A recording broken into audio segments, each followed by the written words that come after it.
Come on and take a walk with me through this green and growing land. Walk through the meadows and the mountains and the sand. Walk through the valleys and the rivers and the plains. Walk through the sun and walk through the rain. Here is a land full of power and glory, beauty that words cannot recall. Oh, her power shall rest on the strength of her freedom. Glory shall rest on us all. From Colorado, Kansas, and the Carolinas too, Virginia and Alaska, from the old to the new, Texas and Ohio and the California shore. Tell me who could ask for more? Here is a land full of power and glory, beauty that words cannot recall. Oh, her power shall rest on the strength of her freedom. Glory shall rest on us all. Yet she's only as rich as the poorest of the poor, only as free as a padlocked prison door, only as strong as our love for this land, only as tall as we stand. For here is a land full of power and glory, beauty that words cannot recall. Oh, her power shall rest on the strength of her freedom. Glory shall rest on us all. Come on and take a walk with me through this green and growing land.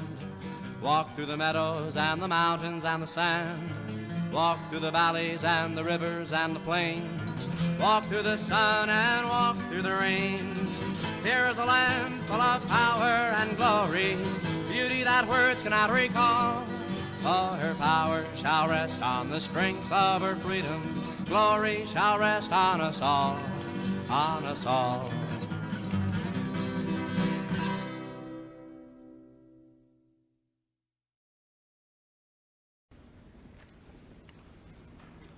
On October 16, 1859, John Brown and nearly 24 slaves seized the armory at Harper's Ferry in West Virginia, hoping to use its massive arsenal in the struggle to end slavery.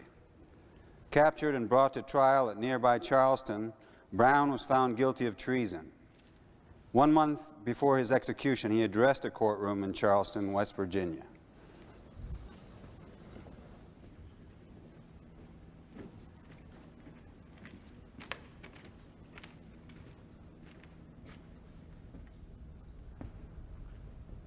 I have, may it please the court, a few words to say. In the first place, I deny everything but what I have all along admitted, the design on my part to free the slaves. I intended certainly to have made a clear thing of that matter, as I did last winter when I went into Missouri and there took slaves without the snapping of a gun on either side, moved them through the country, and finally left them in Canada. I designed to have done that same thing again on a larger scale. That was all I intended.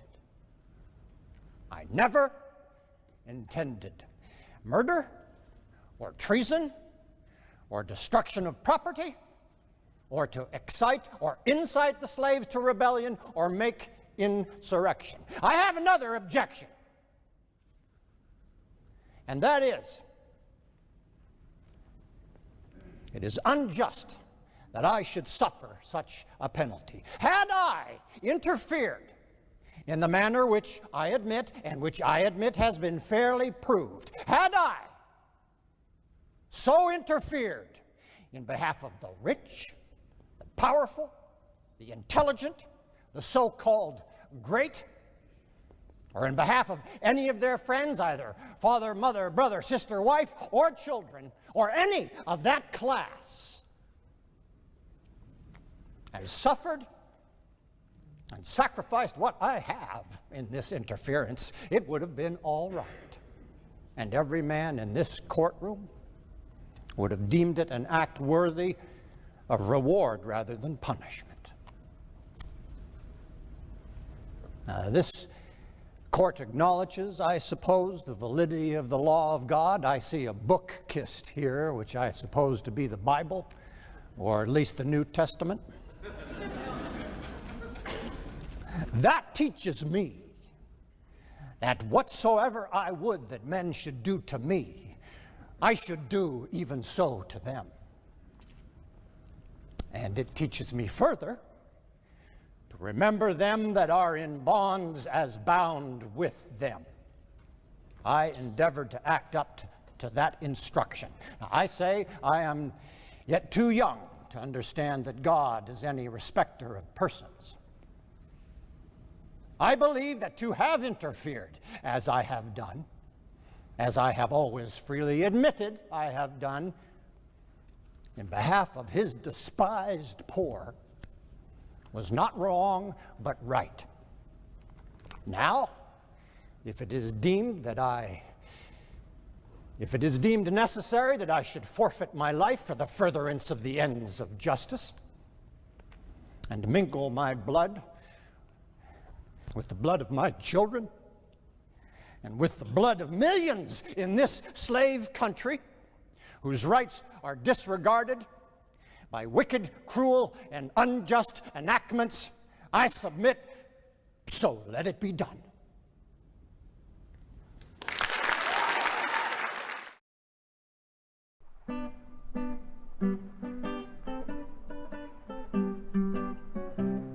It was in 1859 that John Brown led a little band of men against the arsenal at Harper's Ferry. John Brown's pitiful little army was crushed, and John Brown himself was captured. When the commanding officer, Colonel Robert E. Lee, asked John Brown what was his purpose, Brown replied, "My purpose, sir, is to free the slaves." "By whose authority?" asked Robert E. Lee. And John Brown answered, "By the authority of Almighty God."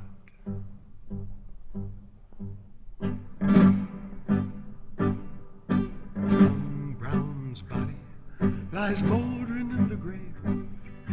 John Brown's body lies moldering in the grave. John Brown's body lies moldering in the grave, but his soul goes marching on. Glory, glory, hallelujah. Glory, glory, hallelujah. Glory, glory, hallelujah. And his soul goes marching on. John Brown died that the slaves might be freed. John Brown died that the slaves might be free. John Brown died that the slaves might be free, and his soul goes marching on. Glory, glory, hallelujah. Glory, glory, hallelujah. Glory, glory, hallelujah.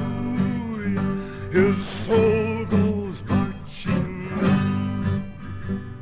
He captured Harper's Ferry with his 19 men so true. He frightened old Virginia till she trembled through and through. They hung him for a traitor, themselves the traitor crew, but his soul goes marching on. Glory, glory, hallelujah. Glory, glory, hallelujah. Glory, glory, hallelujah. And his soul goes marching on. He's gone to be a soldier in the army of the Lord. He's gone to be a soldier in the army of the Lord. He's gone to be a soldier in the army of the Lord, and his soul goes marching on. Glory, glory, hallelujah. Glory, glory, hallelujah. Glory, glory, hallelujah. And his soul goes marching on.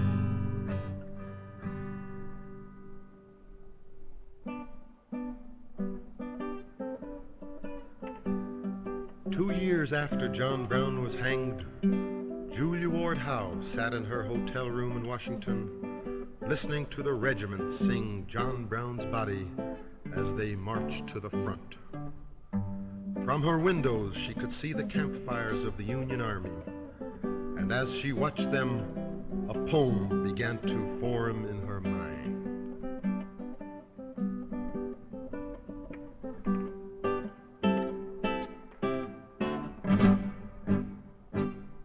My eyes have seen the glory of the coming of the Lord. He is trampling out the vintage where the grapes of wrath are stored. He hath loosed the fateful lightning of his terrible swift sword. His truth is marching on. Glory, glory, hallelujah. Glory, glory, hallelujah. Glory, glory, hallelujah. His truth is marching on.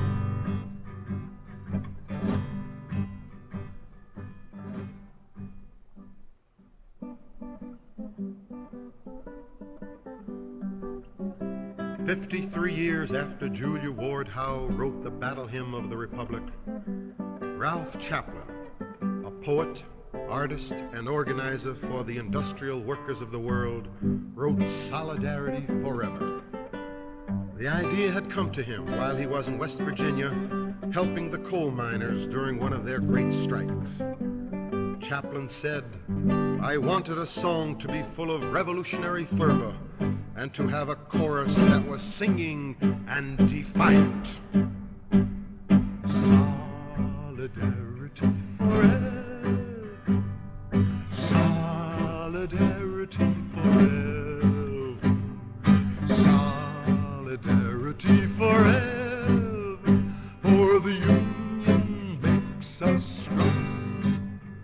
When the Union's inspiration through the workers' blood shall run, there can be no power greater anywhere beneath the sun.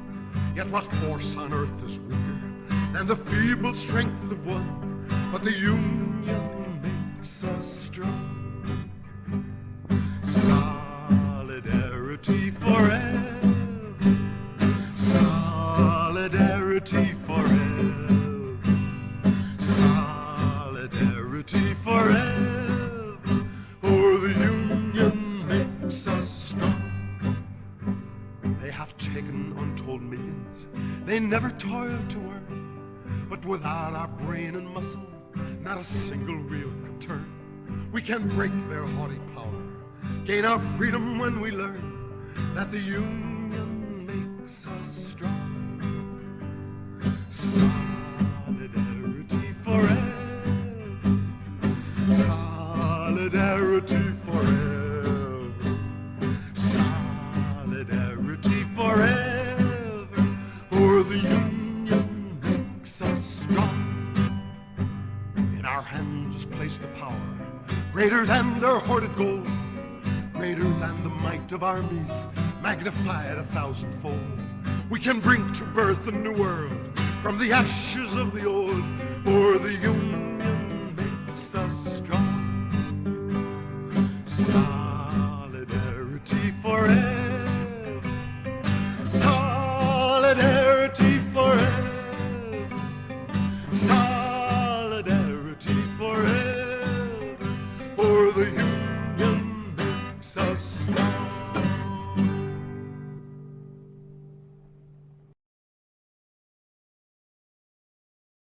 Hello, hello, hello, everybody. How we doing? How we doing today? Hello.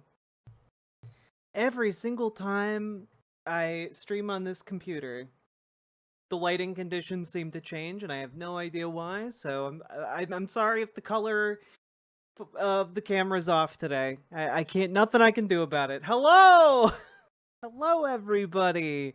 Hello, Zolta. Hello, Potato Wraiths. Hello, Feistiest Bard. Hello, you can call me Jess. Hello, Horizon. Hello, Mr. Malachite. Hello, Donkey Man. Hello, Double Chinsey. Hello, Gamerg. Hello, Volturret. Hello, Snuggle Kitten. Hello, WJ Adam024. Hello, Tea Leaves. Hello, how we doing? Or Villaby. Hello, B Parker. Hello, Cute Dark Arts. Hello, Irish Witch Hazel. Hello, Summer Lovin' XX. Hello, what? Hello, Eddie. Hello, the real Melon Lord, not to be confused with that fake one that's masquerading about. Hello, Selena Mary. Hello, Maro Cat. Hello, Kiva into Fur. Hello, Trains and Bullshit. Hello, Punky Gal. Hello, Sorry You're Blue. Hello, Terrell. Or Terrell. I'm gonna go with Terrell. That sounds more correct. Hello, Sam Roker. Hello, I am Damo Suzuki. Hello, John Bogardus. Not in the mood for politics as it's spiritually draining. Understandable. Hello, Abyssal Anath. I am going to try and counter the spiritual drain with occasional fun little stories, and also by getting really, really angry. Hello, bonsoir! And by hello, bonsoir, I mean hello, Nimbleline, who says bonsoir. Hello, Carver Ebane. Hello. Yo, the Democrats in Iowa flipped the GOP supermajority? That's incredible! Let's fucking go, Iowa Dems! Hello, Nyanrat! Hello, John Bainbridge! Hello, Dio Tyros! Hello, Mr. Malachite! Hello! How we doing, Bastion? Hello, Logic! Hello, Salmon Moose! Hello! How we doing, everybody? Hello, Liz Galahad! Hello, Jason Kelly. Almost died when you went over the week without a stream. I know! I was out of town. Physically away from a computer. Unable to stream to all of you. Hello! How we doing, Firecrafted Gaming? Hello, Kayla98! Hello, Penny Auntie! Hello, Shaichko! Oh, hello, everybody! It's lovely to see you all. Thank you for those of you who continued to support me while I was gone. I noticed a few of the offliners throwing some subs around. Thank you very much to the fine folks like Trains and Bullshit I and hate Hakeem Dragonfly. Jeffries. God, I hate him so much. God, who doesn't? Hakeem Jeffries is just such a turd. Thank you for the tier 1 sub, Snuggle Kitten. And Not Smart, thank you for the $15 dono before I was even live today. Congrats on the new music equipment for only $2.40. That's crazy good deal. Hello, Johnny Ramo. Hello, Bourdieu fan. Boobs going crazy in that live pic. I know! Isn't it cool? I love having them. It's great. The white names are many. Trains and Bullshit, thank you for the 5 tier 1 subs and for your contribution to fight against the white name scourge that has been, you know, encroaching upon our safe space. You're in college I'm about now. halfway Congrats, through the newest Regington Lindsay Mogus. Ellis video and goddamn I've missed her content. Worth watching. I know. I feel bad every time I see a Lindsay Ellis video or hear about one because I'm like, ah, damn, I really should subscribe to Nebula. And this is not like a paid thing for Nebula, but like a lot of cool people I'm make not stuff star for racist, Nebula. but I'm the wrong color. Salmon Moose, thank you for the tier 4 sub, and also Sake Tanuki, thank you for the 5 tier 1 subs. It's been too long since I said your username. Started getting the shakes. I'm an orange name and I don't even know why. Donkey Man, it's because other fine folks in chat have gifted subs to the stream and they are randomly assigned. One by one eradicating the white names in chat. Yeah, Lindsay Ellis posted it on her YouTube. I still have to watch it. I'm sure it's great. And I'm sure it's great because it's Lindsay Ellis and she's defending Miss Rachel. Which is like every good person of decent moral conscience should do. You know?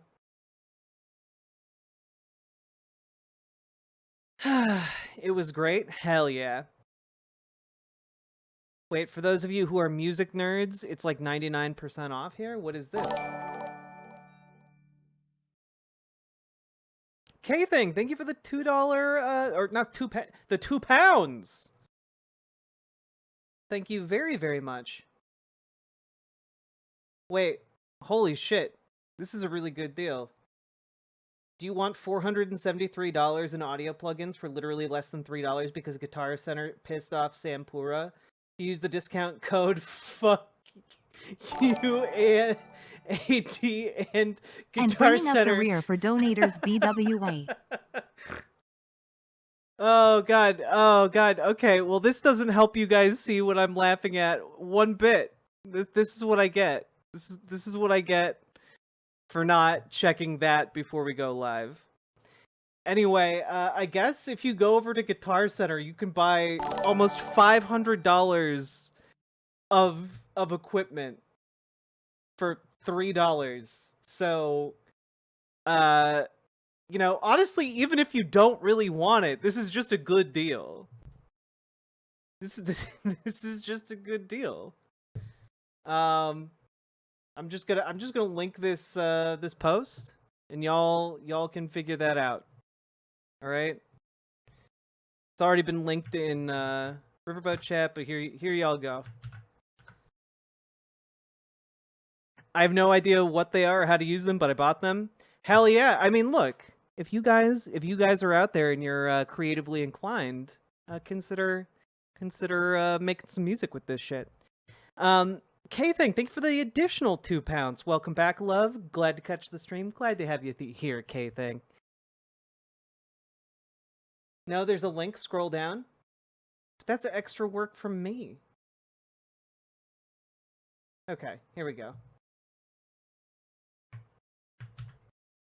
There you go. There you go. There you go. How was your vacation? My vacation was not very restful. I don't really want to go into why. But suffice it to say, it was beautiful scenery. I got to go out in nature a lot. Was up on the North Shore. And you know, went on some hikes and just enjoyed the sun and the rocks and the trees, and did my best to get some relaxation. I did bring my Steam Deck, and I did start playing Tales of Arise. And let me tell you guys something. If you haven't heard of Tales of Arise because you're not big on RPGs or whatever, if you're just kind of in the need for some revolutionary art, you should play Tales of Arise. Okay? Yo, Salmon Moose, thank you for the 10 tier 1 subs. My god. Also, I got a performance bonus for cleaning up AI muck. Have some bonus. Salmon Moose, thank you so goddamn much. And yes, we will be talking about AI periodically throughout the stream. So thank you very, very much. Yeah, folks, you got to use the discount code. That's why I linked the first thing to you guys. Yeah, I finally got to play a bit of a video game. And I guess my pitch for what Tales of Arise is about is what if Karl Marx and Friedrich Engels were I spent 4 lovers? weeks hiking the Boundary Waters. Incredibly beautiful. Even introduced myself to the state bird of Minnesota, the mosquito. Yeah, we were staying right up by the Boundary Waters, not quite in there, but maybe like 10 miles away. Just absolutely beautiful. It was so nice to like go outside at night and it's just utter blackness. I saw a wolf, like an actual honest to God wolf. I saw a fox. You know, it was really, really cool. I don't have Blue Sky. What's the code? Oh, the code is here. There's the code. Sake Tanuki, thank you for the 5 tier 1 subs. But yeah, how far did I get? I've liberated three different areas. I'm about to get to the 4th one. But yeah, no, it's basically what if Karl Marx and Friedrich Engels were, you know, what if Engels was a hot anime lady and Karl Marx was a slave with superpowers, and then they fight aliens together. It's It's really fun. I'm not gonna lie, it's pretty fucking cool. I am back, Underground Uncle. Hey, Fighting Hobbit, my next Dems meeting is coming up, and something they said stuck with me. The idea that we have to be cordial to the Republicans. Upon reflection, I hard disagree. I think that there is a place for cordiality in terms of, like, if you need to get them to do something, it is better to be cordial.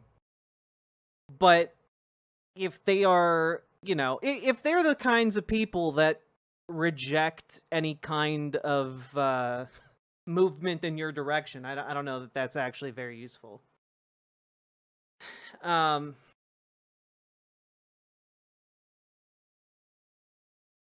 Anime was always leftist, at least most iconic. Roro, fight to power, yeah. Jock, I don't want to do the reading for my class tomorrow. Please don't make me. Well, Xanthera, thank you for the tier 2 sub. I very much appreciate that. But you probably should do the reading for your class tomorrow. ChatGPT can't baby bird it into your mouth. I prefer the term unregistered extraterrestrials to illegal aliens. God.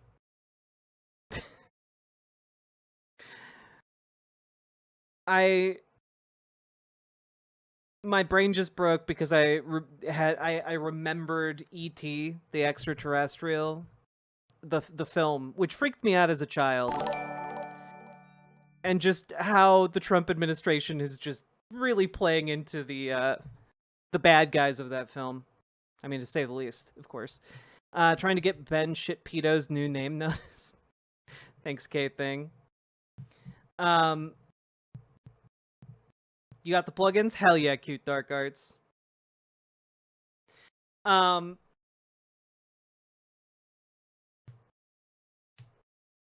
But Tales of Arise. It's fucking cool. It's about overthrowing an oppressive, like, system. And it's like each realm is like a different type of systemic oppression that you have to overcome. Also, why isn't there really a group of fucking MIB agents at all immigration hearings? You know, also, can we just, like, take a moment to remember the Men in Black movies about how, like, they're all about somewhat competent government agents keeping the entire planet safe from extraterrestrial threat, and how ridiculous that seems, especially during the Trump administration? Like, the idea that there would be a competent agency run by the US government that stops aliens from, like, doing wacky alien shit on our planet. You know that those motherfuckers would just, like, I don't know, they'd instantly spill the beans. They'd like release like a bunch of hyper intelligent cockroaches onto the planet, and then we'd be taken over in a matter of weeks. Yeah, the real fantasy of Men in Black isn't the alien invasion or the aliens that exist out there. It's just it's just the illusion of competent governance. What do you think NASA's for? NASA keeps telling us stuff, but we ignore it. Ugh. NASA? I don't know what you mean. Don't you mean SpaceX? Tales of Arise is 50% off on the PlayStation Store. I have no reason not to get it now. You're welcome, Carver Ebane. But, like, no, it's like Tales of Arise. Go play it. Go play it, you silly billies.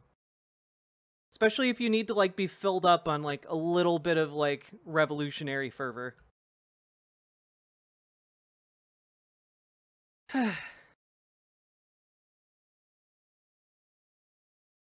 Nightbot.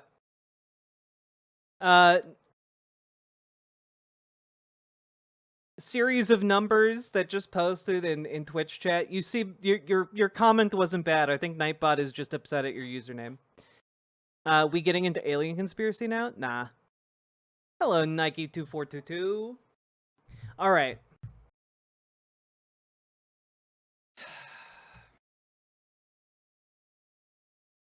Just imagine if NASA blew up as many rockets as Elmo.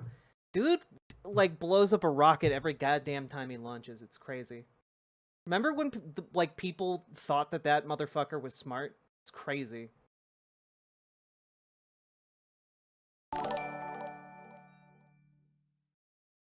People also legit forget how good the Tales of Fantasia for the SNES and PSX was. The PSX one also has a solid fan translation. Yeah, the Tales games have always been have always kind of slapped, you know? Like I love Tales of Symphonia. I love that game a lot. Too many HWHITE names. Also gonna play in a Cyberpunk Red campaign soon. Yo, have fun, Not Smirt. Thank you for the 5 tier 1 subs. Also, Zaka Tanuki, thank you for the 2 tier 1 subs. They're remaking Xillia. I didn't like Xillia a lot. I like it because the Tales games are all pretty decent, but Tales of Arise is far and away my favorite so far, which is crazy. Like I'm not even like halfway through that game. But yeah, like I don't know, Tales of Arise deals with class traitors, deals with like, you know, lingering like racism and resentment of like different factions being played against each other by the ruling class. Deals with like, you know, debates about like organized violence and resistance versus peaceful resistance. It's really, really great. Honestly, like one of the most intelligent like pieces of media about it I've seen in a while. Neck deep in Warframe now that Caliban Prime is out, and I fell in love with Hellsinger OST. Serge Tankian and Christina Scabia of Lacuna Coil on it. Take all my money. Hell yeah. I've heard that Warframe has really great music. There's also swords and magic and costumes. Yes, yeah. And aliens and space guns. Fantasia also had a secret boss on PSX where you fought Lilith from Symphonia with her ladle. Hardest fight in the game too. That's one of my favorite things about the Tales games. Just like the Goonie shit they throw in for kicks and giggles, you know? It's so good. Socket thank you for the 2 tier 1 subs. Have I played Metaphor ReFantasio? I played a large chunk of that game on stream. I need to go back and finish it. I never got around to finishing it just because the world happened.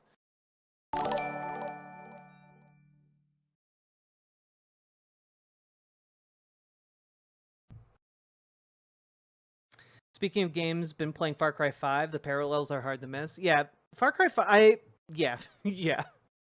What were you talking about? What if Engels was an anime character? I was doing something else. Oh, I said the basic premise of Tales of Arise is a class traitor, an anime lady who would be the Engels in this situation, teams up with a working class stiff who works as a slave in the mines, and who would be the Karl Marx. And then they have romantic chemistry together while also overthrowing the oppressive system that the entire planet labors under. Because there's a group of people that came to the planet and imposed an extractive system upon them that literally siphons off their excess value. Like I'm not kidding, guys. This game is not subtle. The literal life force is sucked away as they perform their labor. It's nuts. It's really, really on the nose, but in a way that I think is probably necessary for the audience they're going after.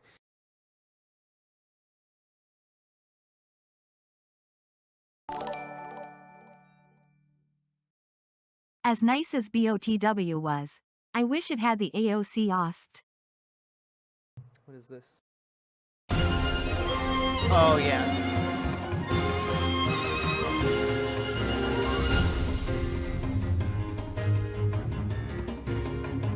God, I don't know what it is, but all music around like the Gerudo in the Legend of Zelda games just absolutely slaps. Good night, Not Smart.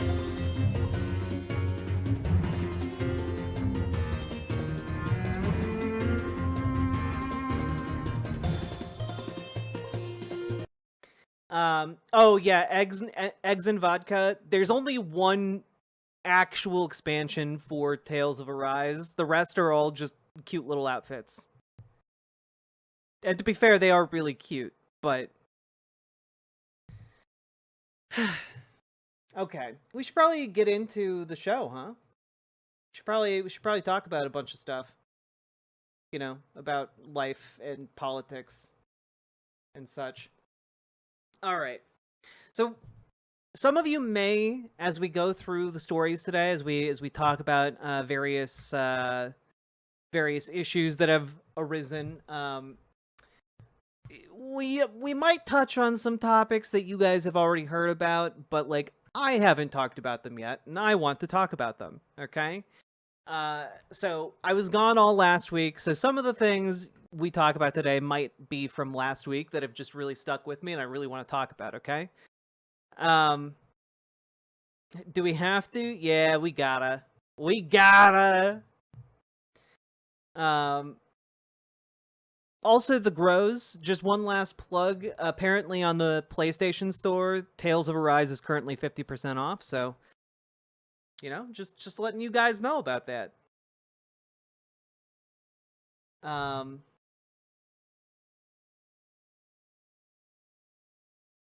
right.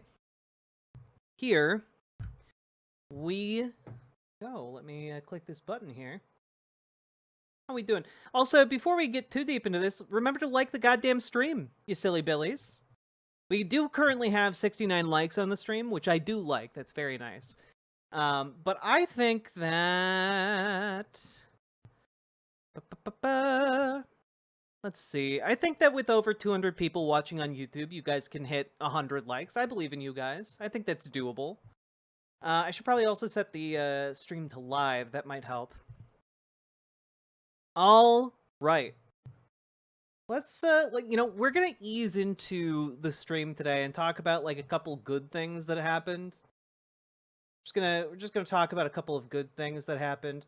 Also, I'm gonna tell you guys one of the projects that I would like to work on, and I think when my office gets done, I'm going to have a little bit more time to be able to do some research and prep some segments about some specific low-level folks that I feel deserve a little bit more attention, right? Also, Patrick Lucas, thank you for the gifted membership over on YouTube. But I just... For example, this guy...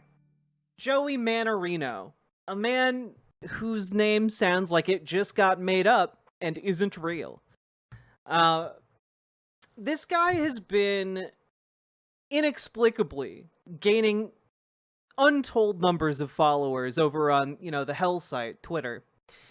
And I just have to point out here that this guy is deeply weird. There's like a new... There's like a new age of influencers over on Twitter where people have just gained followings of like hundreds of thousands or even millions, and they're just like some asshole, some guy, right? And I would love to do a deep dive on this guy in particular because he's just insane. Like, the rise of just blatantly insane guys as conservative influencers is, I think, maybe something we need to pay more attention to, you know? So this guy, of course, like the tweet I throw up here, is it just me, or since COVID, no illnesses feel fully natural? Everything feels a bit of a bioweapon now. The feel of illnesses are just heavier and not natural anymore.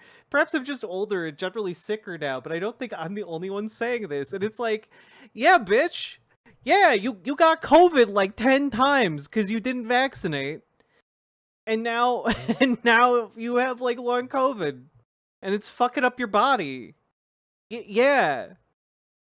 He thinks COVID is a bioweapon. Oh, yeah. No, these guys are all like, yes, COVID was designed in that Wuhan lab in China in order to, like, attack Americans. That the Chinese deliberately unleashed it from the Wuhan lab on their own people to infect the entire world. These people are truly operating on, like, the absolute lowest tier of brain power imaginable, you know? It's crazy.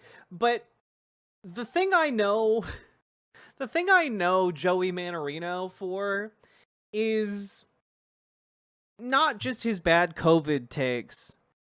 And the reason I think I should probably, like, talk more about these people is because they're absolutely fucking crazy. And they're losers, you know? And yes, Jess, of course some of it is bots. Of course some of it is bots. But we also have to reckon with the fact that, like, in conservative circles, that doesn't matter. It doesn't matter that it's bots to other conservatives. Because it's, in their mind, genuinely it gets them credibility. You know? Like, it doesn't matter that Elon Musk is a gigantic dumb fuck. It doesn't matter, because he has all of the followers. He has a bunch of money, and they think he's a genius, you know? Didn't he say he'd drink semen in his lemonade? Well, Sycophit, that is, in fact, what I know Joey Manarino for, because during the Dylan Mulvaney had a beer on her Instagram once arc that conservatives went on, Joey Manarino well, you know, tweeted a bunch of stuff that's kind of weird, you know? We have a problem. Chick-fil-A just hired a VP of Diversity, Equity, and Inclusion. This is bad. Very bad. I don't want to have to boycott. Are we going to have to boycott? It's only a matter of time until they start putting tranny semen in the frosted lemonade at this point. Dude just I'm not even kidding. For like a full year, could not stop talking about trans girl semen. He would just post nothing but, like, Budweiser is, you know, insert anti-trans slur semen. Just over and over and over and over and over again. Like, this is why I will never eat at Ben & Jerry's. They're a bunch of liberal hacks. I bet they put Tiesler semen in the ice cream.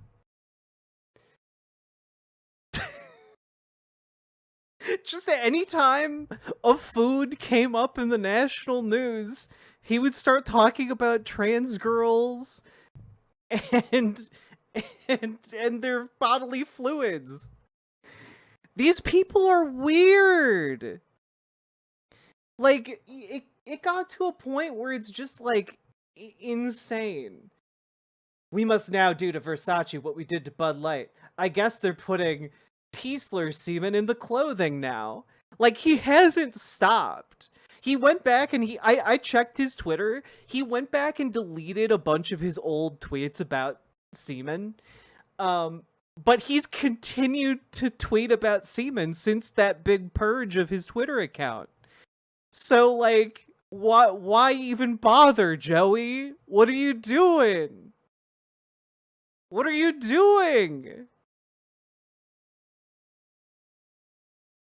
But so this is a fetish? Genuinely, and I do have to explain this.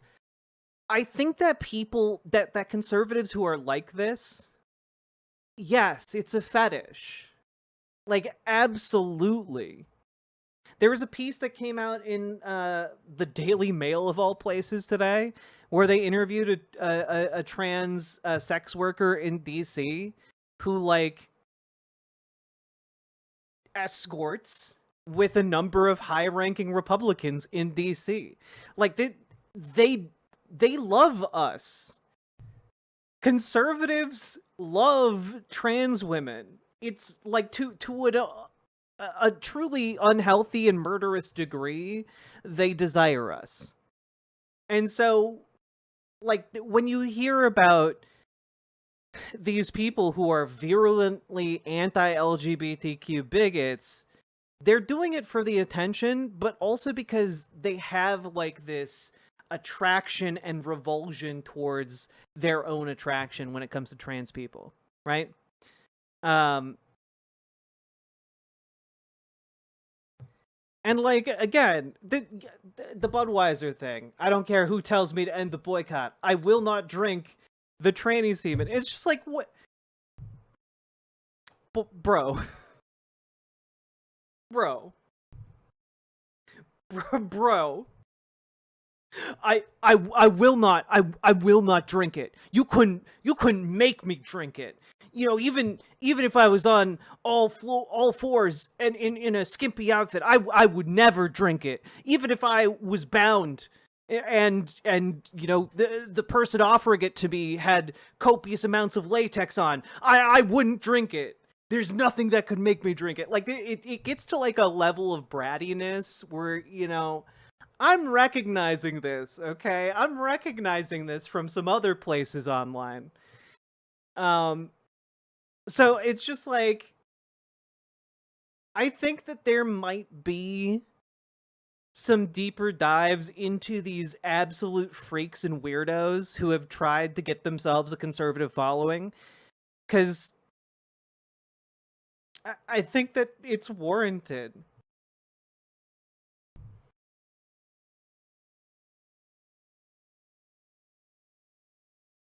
Yeah, look, don't shame Joey Manorino for having a mantra that helps keep him in check. His raging desires in check. Oh, God.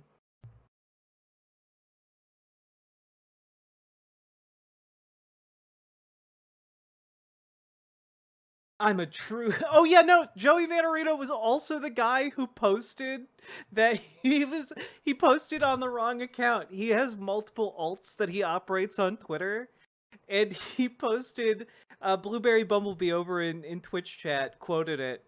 I'm a true Black American woman, and I've been black all my life. I was born black, and I will die black. My mommy black. My daddy black. I will never cast a ballot for that Kamala Harris woman as long as I live. Trump all the way, all day, every day.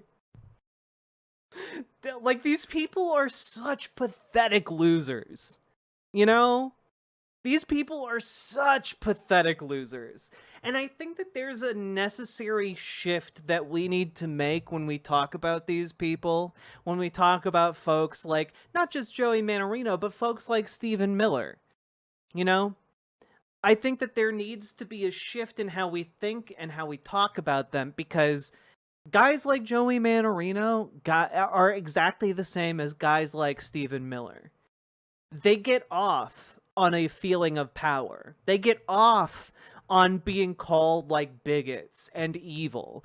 They get off on that because if they didn't have being evil or being bigoted, they would just be losers, right? And I think that for these people, being called weird and being called losers hits them a lot more. It takes away a lot more of their power when people just fucking call them out for being the weird loser scum that they are. They're just scared little boys at the end of the day. And, like, I think that needs to be a little bit of a shift in how we talk about these people. Because when we're talking about, like, how they're evil and, like, blah blah blah blah blah, understandable, and they are. We need to make being associated with MAGA, at all, as a point of humiliation and mockery. MAGA should be seen as a point of shame and mockery. Yeah, and not in like a, oh, they're evil, but in like a, oh, look at those dumb fucks. Look at those buffoons who got duped into voting for that guy. What a what a bunch of nincompoops. You know? I think that needs to be the narrative, right? And I will say, by the way, just one last thing, and I didn't intend to make this a segment, but maybe it will be anyway. In order to get where I was going on my vacation, I drove through like 5 or 6 hours of rural red Minnesota. Okay. And last year, I did a similar drive around the same time prior to the election. And last year, there were a fair number of like Trump signs. There were a fair number of like, political, paraphernalia related to Donald Trump. On the way through that same territory this time, not a single sign. Not a single sign on the way up. And I think because we took a slight detour, we saw one property that had pro-Trump signs. And I'm just going to throw this out there. On the way up this time, we saw so many more signs with like LGBTQ flags on rural properties. We saw like, people putting up signs making fun of Donald Trump. We saw like there was it was shocking, right? We're talking like we're in the middle of like country where like the billboards are like pro-life, talking about how like, if you're pregnant, there's a heartbeat at blah blah blah. Think of this baby instead of a fetus. We're in the middle of that country, right? And I think that it's interesting. It's an interesting sign of the times, and I think that shifting the way we talk about some of these folks, we can bring that down even further. We can bring down that enthusiasm that is already like completely evaporated to historical lows. And I think that that's maybe a positive sign. I'm not taking a whole lot of hope these days in what's happening on the national level for, Democrats who are opposing Donald Trump. But what I'm seeing on the ground from people going out and doing door knocking campaigns for folks in my neck of the woods like Omar Fateh, or like, just turning out in like non-standard election years to help out with campaigns, or from you guys, or just to resist Donald Trump and what is happening right now in this country. I'm really heartened that is coinciding with an absolute cratering in a material way of support for Donald Trump and Republicans. So I just want to throw that out there as a point of hope, and I think that maybe I can add a little bit of fuel to that fire by mocking the weirdest influencers that are trying to make it in the Trump sphere in the near future. I would really like that. Anyway, segment done.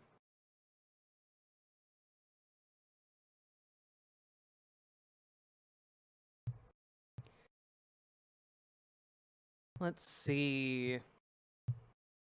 I've noticed a lot of the local manga signs have been taken down since January.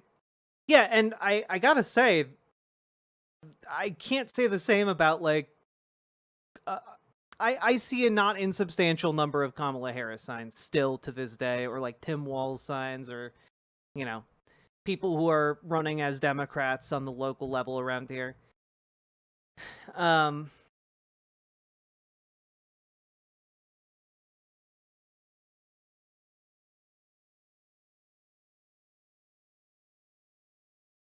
Hello, Rhyme Jack.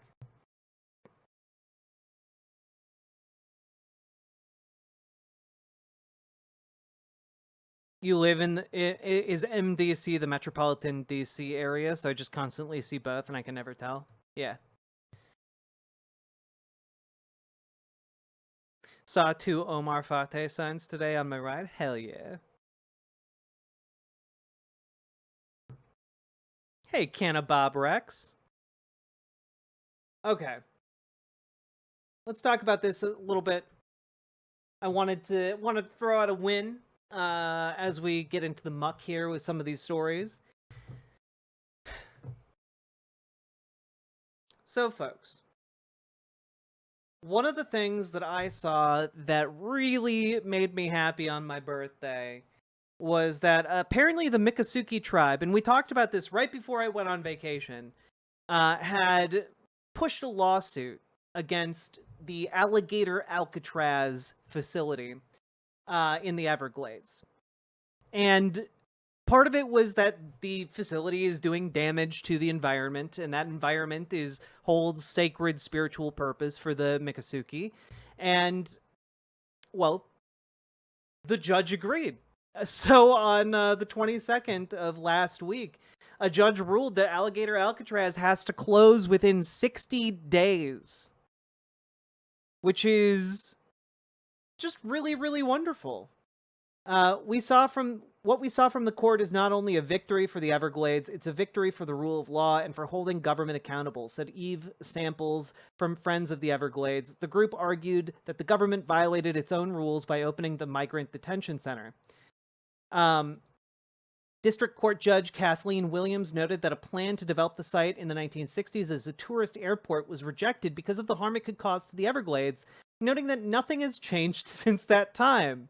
Which, like, damn, good job, local activists and local lawyers, for, like, finding that precedent and getting that shit shut down.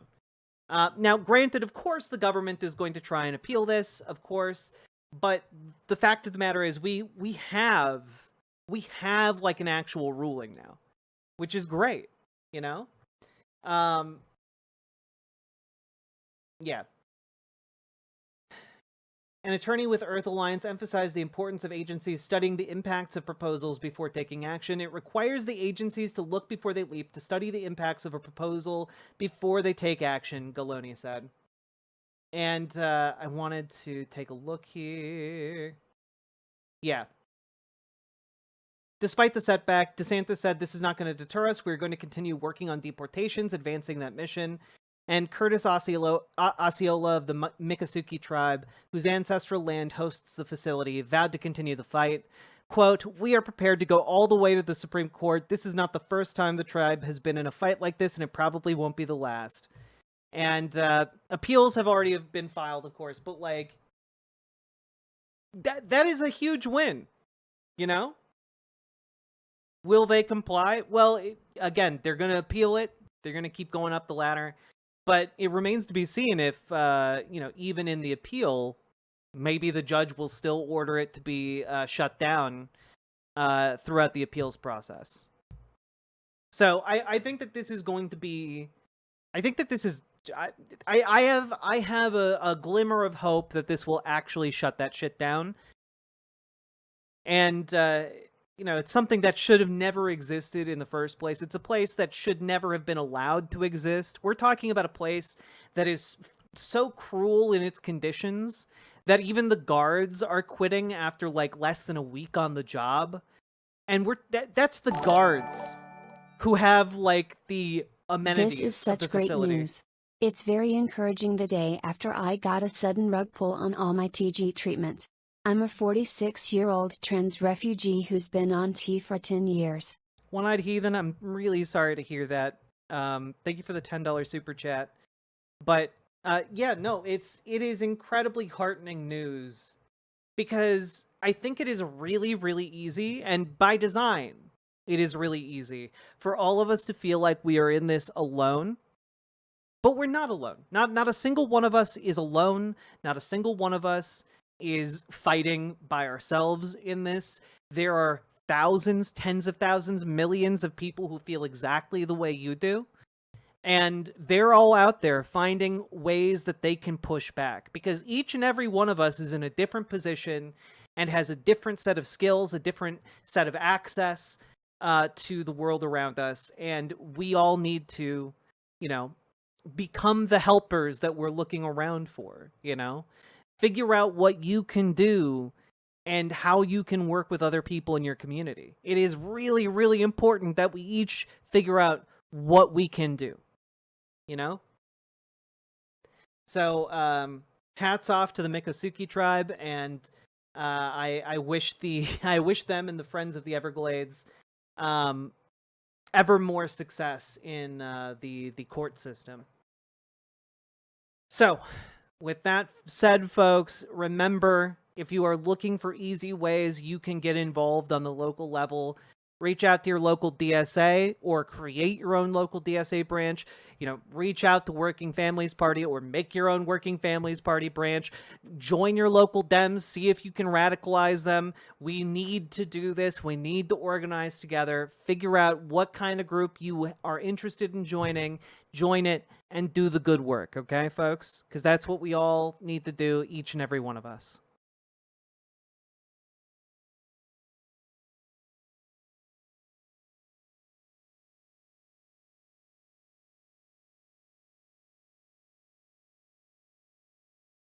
Whew.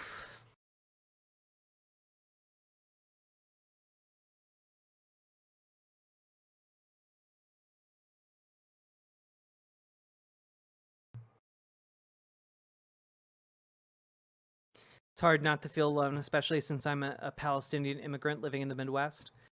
That's fair. I don't know what part of the Midwest you live in, Donkey Man, but I also live in the Midwest, and we will try our best to have your back.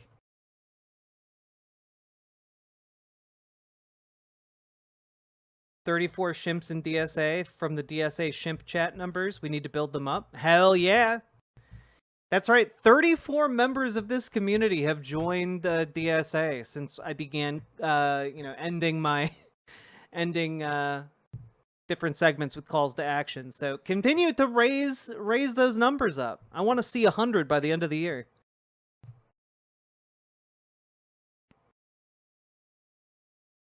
Have you read the stat about a large portion of people under 30 having a positive view of socialism? I've read it. I take some heart in that. Younger people have been being drawn more and more towards socialism and socialist ideas, and I think that's great. Unfortunately, in better times, I might think, well, maybe we'll reach a critical mass in my lifetime and be able to do something with that. But just via osmosis. But we now need to take action more than ever.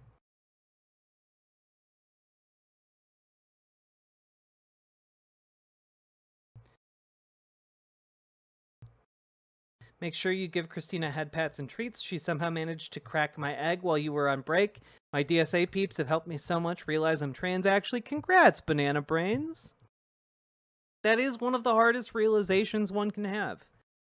So thank you very, very much for being a part of this community, and I'm glad that we could help you a little bit.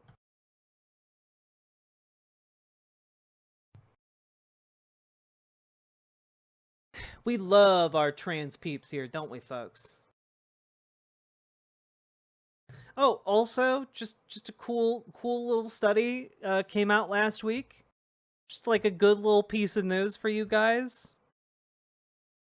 Guess what, folks? Guess what? Scientists have figured out what bees have been missing for a long time. University of Oxford. Scientists found the missing nutrients bees need, and when they got that nutrients, they grew by 15 times. They grew over 15 times their size. So, we've been worried about bee population collapse for my entire life, and if bees die, we're all fucked. So, that's great. Scientists have developed a breakthrough food supplement that could save honeybees from devastating declines. By engineering geese to produce 6 essential sterols found in pollen, researchers provided bees with a nutritionally complete diet that boosted reproduction up to 15 times, 15-fold. Unlike commercial substitutes that lack key nutrients, this supplement mimics natural pollen's sterol profile, giving bees the equivalent of a balanced diet.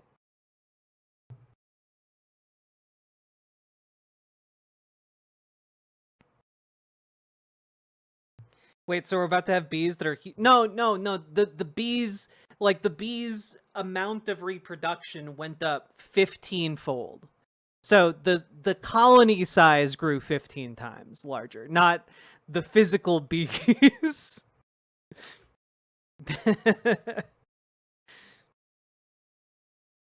So yeah, this could genuinely be one of those breakthroughs that helps huge swaths of the planet. Whether we're talking about like reforesting or like seeding arid ground that we're trying to reclaim with nature, more bees allows us to do that, which is great. The bees crave that mineral and that new sterile diet has it. Got that bee craving. Travis T, thank you for the tier 1 sub. I wanted a big bee. We all wanted a big bee. I'm sure a big bee would be very fuzzy and would just like, kind of like a cat, would just kind of hum a little bit when you pet them. I just have to imagine that's how that would work. Blimp-sized bee dreams crushed.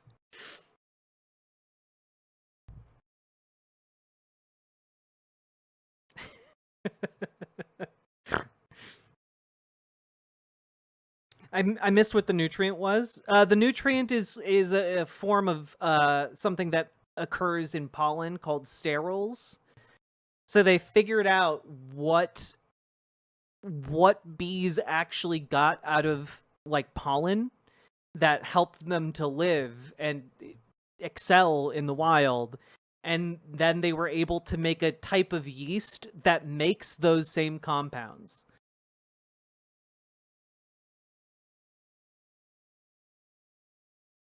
Giant bees whap, not buzz. That's unfortunate. I don't like that.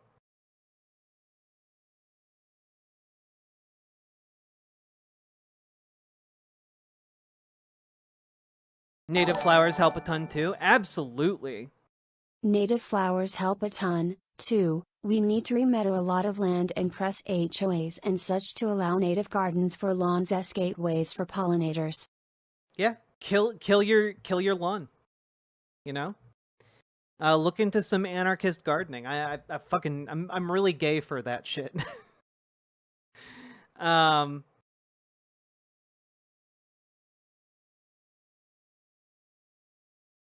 My brother has bumblebees in his garden. When they're resting in the evening, you can pet them. That's so cool. Thank you for letting me know that.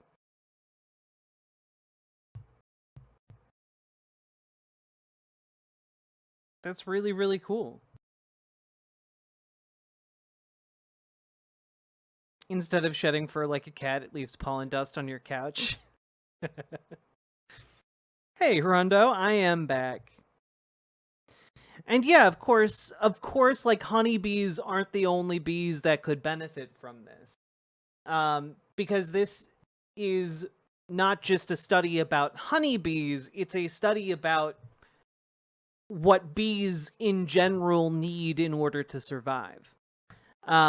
So this is something that affects not just like the ability for beekeepers to grow and maintain hives, but also it allows for rehabilitation efforts of native bees, which is really important when we're talking about various native species of plants. Different bees, they go to different plants, etc. So to prevent ecological system collapse, this is useful information that is applicable across many different types of bees. Yeah, how not to collapse the food web, indeed.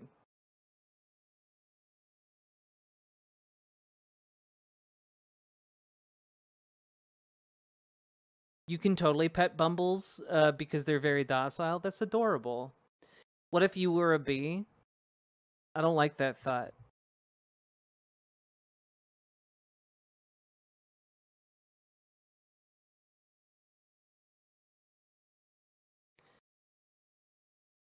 Do do do do do do do do do. Yeah, Crime Pays but Botany Doesn't is a decent channel for like anarchist gardening tips. Sake Tanuki, thank you for the 2 tier 1 subs. Finding out what bees need scares the bejesus out of most folk. Hell yeah. Yeah, we didn't find the bee's knees, but we did find the bee's needs.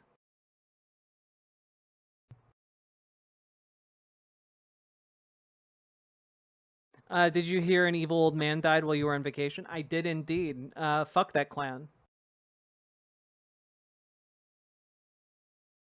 Who gets access to this technology? Genuinely don't know. But the study was published in Oxford, so let's see here. Led by the University of Oxford in collaboration with the Royal Botanic Gardens, University of Greenwich, and the Technical University of Denmark. Nice. Do.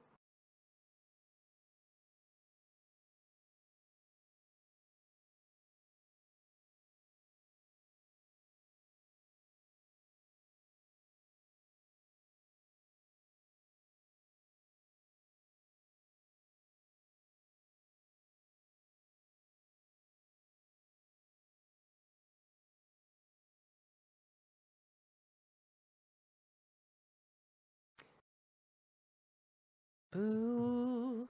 Boo-doo-doo.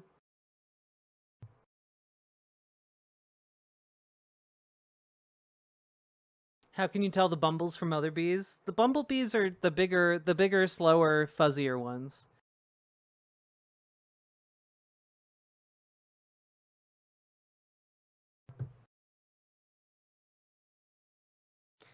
All right. Y'all ready to see some shit? Oh god, you ready to get a little bit angry? By a little bit angry, I mean a lot angry. I've been using witchcraft to guide Trump to the afterlife. Let's go. Hell yeah, Jupiter Quake. I hope it's a bad one. Also, thank you for giving him all of those weird cakey spots all over his hands.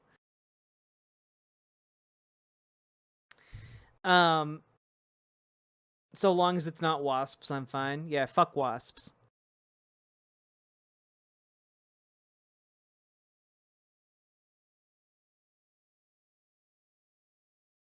So, folks, there is a trend that I'm seeing at various places like the New York Times and the Washington Post, which is that as they grow more conservative, as they have more conservative writers come along and take over their opinion sections, as they, begin to, shift these publications not just from being bystanders, but to being actively complicit and active arms of the fascist government we are currently under. You're going to see more and more pieces that make you blindingly angry. Okay?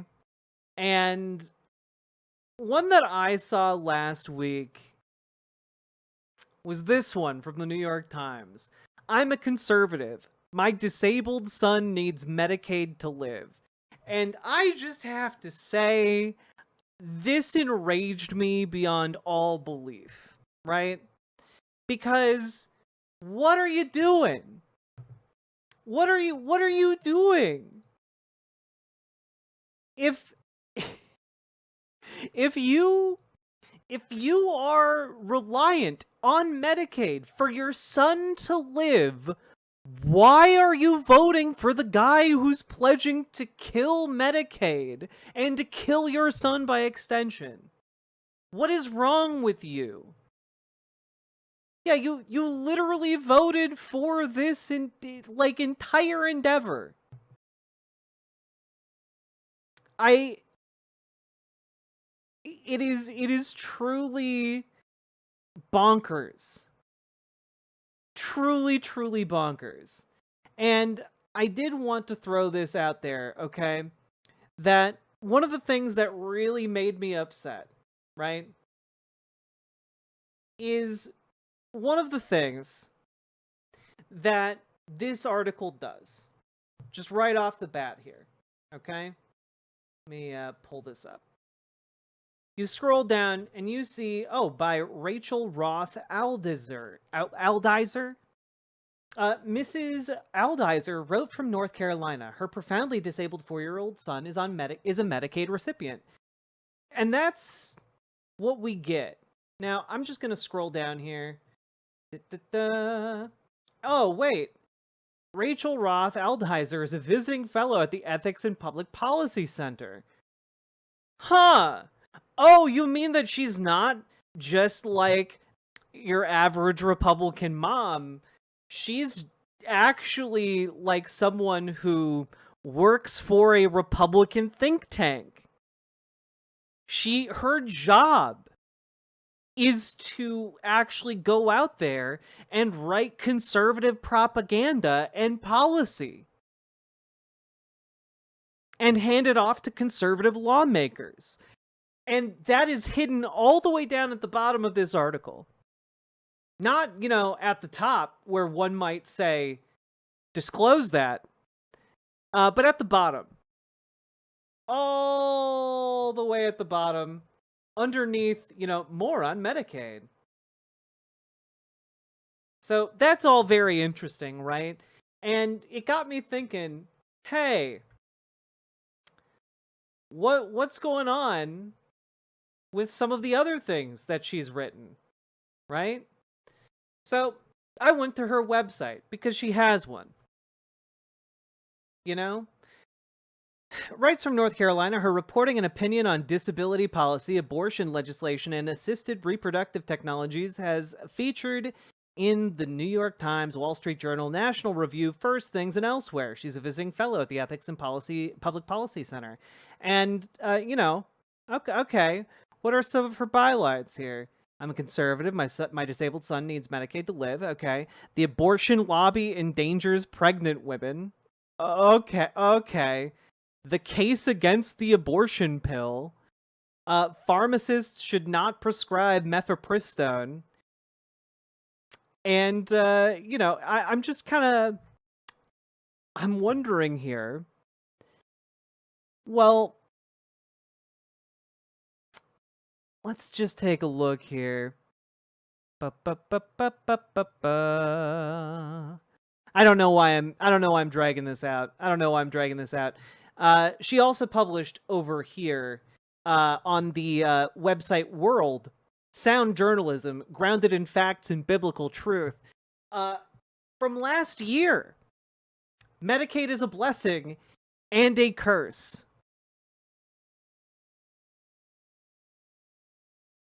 Government assistance can be a godsend for families with disabled children, but the system is deeply flawed. Huh, that's so interesting. Let's continue looking at this real quick. Okay, my family lives in North Carolina, where nearly 1 in 4 residents receive Medicaid. 2022, Carolina spent $18.6 billion on the program. Approximately 75% was reimbursed by the federal government. Enrollments only continue to grow. As a lifelong conservative, I'll admit I've harbored suspicion for families that rely on government assistance to make ends meet. But 3 years ago, my family's needs changed forever. And it's just like, this is insane, right? Because the entire thrust, and I'm gonna spoil this a little bit. The entire thrust of this article is basically, oh, but you guys see, I have this reason, I need Medicaid for this reason, and this reason, and this reason, and this reason. My little boy is so disabled. He's so disabled. He has so many needs. My needs for Medicaid are incredibly valid. I need to stay home and take care of him all the time. I can't do anything else, so I also need the Medicaid to live. And, it's a full-time job. But everyone else who needs Medicaid,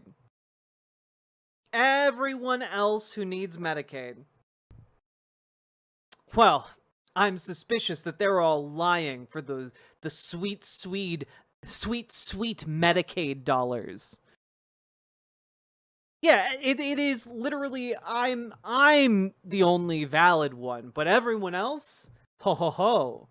Okay? And I'm not even kidding here, okay? So, this paragraph about David's medical problems. This one, yeah. Caring for David is a challenge that takes a village. In 3 years, my husband and I haven't spent a night away from him, so he requires round-the-clock care.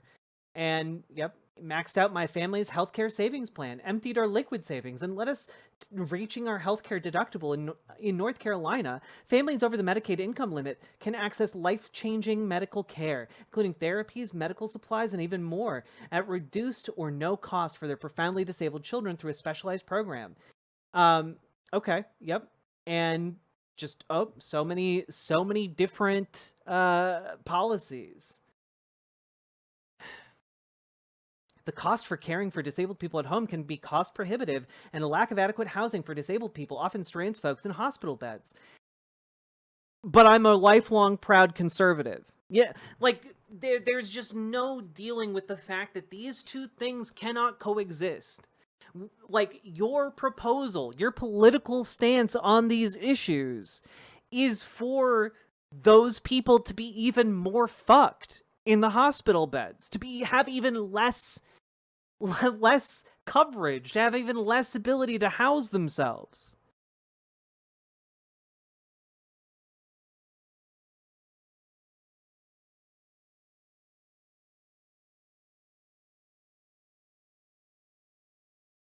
Yet the Medicaid system is deeply flawed. Private companies now manage my Medicaid cases in North Carolina. LMEs and MCOs, local management entities, and managed care organizations are third-party companies that are contracted to administer Medicaid caseloads, one per county. These organizations lack adequate accountability structures and fail to be transparent with taxpayers and Medicaid recipients, as multiple lawsuits demonstrate. Taxpayer money pads executive pockets. Which, like, okay, who made that happen? Exactly. Which political party made it a private endeavor to get healthcare insurance? I wonder. Who did that? Like, the issue I have with this, and it's so upsetting. And it's just so upsetting for this woman to be simultaneously being like, oh, yes, like, here are all the problems. Here are all the problems with Medicaid. You know, there are people taking advantage of this system, and they are these third-party, companies who are stepping in and mismanaging funds and, ripping off people who receive Medicaid dollars. And yeah, that is a big problem, but the people enabling those companies are Republicans. You are someone who writes policy for those Republicans. You work at a Republican think tank. What are you doing?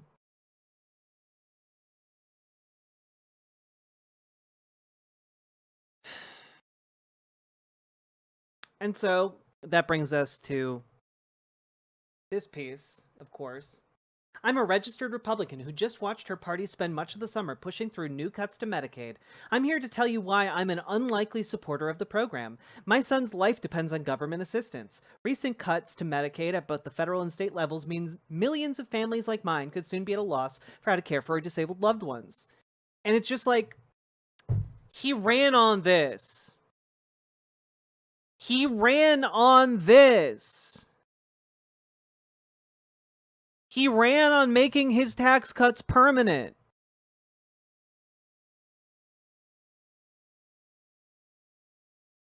Like, you voted for him.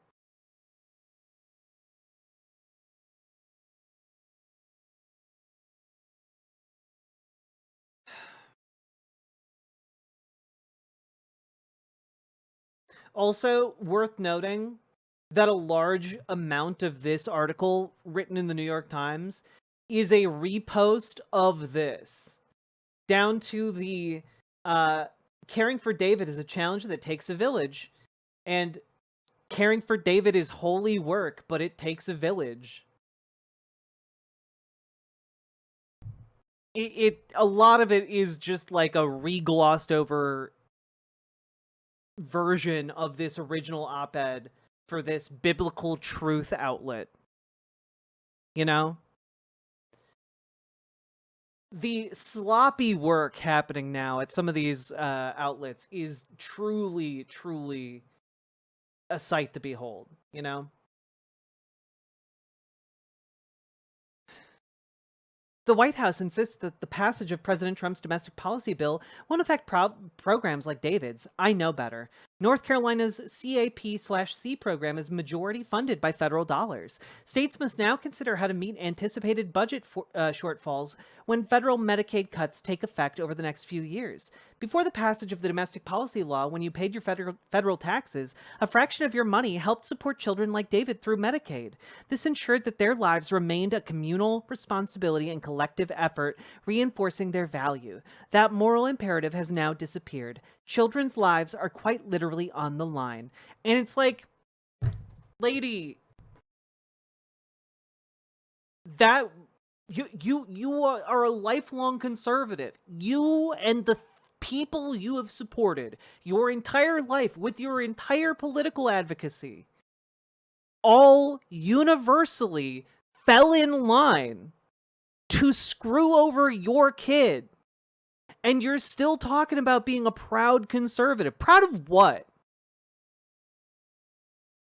What part of that are you proud of? As you watch, like, the money that allows your child to live dry up, what part of that are you proud of?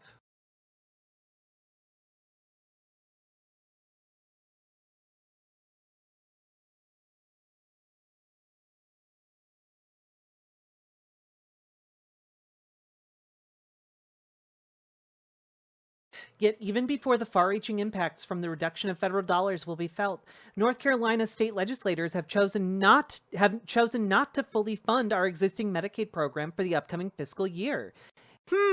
I wonder what party in North Carolina chose not to fund Medicaid.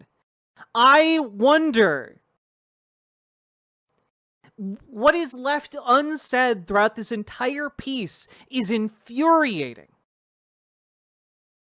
Absolutely infuriating. Resulting in a $319 million gap. These dollars can still be appropriated by the state legislature before October 1st. But if this funding need goes unmet, there will be real-world consequences for people like David and me and the rest of our Medicaid village. And it's just like, lady, states cannot step in to fund Medicaid because of the reliance on federal dollars to fund Medicaid. There is just not a way for states predominantly. Some states might be able to pull it off, but most states can't do that with the resources they have locally in state. And she's, again, just like, oh, well, it's the state legislators, without mentioning who in the state legislature, it supports what exactly. I wonder.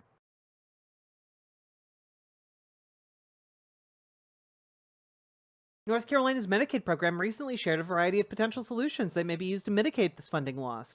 While CAP/C appears preserved for now, provider rates are set to be cut across the board by amounts ranging from 3% to 10%. And it's just like, one source estimates North Carolina will experience a $1.1 billion total reduction in Medicaid services.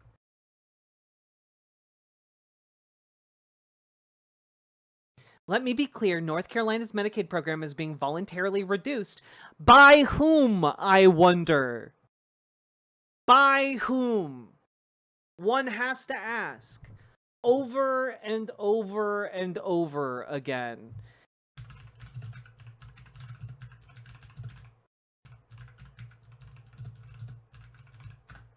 Here, you know what? Let's just take a quick gander, shall we? Do do do do do do do do do. Oh God.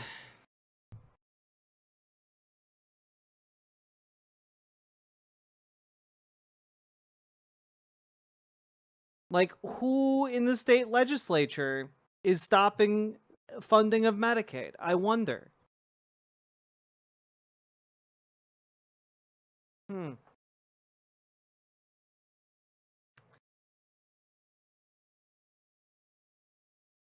Families like mine are struggling to make sense of this rapidly shifting landscape. Yeah, I bet families like yours are. Like, who could have predicted that the Republicans would cut the thing Republicans have been salivating about cutting for decades? Who could have predicted that? How we care for our most vulnerable reveals what we believe about ourselves. I'm just one mother, and David is just one child. But this affects your neighbors. This affects you. At one point or another, most of us will lose our independence, health, rationality, and will. Eventually, we will rely wholly on someone else to care for us. Dependence, weakness, and need of others, these are features, not bugs, of the human experience. And yet, you are a lifelong proud Republican. I just can't. I just can't. I can't.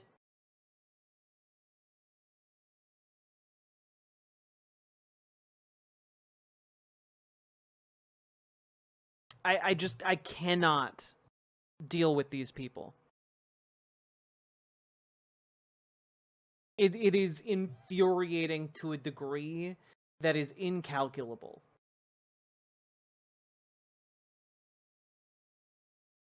Just absolutely. I'm. It's faux populist. It's faux populist because it does not list the actual people, the actual actor behind this worsening. It's like, oh, well, as if like the government is just like a faceless entity we know nothing about. As if the state government in North Carolina, oh yeah, there's no possible way we could figure that out. As if the Republican Party hasn't publicly advertised what it's entirely about for decades.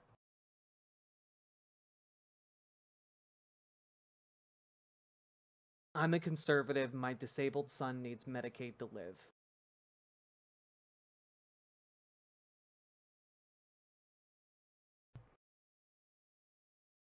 You're...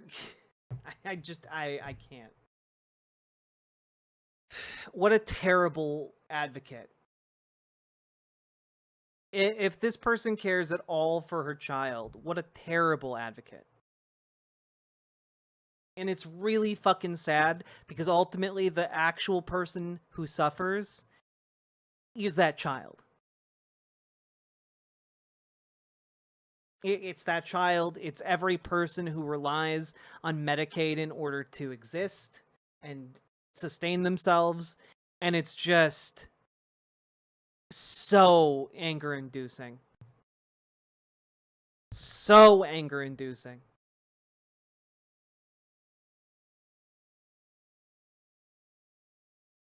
This is not a both sides issue. And it never has been. The coverage on this is just infuriating. My makeup's a little bit runny. Apologies.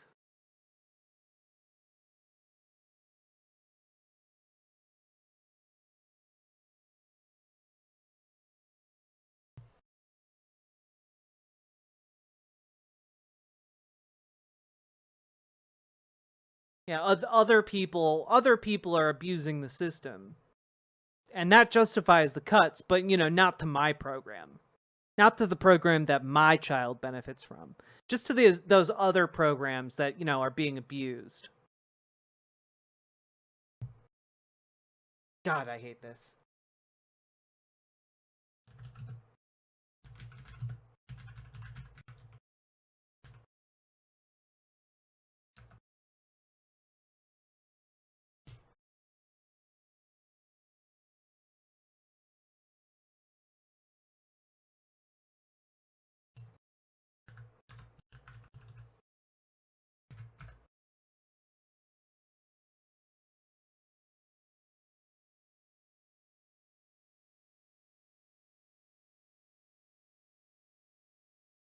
Also, just one last thing.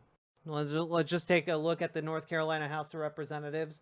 Oh, what's that? The Republican Party has 71 seats? Oh. Huh. I wonder who's stopping Medicaid from being funded. So crazy. Infuriating.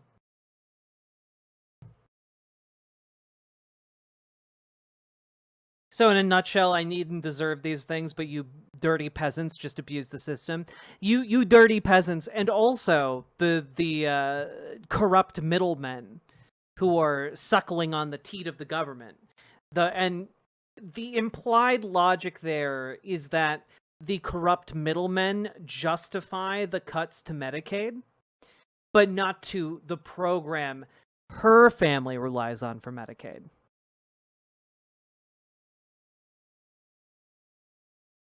It is just unconscionable.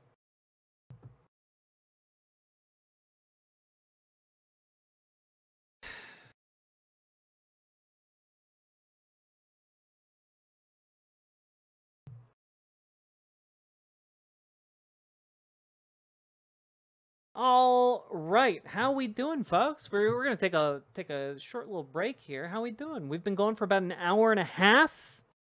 Y'all have been enjoying the show. Hit that follow button, hit that subscribe button, hit the like button. I know enjoy might be a bit of a term that does not apply to the story we just covered, but you know, if you've been getting anything out of today's stream, please hit that like button, hit the subscribe button, do the things. Consider dropping those subs, donos, memberships, super chats, etc. Because folks, y'all make this stream possible. I could not do it without you fine people. And thank you for those of you who are throwing subs and donos my way, keeping the stream afloat, because y'all are the only ones keeping it afloat.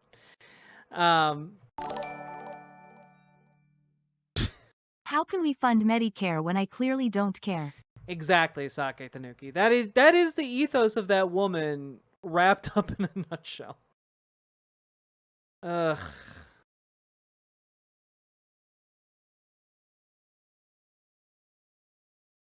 Golly gee, I love TOS. It's me, the TOS practitioner. Hell yeah, thank you.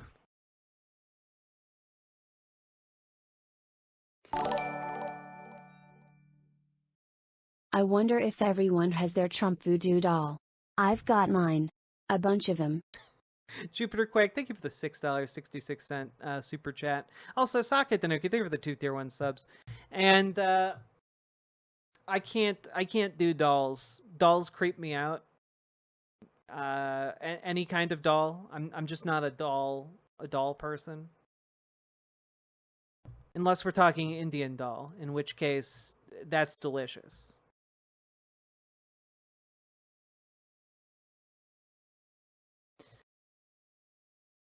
Hi, I just wanted to ask if you have any tips for learning about the local government my state works, North Carolina in my case. Just started canvassing for a progressive mayoral candidate, and I've been watching replays of my local city council meetings. I didn't pay attention in my high school civics classes, so I don't really know much about how local government works. Do you have any recommendations for how I could learn more about how local politics works?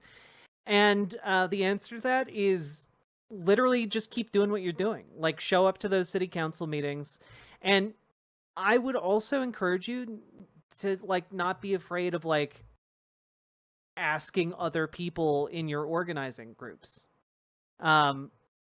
People who turn out to canvass usually have a pretty decent grasp on how things are organized in your state. Every state is organized a little bit differently. And, you know, might even have, like, slightly different strands of political parties. For example, here in Minnesota, we don't have the Democratic Party. We have the Democratic Farmer Labor Party, which is a slightly different entity from the Democratic Party. So it really does depend. But I would recommend that you and point out that you're already involved in some of those local groups that could explain it to you, right? One thing I would probably point out, or not point out, but like say, is that if you got involved with your local DSA or your local Democratic Party, you could just ask other people at the meeting if one of them might take the time to kind of like sketch you out like a flow chart of how the state government works. Because most people who do know are going to be really happy to explain it, you know? One of the things we're all going to have to get a lot more comfortable with is relying on these social networks that we are building for ourselves. These, you know, local networks of people that we know and have talked with and gotten to know. They're going to be some great resources for us, not just in the abstract electoral sense, but also in like a material sense, also in like a, you know, informational sense. And I think the more we get comfortable with that, the better off we will be organizing our local communities. What's a lich and what's a phylactery? I don't know if that's a joke or an actual question, but if it's an actual question, I would love to talk about liches.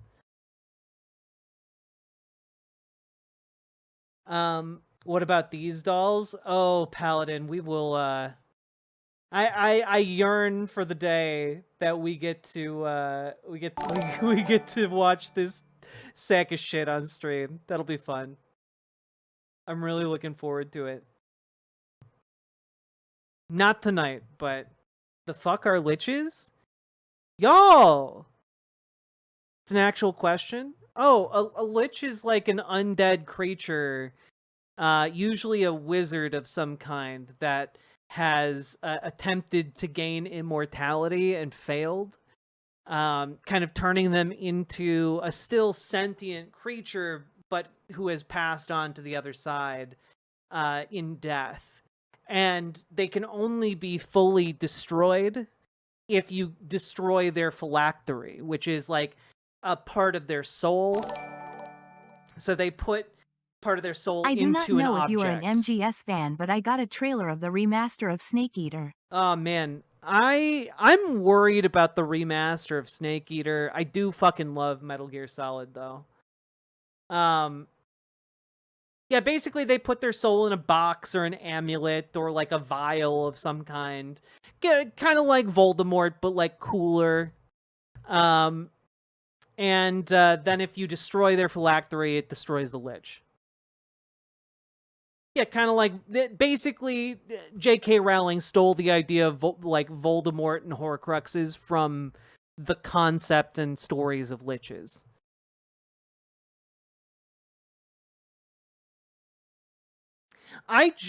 I'm wary of a Metal Gear Solid that it does not have that Kojima touch.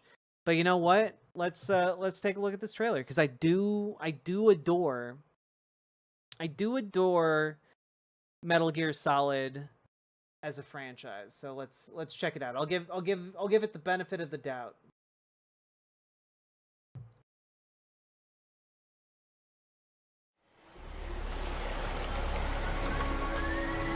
Wait a minute. Quality's dog shit. Here we go. Colonel, tighten the security on this place. He's coming here, I'm sure of it. America is out to destroy the Shagohod and get its hands on your inheritance. The philosopher's legacy. And they're out to kill me as well. What's the story between you and the boss? She was like a mother, and my master. The Cobras will take care of him. Do you hear me, Snake? We are the sons of the boss. I see it!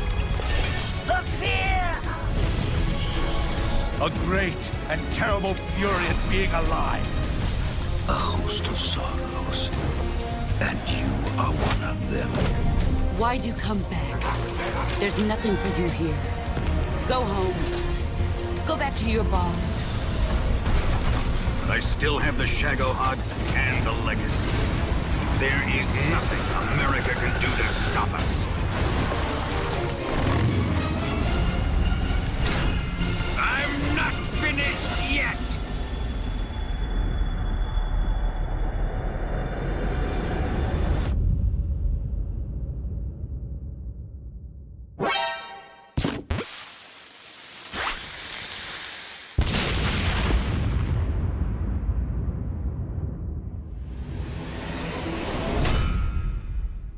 What the fuck? What the fuck was that? Are we gonna fight like a fucking realistic Bomberman? What? Like, what? Okay. I'm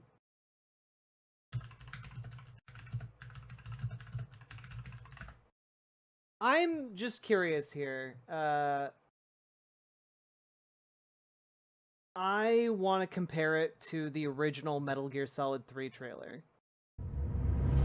I've been waiting, Snake, for a long time. Wait, is this...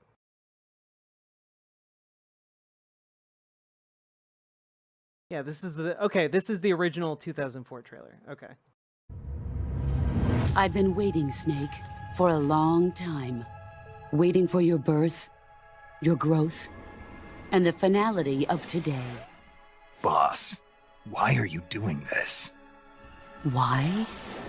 To make the world one again. To put it simply, in order to avoid a full-scale nuclear conflict, we have to prove that America was not involved in that explosion. And eliminating the boss ourselves will prove America's innocence? You're the only one capable of pulling this off. You were her last apprentice. I'm not a hired killer. I'm not your boss anymore. Why'd you defect? I didn't. I'm loyal to the end, to my purpose. What about you, Jack? Loyalty to your country or loyalty to me? Your duty to your unit or your personal feelings? You've got to do it, Snake. She's your enemy and your objective.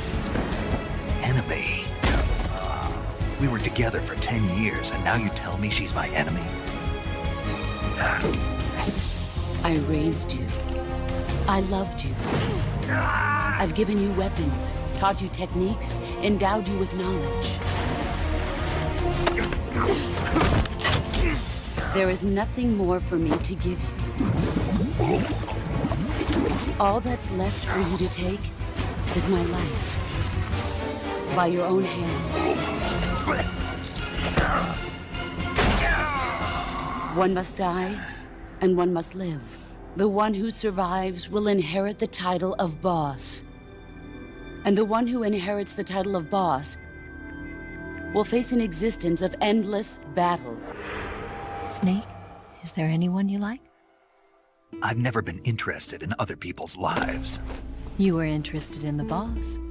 What's the story between you and the boss? She was like a mother, and my master. And your lover? It went deeper than that. Half of me belongs to the boss. Do you love her? No, nothing like that. Do you hate her? Does it have to be one or the other? Love or hate? Between a man and a woman?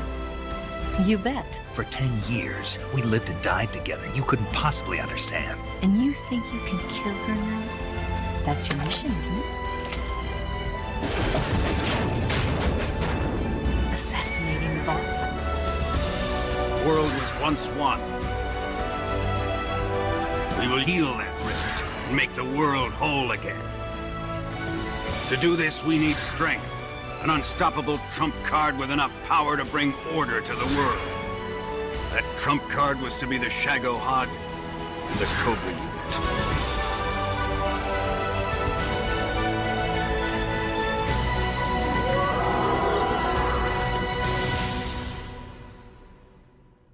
Okay, I have a hot take. I have a hot take. And my hot take is that that is way more impressive to me than the new trailer. And I know that that is like maybe a weird thing to say, but I find games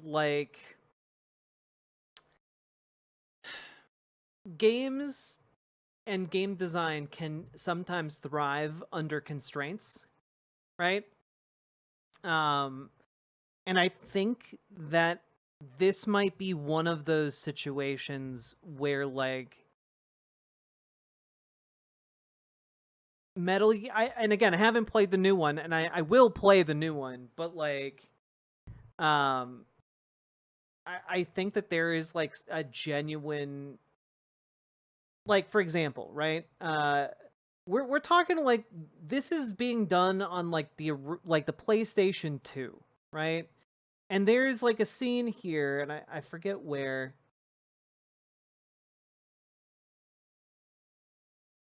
It might have been right here. You were her last apprentice. I'm not a hired. Just like some of the movements and, like, the details of, like, the broken arm, like, that's way more impressive to me. The fact that they got this level of fidelity off of, like, PlayStation 2 hardware, that's crazy. That's crazy good. Like, there's another game, right? And I've talked about it before.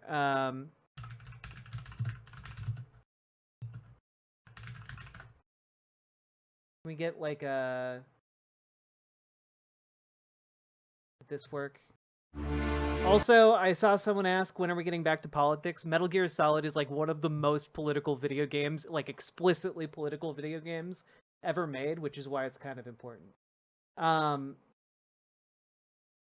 Here. The Vagrant Story for the PlayStation 1 is a similar game that really thrived under a level of constraint. On the PlayStation 1, just, like, take a look at this.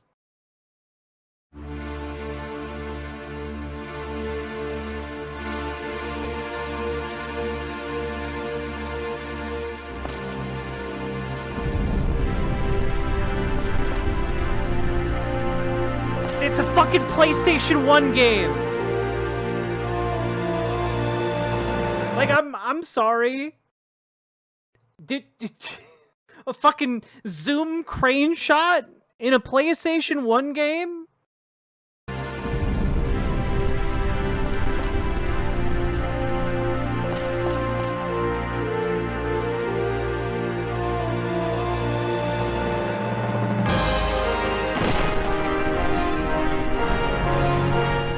They have they did not have a lighting engine on this game. So they, like, made the character models different for every single lighting condition you see.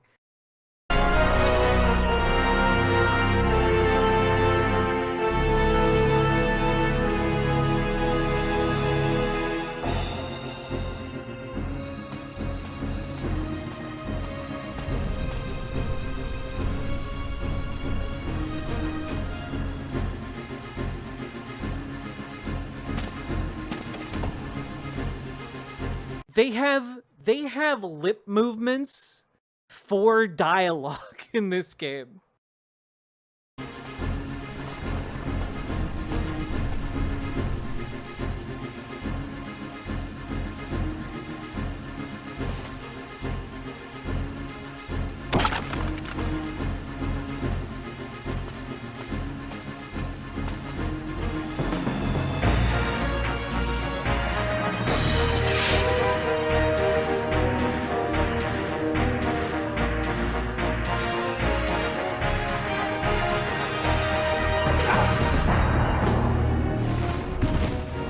I need to finish playing through this game on stream sometime.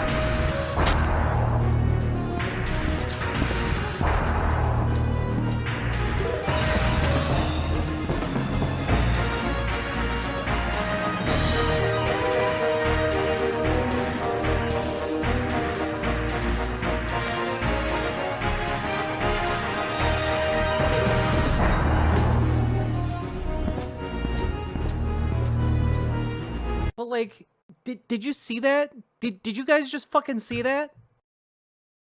Look at it. Look at this character's eyes.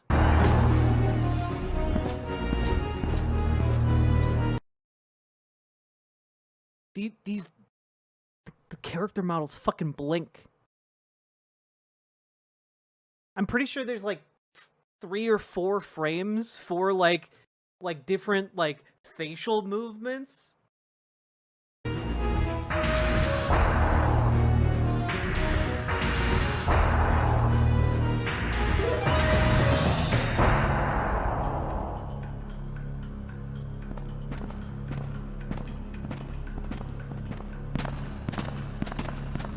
God, this game's cool.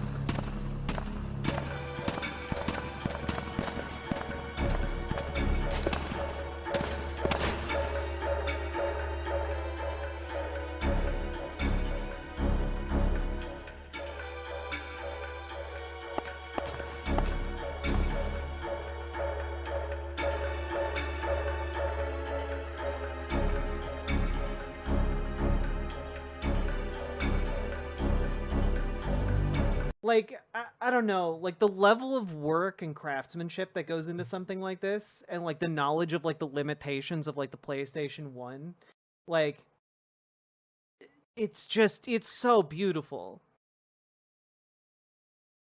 These are the days before we had bone animation, so it was actual frame buffers. We also didn't have fine control over other values.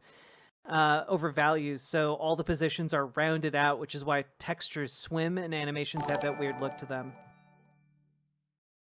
What's a paladin? I'm not entirely sure. What's a paladin? That's a paddlin'. Thank you for the 2 tier 1 subs, Sake.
This game is sick as hell. I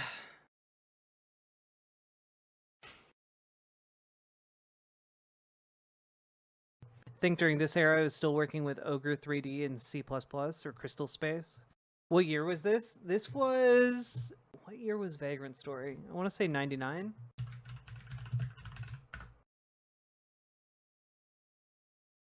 Oh, nope, it came out in 2000. Like, very beginning of 2000. Like, one of the last games to come out on PlayStation.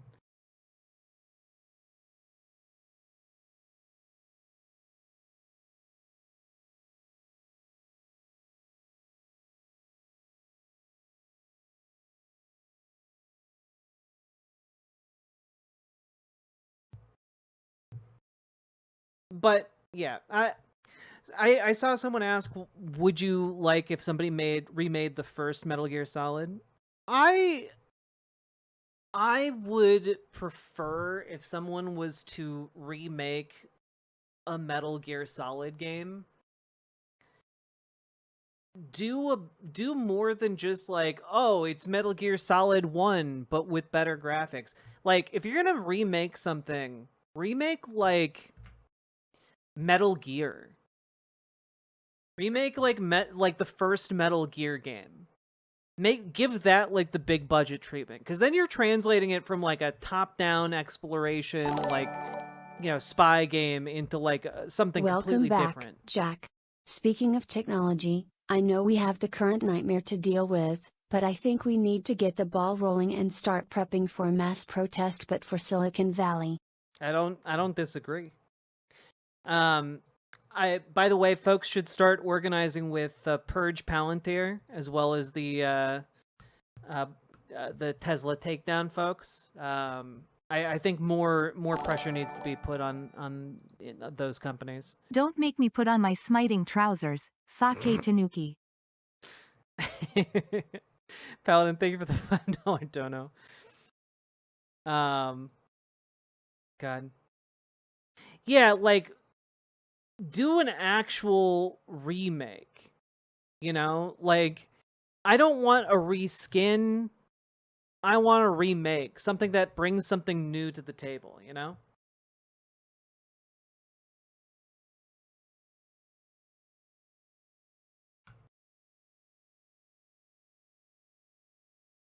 Do you mean the 2 games for the MSX? Yes, that's what I mean. Metal Gear 1 and 2.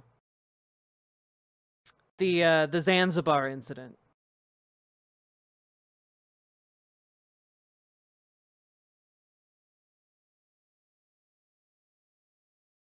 All right. You guys have distracted me long enough. Time for us to continue our discussions of various topics.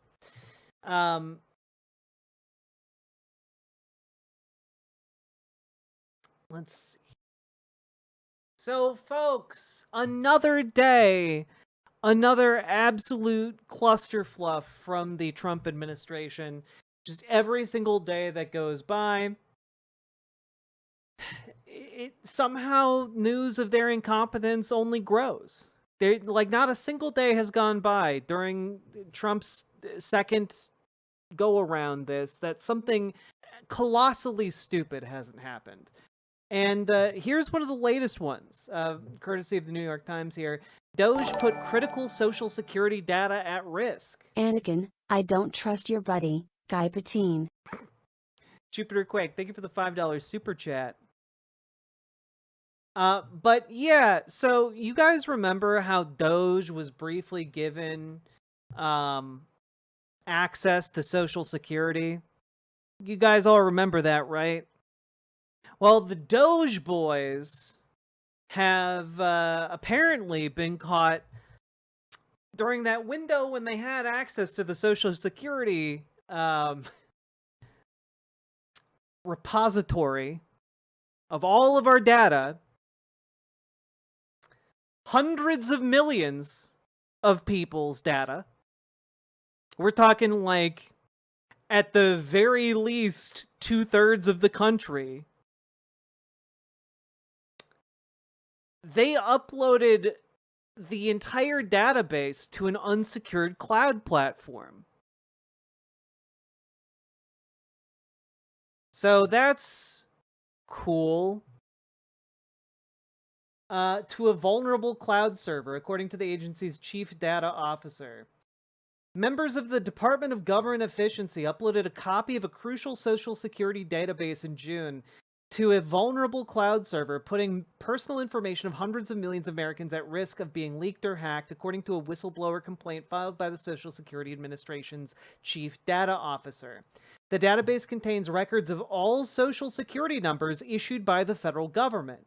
It includes individuals' full names, addresses, and birth dates, among other details that could be used to steal their identities, making one of the nation's most sensitive repositories of personal information. So, yeah.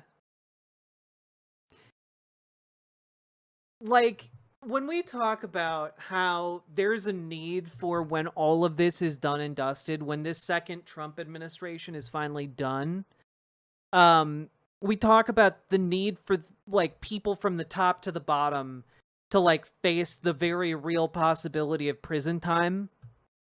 This is one of those things where, like, yeah, everyone working at the Department of Government Efficiency, at this Doge unit, should probably go to jail. Like, they have been personally responsible for leaking the most sensitive information that any one of us in this country possesses. Like, this is beyond the pale, right? This is all coming out courtesy of Charles Borges, who, again, Chief Data Officer of the Social Security Administration. Yeah. Let's see. In his complaint, Mr. Borges said Doge members copied the data to an internal agency server that only Doge could access, foregoing the type of independent security monitoring normally required under agency policy for such sensitive data and creating enormous vulnerabilities. Now, I do want to point out here that the New York Times, again, in its effort to launder the Trump administration's incompetence and the damage that the Trump administration has done, adds, Mr. Borges did not indicate that the database had been breached or used inappropriately, but, like, I'm sorry, they used it inappropriately. They took our data and used it inappropriately by making it vulnerable. Okay? Number one. Number two, there's a huge, enormous qualifier that the New York Times leaves unsaid here, which is, to their knowledge. You know, they don't say this, but, like, okay, you uploaded it to a vulnerable cloud platform. The Chief Data Officer of the Social Security Administration is saying it's enormously vulnerable, and it has none of the security checks that would, say, prevent someone from accessing that database who wasn't supposed to.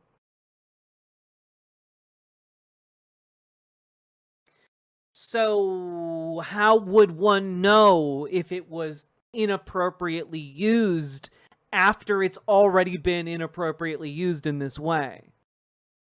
Yeah, like, this is like, okay, you bypassed all the things that would track access to this information. Right? So, like,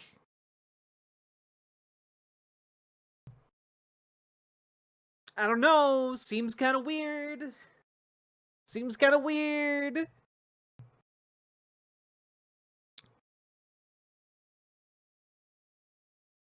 Waiting for the nuclear codes to be leaked. Honestly.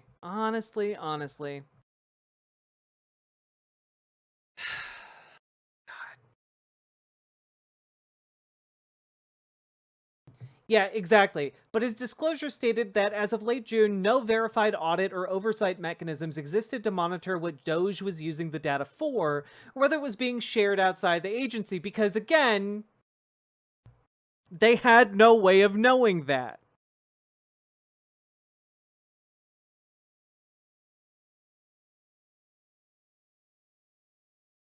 Should bad actors gain access to this cloud environment, Americans may be susceptible to widespread identity theft, may lose vital health care and food benefits, and the government may be responsible for reissuing every American a new Social Security number at great cost.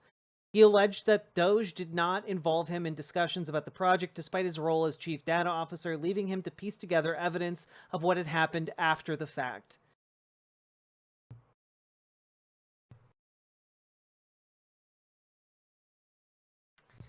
So, again, they came in, stole all of our data, made a copy of it, put it on a vulnerable server, and then didn't tell any of the details of that to the guy who's in charge of keeping all of that information secure. And he had to do an investigation of his own to figure out what had happened. Why did they need that data in the first place? We don't know. What did they do with it after they took it? We don't know. This is why, part of the reason why we must demand there to be, like, tribunals, there to be, like, legal consequences for these people, is because we need to figure out what the fuck they did. Because no one on the inside of these agencies seems to have any idea.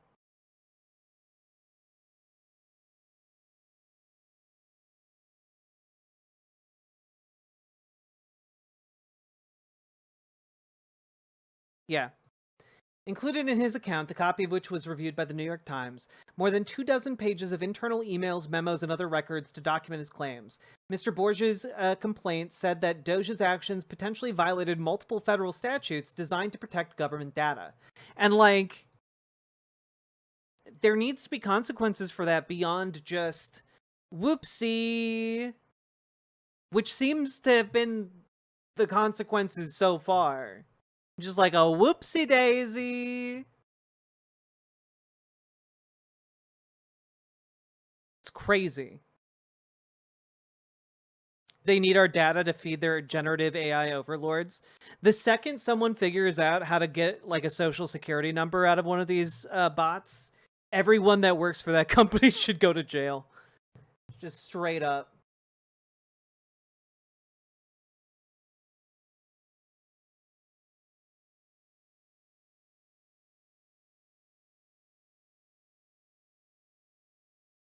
Like, it's just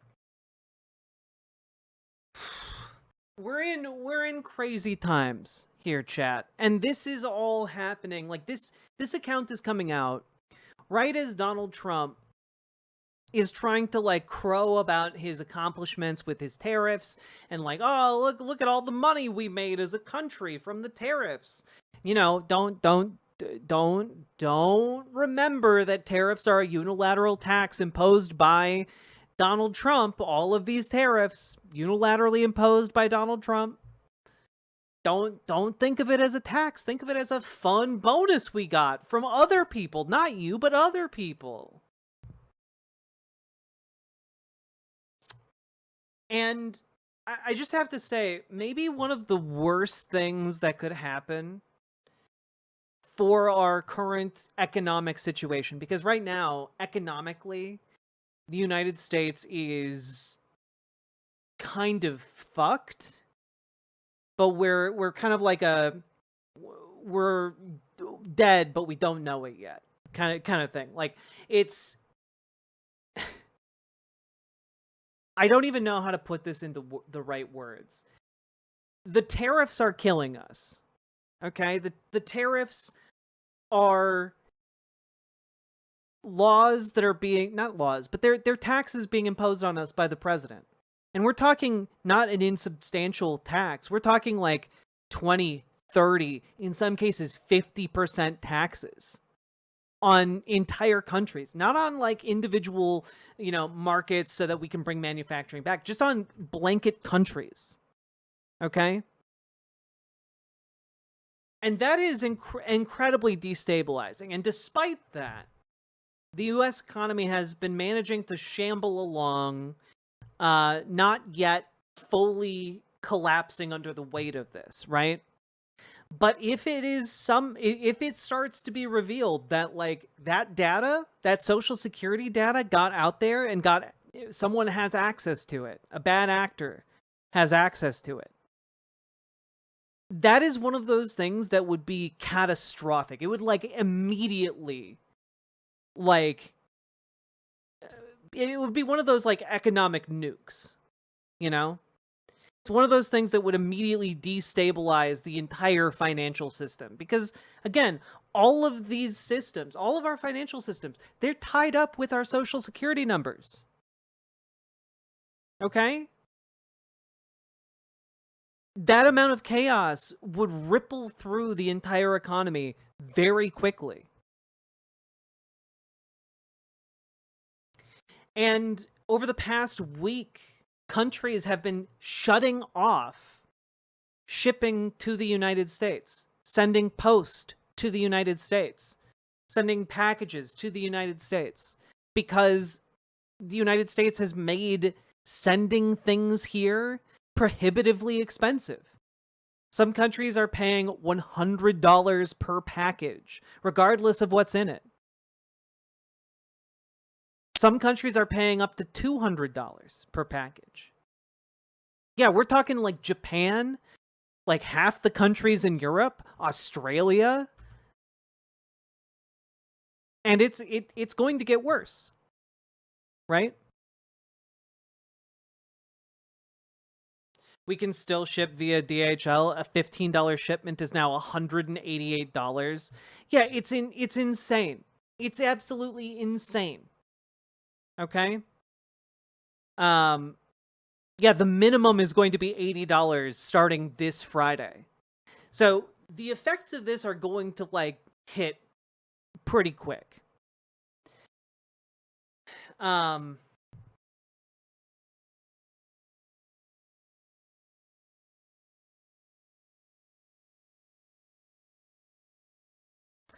And I gotta say, there is one additional factor here that is has the potential to destabilize the whole kit and caboodle, whether or not the Social Security data gets leaked. Okay? And that is what's happening with Lisa Cook. Now, for those of you, if you're like, who the hell is Lisa Cook? She's one of the governors of the Federal Reserve. So she's one of the people, along with Jerome Powell, who runs the Fed. They're the people who are charged with keeping people employed and keeping inflation down, right? Now, the Federal Reserve is an independent agency. It is not supposed to have the president or anyone else in government, putting people in, taking people out, etc. What is supposed to happen is that the governors at the Fed, they have a set term limit and then they get replaced, right? And Donald Trump has been so upset with Jerome Powell that he's been threatening to replace Jerome Powell for months now. And well, it kind of turned out that when he got real close to doing that, companies freaked the fuck out. Okay? Because the Federal Reserve is kind of what keeps our entire financial system nailed down and prevents it from going off into la la land. If the central bank ceases to be independent, and I'm not really exaggerating here, like the entire global financial system is going to suffer some kind of collapse. It is literally the thing that global markets rely on because we've made the American dollar the central currency of the entire planet. And so Donald Trump backed away from replacing Jerome Powell, and they clearly hate each other. However, he's trying to replace Lisa Cook on the governing board of the Federal Reserve. Yesterday, he tried to fire her. He issued a statement saying that he was firing her, and everyone kind of waited with bated breath to see how this was going to unfold today. And well, now we know. So what we have is not Lisa Cook going quietly, but instead Lisa Cook lawyering up along with her allies at the Fed, and they're going to fight this in court. And that is maybe the best case scenario for how this could play out so far. It is going to continue this stability, such as it is, for a while. But this is maybe one of those things where the President of the United States is trying to seize the central bank of the US. It is a major authoritarian play. And it's one that isn't, in the case of, like, for example, Washington, D.C., the National Guard being deployed there is bad. It is an authoritarian power play. It is an attempt to scare and an attempt to control the population. This is something that has the potential to bring in the entire planet. Okay?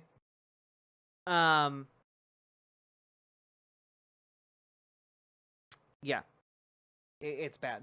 Trump plainly has become newly emboldened in recent days, but another thing that makes this moment so ominous is that his accomplices also appear to be newly emboldened. They are acting freshly unconstrained, brashly, arrogantly certain they will never face accountability no matter what they do to carry out Trump's corrupt bidding. Case in point, Trump's appalling new effort to fire Lisa Cook from the Federal Reserve's Board of Governors. On Monday night, his anger at Cook peaked as he announced that he is removing Cook, who has infuriated him for months by helping to keep interest rates higher than he wants, especially declaring Fed independence a dead letter. Yet this maneuver may yet backfire on Trump, in part because the accomplices helping carry it out have grown almost absurdly brazen in doing so. The move appears to be illegal, though Trump may still get away with it. The law allows a president to remove a Fed board member for cause, which has generally meant something like a real reason grounded in actual misconduct, not a fake reason that the president pulled out of his rear end. Now, what is the fake reason that they are trying to manufacture for removing Lisa Cook? And I saw somebody ask if Lisa Cook was black, and why, yes, she is a black woman. And the fake reason that they're trying to concoct right now is that Lisa Cook has like some kind of mortgage fraud against her. And one thing to understand about this is that, well, there's a guy who works for Donald Trump called William Polt. And William heads the Federal Housing Finance Agency. And basically what William has been doing for the last month or so is trying to find any kind of screw up on any kind of mortgage information that may have been filed. It is the same thing that they are using, I believe, against someone in Congress. It might be Adam Schiff. But there are a number of people in Congress being investigated over this, and it's all the brainchild of this William Polt character. And they're trying to say that screwing up paperwork is mortgage fraud. And I just have to say, digging into private information, yes. Now, what is interesting about this is because Lisa Cook is digging in her heels and fighting this case, that means there's going to be discovery. And that discovery process means that we are going to see exactly how William Polt has been going about getting information on people's mortgages. And that means we are going to know whether or not this William Polt is breaking the law brazenly in an attempt to dig up dirt on Donald Trump's enemies. Yeah, it's Adam Schiff. William Polt has pulled this with Adam Schiff, New York Attorney General Letitia James as well. And all three have been referred to the Department of Justice for prosecution based on William Polt.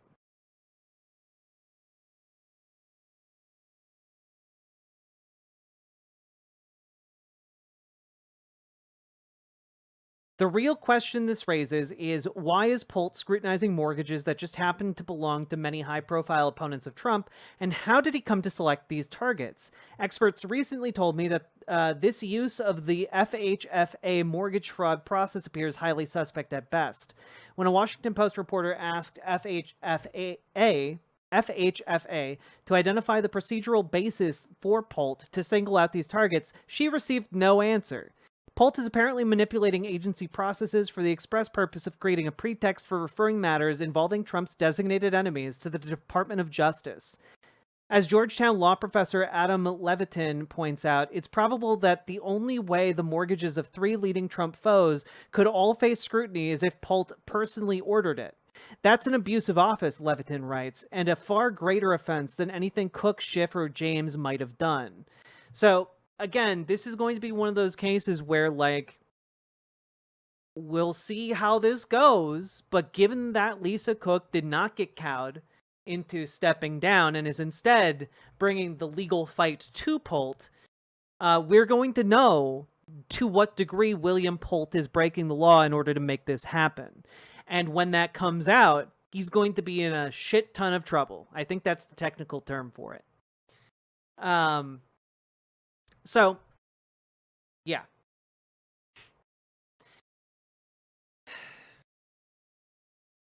Yeah, here we go. Yeah, Cook just announced she's suing to challenge her firing, and people with experience in mortgage law and governance tell me that Cook's lawyer, well-known DC attorney Ab Lowell, has a major opening in the coming litigation. He can use the discovery process to shed light on why Polt targeted these mortgages and on why White House involvement and on any White House involvement in that. I'd be highly confident that Abbe, I'm going to say Abby, is going to explore every avenue of discovery to determine what role, if any, the White House played in instigating this investigation. Because, again, this is one of those cases where, like, oh, did the President of the United States personally order his enemies to be prosecuted? That'd be interesting. Is it against the law? Yes. It is incredibly against the law to do that. Now, folks might say, well, but, Donald Trump has immunity. Again, he has immunity for things that aren't explicitly illegal. But this is one of those things where it is explicitly illegal for you to order, like, your goons to concoct charges against your political enemies. That is actually explicitly illegal. So this could be another one of those cases where, like, the cover-up is worse than the crime. It could be also just that the crime is explicit and blatant. Because there is a limit to the power that this administration wields. And at some point, the levee has to break.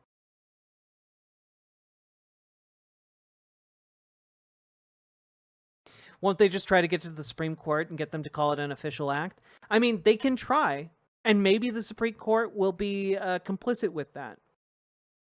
But I also I don't think that's going to be a sure thing the deeper we get into this administration.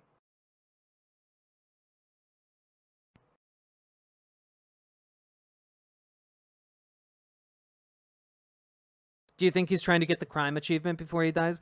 No, apparently he's trying to get the go to heaven achievement before he dies, because he's been talking a lot about dying and going to heaven. And, like, I got real bad news for him.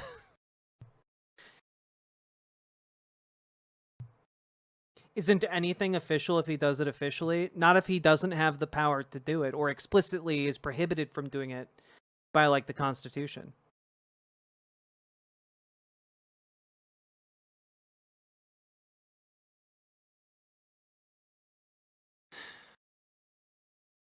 It's another one of those things where even if this does go up to the Supreme Court, even if, etc., it gives him less time.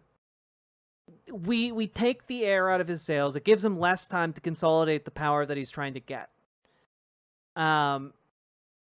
Wrapping up the resources of this administration is good.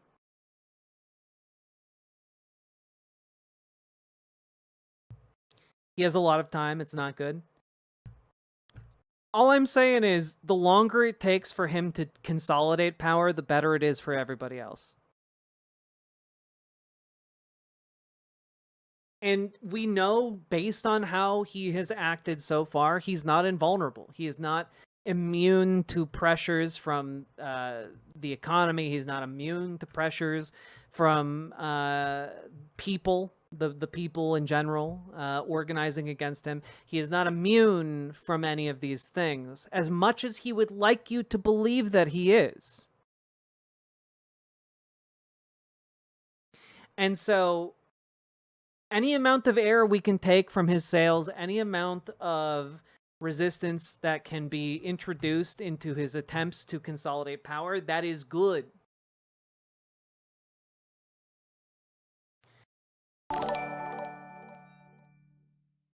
The Grim Reaper is grinning wider than usual, looking back at Trump.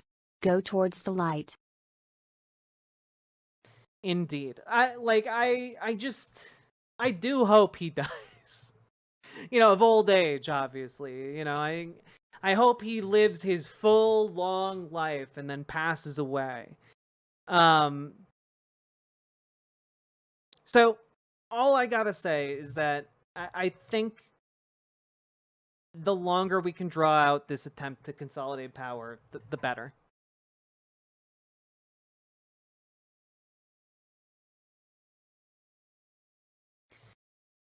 So, with that being said, if he does, what I wanted to point out here is that if he does succeed in replacing Lisa Cook, that economic nuclear bomb we talked about earlier, even if the social security numbers don't get leaked, right? Even if that information doesn't somehow start getting misused,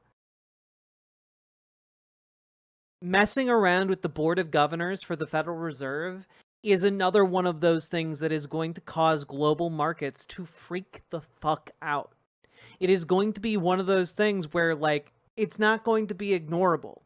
It's not going to be like, oh, we'll all just live with this. No. Every company on the face of the earth that is large enough to operate internationally is going to freak the fuck out. Every other national bank in the world, every other currency in the world is going to go reeling because of that. And it is going to be bad. It is going to make tariffs look tame. It is going to be like an asteroid falling from the deep space and collapsing in on our society. So what I'm trying to put forward here is that this is a good fight to fight, because if we lose it, it makes it worse for everyone. And the longer it takes, the more clear it is going to become to the Trump administration that messing with this is poison for them. So it is one of the things where, like, the longer we take, the more attrition mentally it takes on the will of this administration to actually go through with this.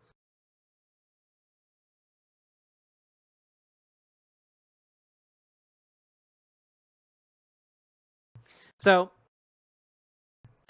that being said,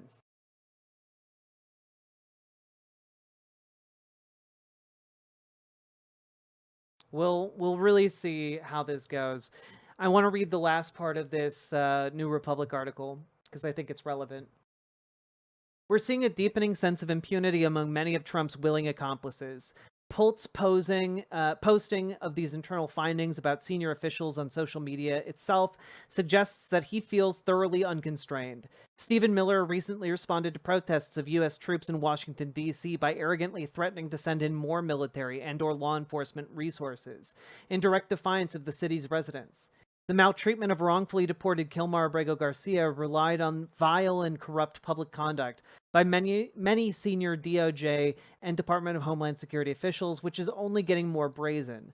Scholars of authoritarianism tell us that the existence of cadres of willing accomplices who are not just eager to bend or break laws to carry out the leader's designs, but also come to see themselves as utterly unconstrained by any prospect of accountability is itself a telltale sign of dissent. The loyalists around Trump are much more open and much bolder in their authoritarianism than they were 6 months ago, because they've learned fight by fight that they can get away with it, Harvard professor Stephen Levitsky told me. We're in a very dangerous moment. Democrats should be making it absolutely clear right now that anyone who carries out corrupt or illegal orders for Trump cannot count on bureaucratic obscurity to shield them from political or legal accountability later. Yes, Trump might preemptively pardon top officials who are legally vulnerable, but Democrats should pointedly pose the question, do you really think it's wise to count on Donald Trump to secure you from jeopardy later? And I mean, that is a point. I think that is a decent point. And I also think that, and I'm going to be completely and utterly candid with you guys. If Donald Trump pardons these people, I think we have seen that the Trump administration doesn't give a single shit about the Constitution, doesn't give a single shit about limitations on presidential power. And similarly, in order to fix this mess, I think any incoming Democrats need to also give zero shits about those constraints in order to set things right. And I think that one of those things that we should give zero shits about is like, oh, well, Trump said we couldn't prosecute these people. I don't give a shit. I don't give a shit. Prosecute them anyway. I think that when we have gone as wrong as we have currently gone, that there needs to be an invalidation of the decisions made under this administration. Whatever pardons might come down from Donald Trump,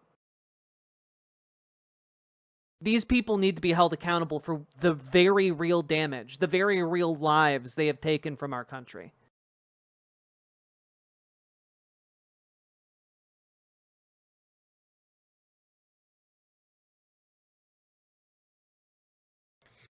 So, with that being said, very good piece by Greg Sargent over on the New Republic. I'm going to link it in chat because I do think it's pretty important talk about where we're at right now with the Trump administration. With that being said, we are under extreme economic threat right now. And basically, all of the indicators are that we are headed into a recession. And if the Federal Reserve time bomb goes off that Donald Trump is attempting to set as we speak, if the data that Doge illegally took out of the Social Security Administration falls into the wrong hands, similarly, another ticking time bomb. This is something that could utterly decimate our economic prospects in this country. So, that being said, keep all of that in mind as we go forward. Pay close attention to what happens with the Federal Reserve, folks. It is where all the action is right now.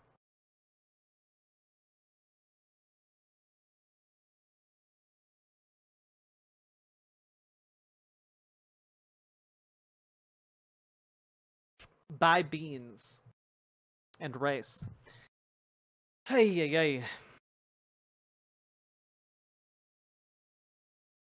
With that being said, hello, folks. We've been going for about 2.5 hours. If you've been getting anything out of tonight's stream, hit that follow button, hit that subscribe button, hit that like button. Do the things. You know the things that help the stream. You're Ascended Kitten. Thank you for the $10 dono. I very, very much appreciate that. And I just want to say hello to the 312, 315, 320 people who are watching right now over on YouTube.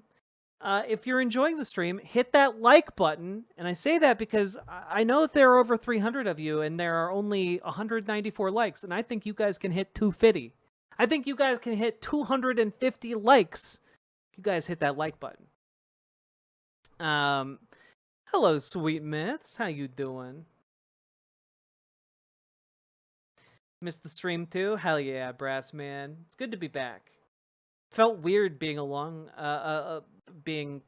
being gone for so long. Almost said being alone for so long. I was not alone. Marie G and Greco, thank you for the 5 gifted memberships over on YouTube. Thank you for helping to make this stream possible. Let's go! I can't wait until I have the soundboard back and I can play the click the button song. Hell yeah. Greening up the YouTube chat, Marie. Thank you so much. Don't be mad, but I did a thing. I suggested you as a guest for god-awful movies. I love god-awful movies. I don't know what that is. But, if somebody reaches out, I'd be happy to consider it. The only reason flag burning would not be allowed is if there was another crime not directly related to flag burning in general. Oh, yeah, we're talking about the insane anti-flag burning executive order. Yeah. Hey, Winky Mink.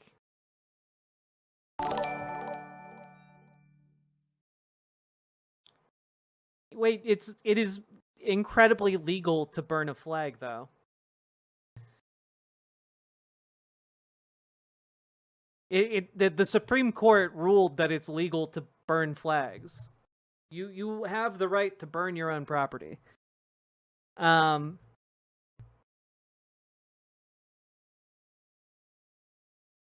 Do I feel rejuvenated? Not even a little. Sadly.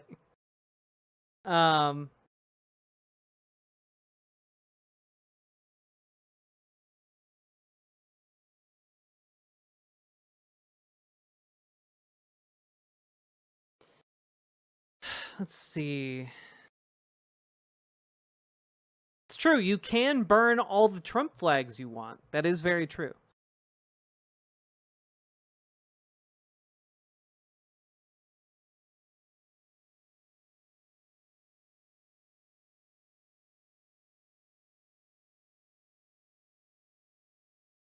Let's see here. Yeah, you do still have to be safe about burning the flag.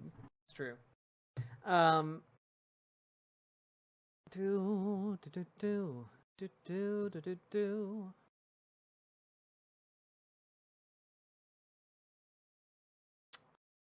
feel let's do like a little let's do a lighter segment. I feel like that last one was a little bit existential in nature.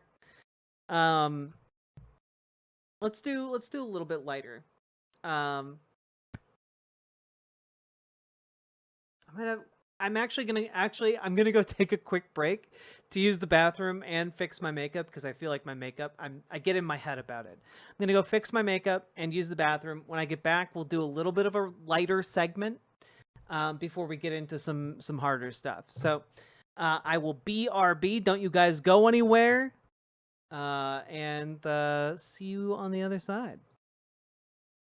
Ba-ba, ba-da-ba, ba-ba, ba-da-ba, ba-ba, ba-da-ba, ba-ba.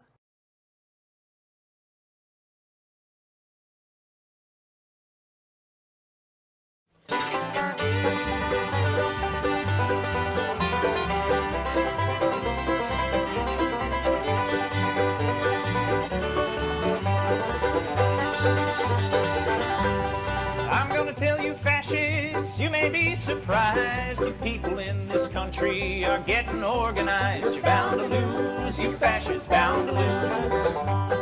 I'm gonna tell you workers, when you cash your checks, they say America first, but they mean America's next. You're bound to lose, you fascists, bound to lose. All you fascists bound to lose. All you fascists bound to lose. All you fascists bound to lose. You're bound to lose. You fascists bound to lose.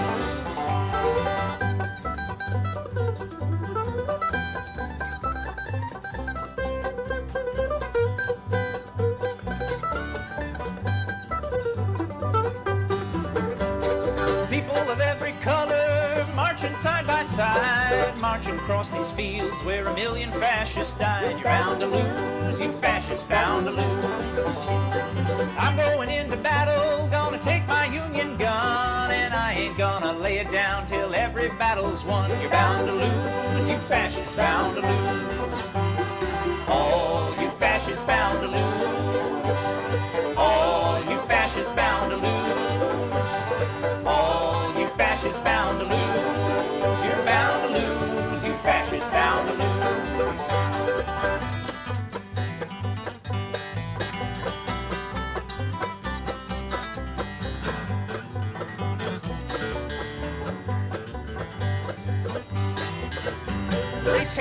cannot break us, but I'm learning quick. Our children won't be sold on your poison rhetoric. You're bound to lose, you fascists, bound to lose. Here comes a big machine surrounding all your hate, forcing it to surrender. Now it's getting late. You're bound to lose, you fascists, bound to lose. All you fascists bound to lose. All you fascists bound to lose. All you fascists bound to lose. You're bound to lose, you fascists bound to lose.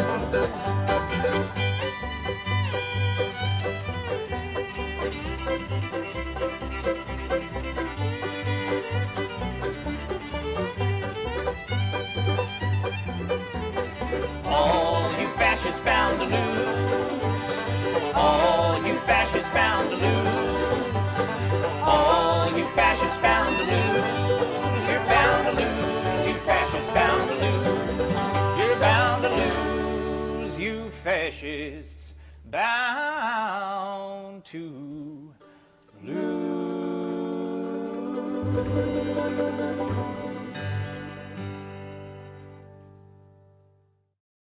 Well, I'm going to start off with a song about a woman who is a heroine of mine.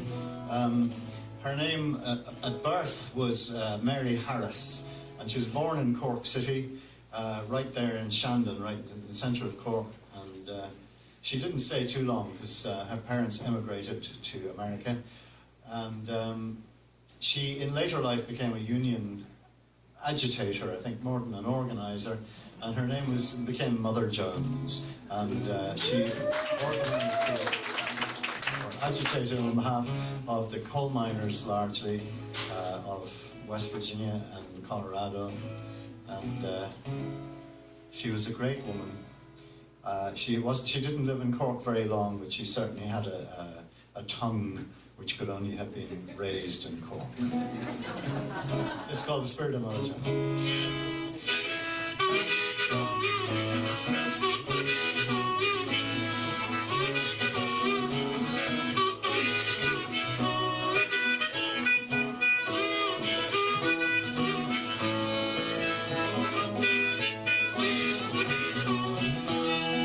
Mother Jones is dead and gone, she could no longer stay. No one knew how old she was, but she was often heard to say how she was born in 1830 in the Swede County Cork. But she crossed the foaming billows till she landed in New York. Mother Jones, the miner's angel, must be treated with respect.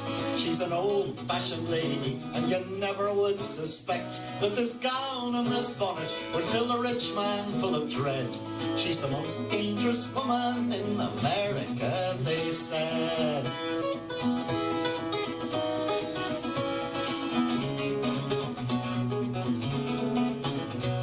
Her marching up the street with her umbrella in her hand. I can hear her still at Ludlow, where the miners made a stand. And she says, John T., will you kindly tell to me, how could you let your troopers lay them 13 children down in the horrors of West Virginia and in Colorado too? Mother Jones and her miners they never could subdue, and the men they stood on ground in their tents and tented by. And the women stood like a wall of steel, and nothing could batter down. Mother Jones, the miner's angel, must be treated with respect. She's an old-fashioned lady, and you never would suspect that this gown and this bonnet would fill a rich man full of dread. She's the most dangerous woman in America, they said.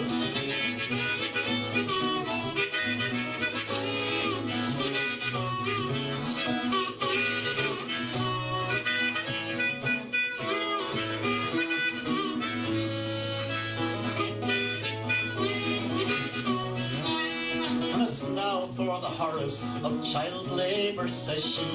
And the march of the mill children took place in 1903 from Philadelphia to New York.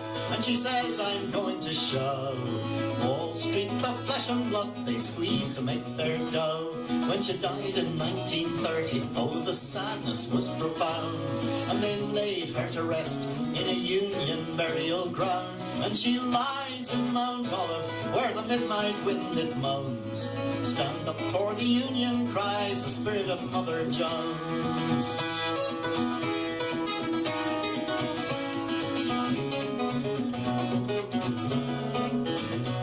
And the rich man and his police and his pulpit and his press got away with murder then, they'd get away with it yet. But we'll forge a mighty union and we won't be overthrown, and we never will forget the spirit of Mother Jones.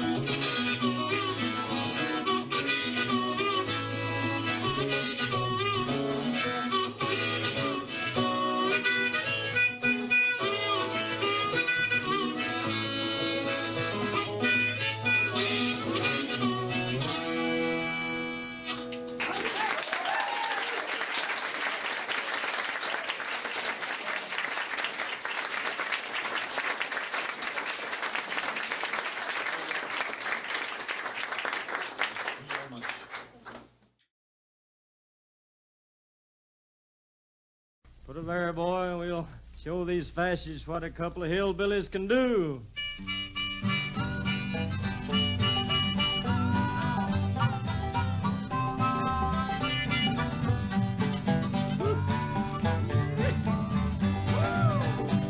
Well, I'm going to tell you, fascists, you may be surprised. People in this world are getting organized. You're bound to lose, you fascists, bound to lose. All you fascists bound to lose. I said, all you fascists bound to lose. Yes, sir. All you fascists bound to lose. You're bound to lose, you fascists bound to lose. There's people of every nation marching side by side, marching across the fields where 1 million fascists died. You're bound to lose, you fascists bound to lose. All of you fascists bound to lose. Yes, sir. All of you fascists bound to lose. Yes, sir. All of you fascists bound to lose. You're bound to lose, you fascists bound to lose. I said all of you fascists bound to lose. Yes, sir. All of you fascists bound to lose. Oh, all of you fascists bound to lose. You're bound to lose, you fascists bound to lose.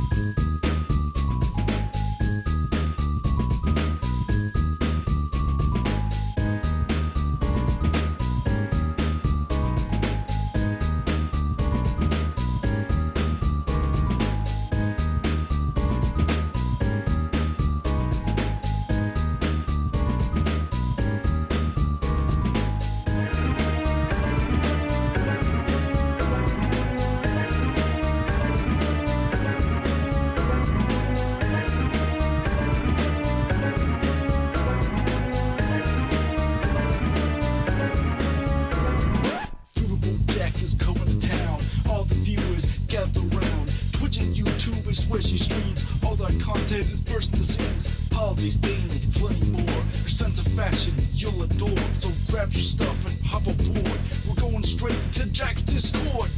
Viva Bojack, Viva Bojack, Viva Bojack, Viva Bojack, Viva Bojack, Viva Bojack, Viva Bojack, Viva Bojack. That's what I'm talking about. First time singing the songs for Viva Bojack. Shout out. I don't know what I'm doing really, but I got passion. That's what it's about. It's all about passion.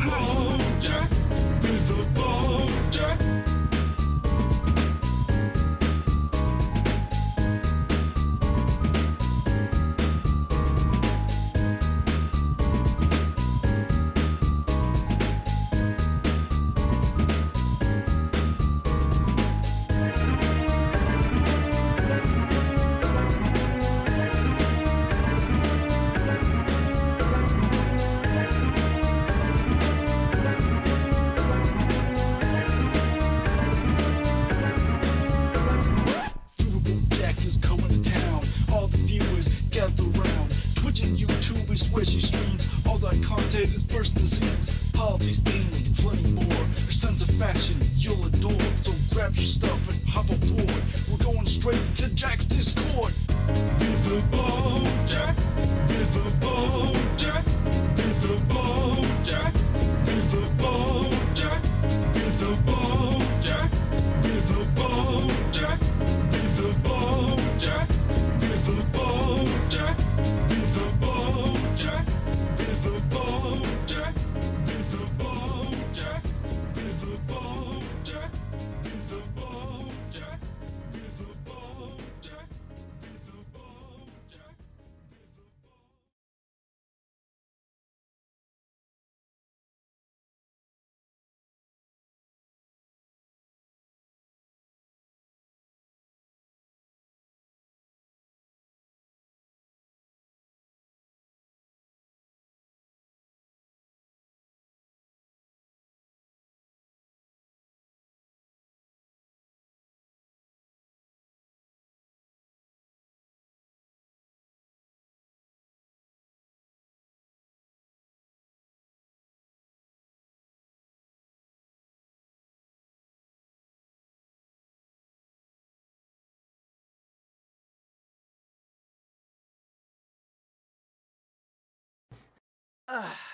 Hello. Hello, everybody. How are you doing?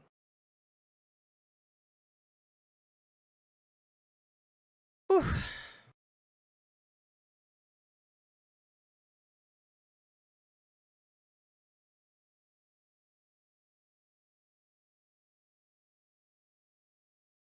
How we doing?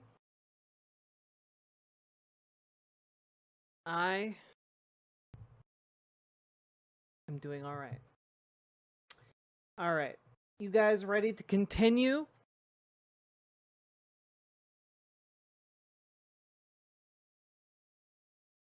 Balatro kicking my ass right now? Fuck yeah, Monty the Ogre. A gamer of taste. Took a piss, got a beer? Hell yeah. Makeup looks good? Thanks, Van Briggs.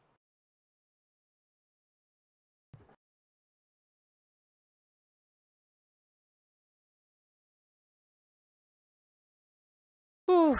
All right. Let's do a lighter story. So, I can't believe that this is real.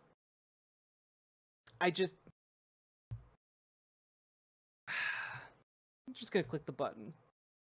So, folks, I just genuinely can't believe that this is real. Fox News put out a segment about why Robert F. Kennedy Jr. wears jeans to the gym. And, you know, I have a lot of questions. I have a lot of questions as to why someone would wear jeans to the gym. But let's hear them out. Maybe they're compelling. And maybe it's not because he's just an absolute freak. Maybe it's because the denim is what allows him to feel emotions. I don't know. Maybe they're his emotional support denims.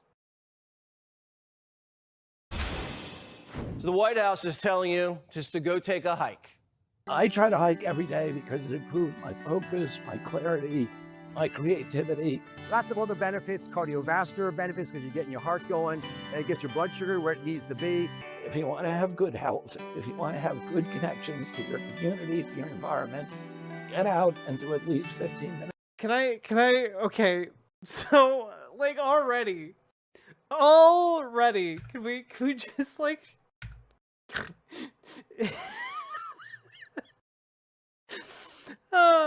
just, this band, like, they both look like they're horrifically uncomfortable. They both look just horrifically uncomfortable, like they've never been out on a hike before in their lives. Go take a hike.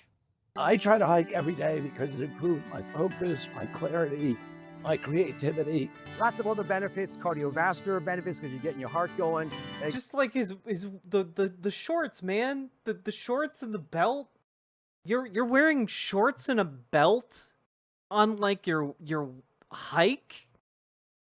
What are you doing? Get your blood sugar where it needs to be. If you want to have good health, if you want to have good connections to your community, to your environment, get out and do at least 15 minutes of walking a day. Oh, good dear. Kennedy's on a cross-country tour. It's so weird and off-putting. Oh, look, a deer.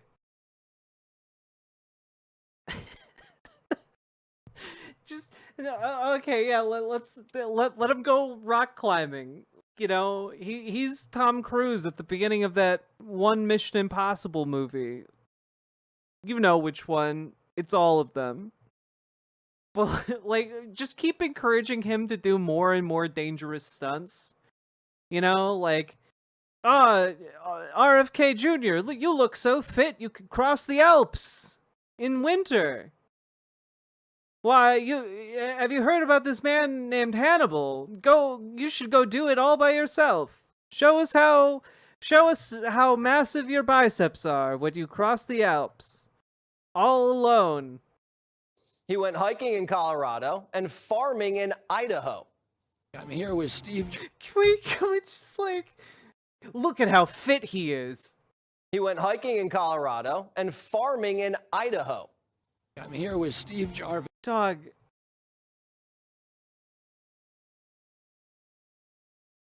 I want, call me old-fashioned. I want my Secretary of Health and Human Services to actually, have a medical background. I don't care. I genuinely don't care if they can do rock climbing or if they can look like a fucking freak while on a hike. I just want them to know the health science so that we don't die of, listeria poisoning or something.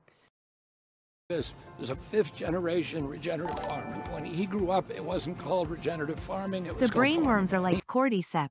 They yearn to climb upwards. Oh God! But we're missing precious moments of this. Regenerative farmer. Idaho. I'm here with Steve Jarvis, who's a 5th-generation regenerative farmer. When he grew up, it wasn't called regenerative farming, it was called farming. He's growing without the use of pesticides or fertilizer, very, very little fertilizer, and without any kind of chemical intervention. We're losing. Yeah, back in the 1950s. A time famous for no pesticides whatsoever. Just natural farming, those 1950s days. No Monsanto chemicals back then. No, sir. Wait, what's that? We had entire fleets of crop dusters pouring chemicals onto our foods? Oh, wait a minute. So you mean to tell me that Robert F. Kennedy Jr. is not a straight shooter and is just straight up lying? The health of our kids. We need to start giving them healthy food that is locally grown, and we. I'm sorry. Very, very little fertilizer, and without any kind of chemical intervention. We're losing the health of our kids. We need to start giving them healthy food. We need to start giving them healthy food, you say, while filming just iron skillets full of steak. And like, I'm not against iron skillets full of steak, but also like, where your veggies at, man? Is locally grown, and we need to start transitioning away from destructive agriculture that's destroying the soil. Being healthy is actually pretty simple. Eat clean, move your body, go outside. Yeah, before Robert F. Kennedy Jr. came along, farmers famously never thought about the health of the soil. Definitely not a lesson that Americans learned in depth, maybe, say, 100 years ago, during a little something called the Dust Bowl. But sure, yeah, new concept. You need to care about soil quality. I'd make love. You don't have to make love outside, just do both. Not necessarily at the same time. What is wrong with everything? What did Fox News like spike the water or something? Like what? Again, I need to remind you all, Jesse Waters famously like let the tires out of his now wife's car in order to force her to go on a date with him. Simple. Eat clean, move your body, go outside, make love. You don't have to make love outside, just do both. Not necessarily at the same time. It's the government, big food and big pharma that make everything so poisonous. The dietary guidelines. That's absolutely not true. Nature can be poisonous on its own. But you would know if you'd ever grown something like rhubarb. That we inherited from the Biden administration were 453 pages long. They were driven by the same commercial impulses that put Fruit Loops at the top of the food pyramid. We are going to release... What are you talking about? No, what are you talking... Put Fruit Loops at the top of the food pyramid? We haven't used food pyramids for 30 years, buddy! What are you talking about?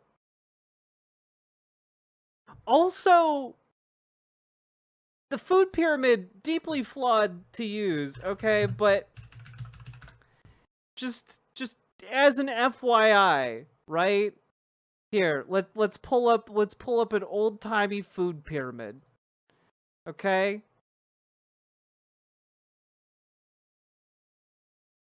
Just in case anyone forgot.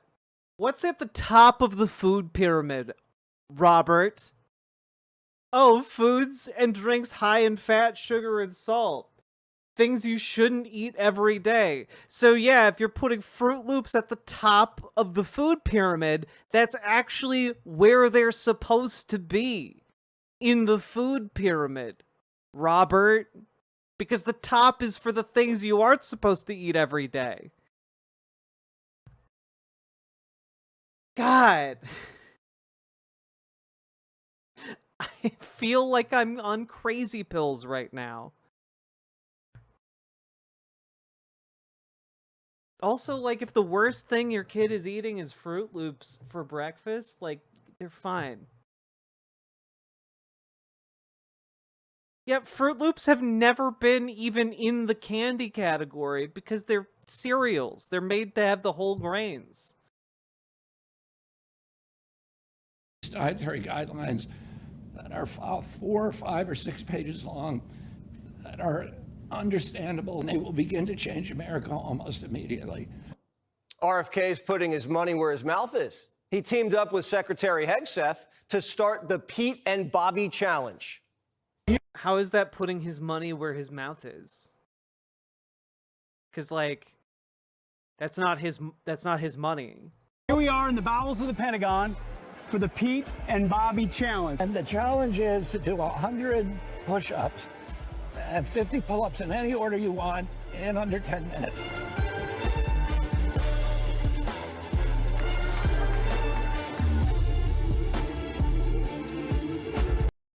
Can I just say,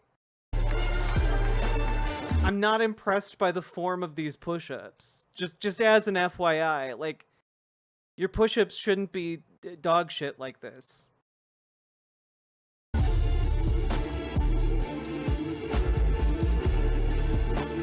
Also, okay, if you're trying to do a workout, you should be aiming for slow and right as opposed to fast and wrong.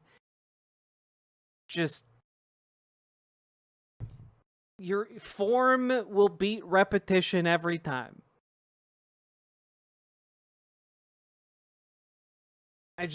Secretary of Defense shark attack. You can do better, Ranger Tom! Let's go! Make your country proud! We want to send out a challenge to... It'd be so difficult not to, like, just haul off and punch that man in the face. It'd be so fucking hard. Pete Hegseth is one of the most punchable faces in America. Let's challenge the chairman of the Joint Chiefs, Raising Cain, and then my friend on TV, Will Cain. We hope Americans will take this challenge and you'll pass it along. Health Secretary Robert F. Kennedy Jr. is here. Mr. Secretary, thank you so much for joining us. Before we get started, I have to ask you a question that everybody's wondering about. Why do you wear jeans when you work out? Yeah, again, excellent question. Because you can see in all of this footage, RFK Jr. is wearing jeans. Inexplicably. Why? Why are you doing that? Push-ups and 50 pull-ups in any order you want in under 10 minutes. What a fucking freak, man.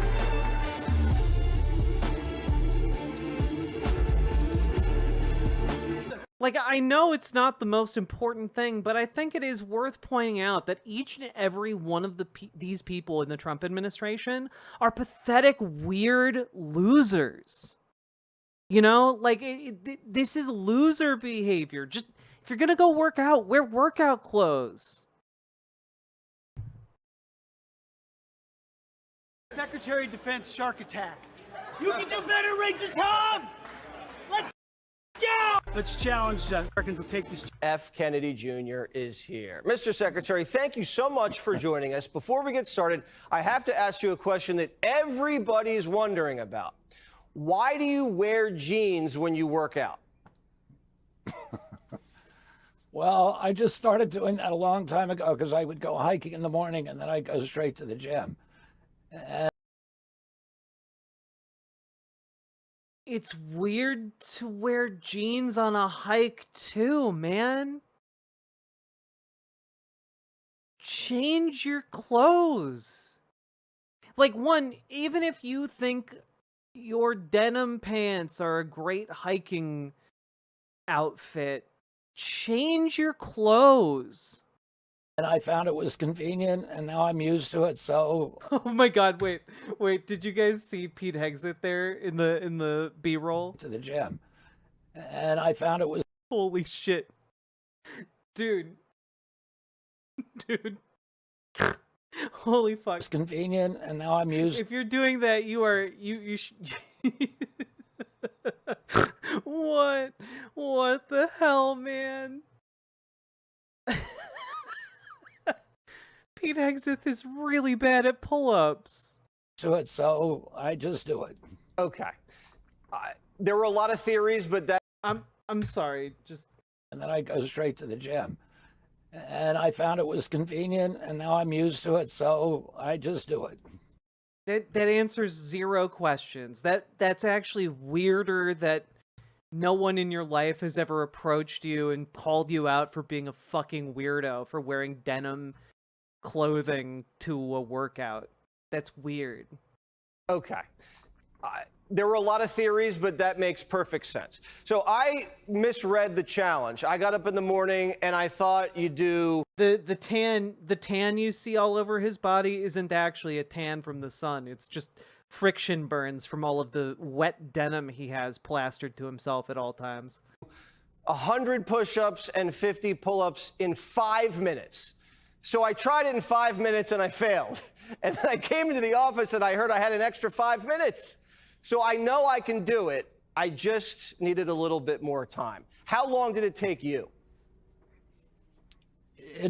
I got 5 minutes and 48 seconds. Oh my God. And Pete got 5 minutes and 25 seconds. But that Marine that Marine woman that you filmed, she got 3 minutes and 46 seconds. Get out of here. And one of the Marines got 2 minutes and 40 seconds. So, but I really wanted to see what you do, and I think Jesse, if you could put it, post it on TikTok or X, the actual film of you doing it, and then it will make it easier for us all to check your style. To believe me is what you're saying. Okay. Yeah, none of us believe you, Jesse. I'll see what I can do, and we'll put it up on the show. And now that I know that I have 10, I'm going to pace myself. Is this like the ice bucket challenge where people were naming somebody and it's just a kind of a good thing to get momentum with? Why is this? No, because the ice bucket challenge actually helped raise awareness for ALS, you dipshit. So important. I mean, we're trying to get our kids now are spending 7 hours a day on average in front of their screens, and we got to get them out. My uncle. Yeah, you know what will get a bunch of kids out and away from their video games and social media? Two old guys doing push-ups and pull-ups. And doing the Bobby... the Bobby Hexeth challenge. The Bobby and Pete challenge. Don't you want to be cool like Bobby and Pete? All the kids want to be cool like Bobby and Pete. This definitely isn't a midlife crisis. In 1960, a month before he took the oath of office, he wrote... Man, everyone wants to be just like RFK Jr. That's why we all wear our denim jeans to the gym now. All the kids are doing it. An article for Sports Illustrated called The Soft American, and it was about how worried he was that we were falling behind Europe and other nations, and that America had been created by this beef jerky toughness. We're the toughest people in the world. We tamed the wilderness. We built this extraordinary economy. And hey, you know what? I'm just gonna throw this out there, okay? I don't think that the people who tamed the wilderness were out there doing push-ups and pull-ups. I think they just kind of did it and had guns. I think that's actually what happened there. Like I don't think they were doing pull-ups in their jeans. And now we were losing that. And today, it is so much worse. 8 out of 10 of our kids cannot qualify for military service. And the obesity rates are over 50%. The diabetes rates now, 38% of our teens are pre-diabetic or diabetic. And, you can... One of the things that might be a solution to this would be to, raise the minimum wage to make sure that, like, all people who work in America have a living wage and that allows them to get good, decent, healthful food. That might be a good start. 77% of type 2 diabetes cases can lose their diagnosis or arrest the disease just by changing their diet. So we need to start thinking about getting Americans in shape again, and we made this challenge particularly for young people. We'd love you to post your time, your challenge on Instagram or Truth Social or X or... all you young people who are out there watching Fox News and Jesse Waters, all those young people who are, the Fox heads, that's what they call them. TikTok or Facebook. And we're just challenging people to get up and get moving. All right. Yeah, we need to get all those kids posting on their Facebook. That's where all the kids are at these days. Well, challenge accepted. And first, I'm going to take a hike. Not in jeans, but maybe shorts. Secretary Kennedy. Like, just wear like clothes that are suitable for a hike. I don't know. Kennedy, thank you so much for joining Primetime, and keep up the great work. Thank you for having me, Jesse. Click here to subscribe. I'm sorry. I think there needed to be way more questions about the jeans.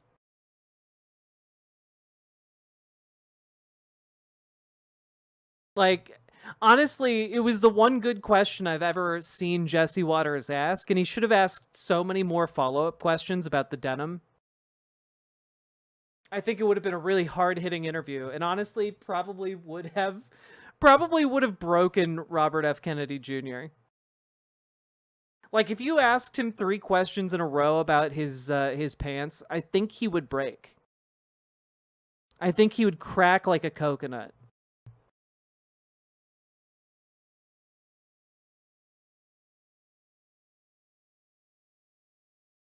Anyway,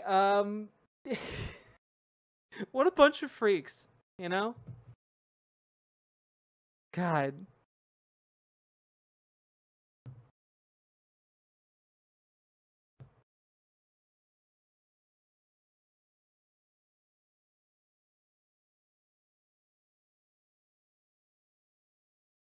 All right. I am going to bump a couple of segments that I prepped to tomorrow, but I'm going to do that largely because I want to make time. I want to make time for us to go over a relatively short town hall that I think you all will enjoy.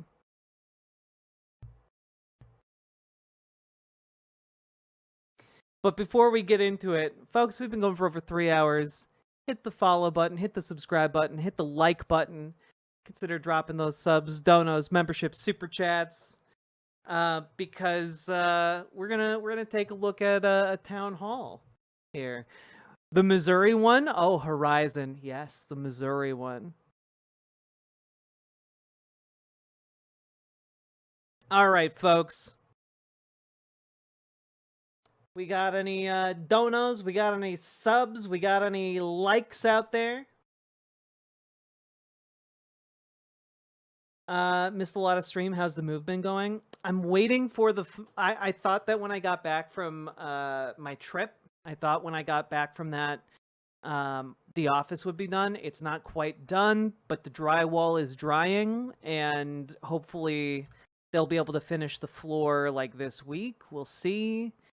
But the rest of the move can't really be finished until that room is done, so we're kind of at a standstill. You mean the paint? No, like they put up the drywall, and like in order to seal the drywall, they had to like paint stuff in. Yeah. Isn't drywall sheets? Yes, but they have to like secure it. Still wet wall, not drywall. They also had to plaster like the walls. They had to plaster like some of the like concrete block walls to give it a more finished look.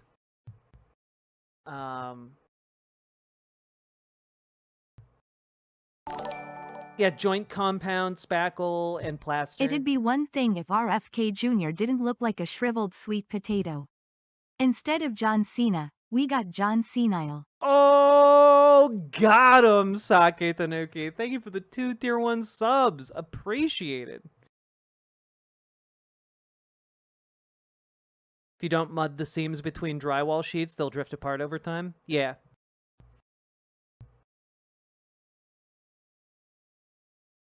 Don't they want to bring asbestos back? I mean, I wouldn't put it past the current administration, of course. Let's see here. But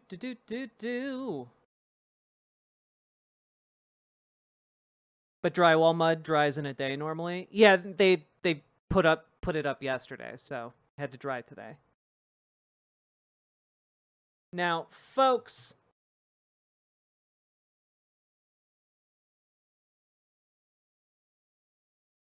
Bell or Alford? I don't know.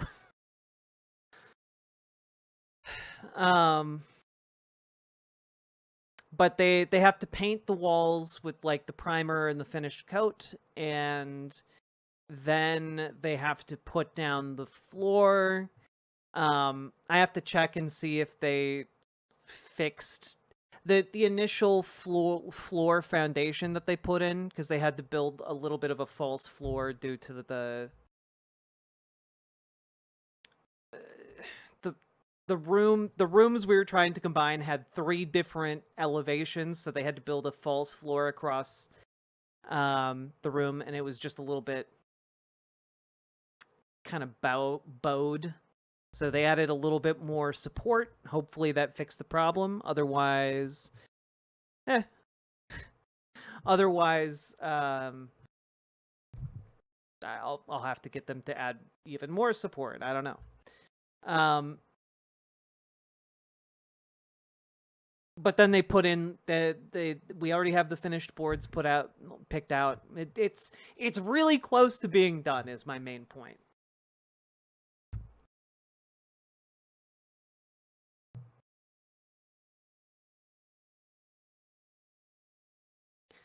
Now, folks, here we go. So, folks, now, normally when we've been doing these town hall segments, we've been talking about Republicans, where Republicans show up, people organized in their community show up as well, and it's a good time. This time we're doing something a little different. We're going to be going and taking a look at Wesley Bell's town hall in St. Louis, Missouri that happened last week. And it did not go particularly well for Wesley Bell, in part because the town hall was interrupted by pro-Palestine protesters. And, well, Wesley Bell doesn't have a great track record when it comes to wanting to end the genocide in Gaza. So this is it's gonna be a time. Let's take a look. Congressman Wesley Bell, District 1. Oh, this got hot. You were actually here, Paladin? Hell yeah.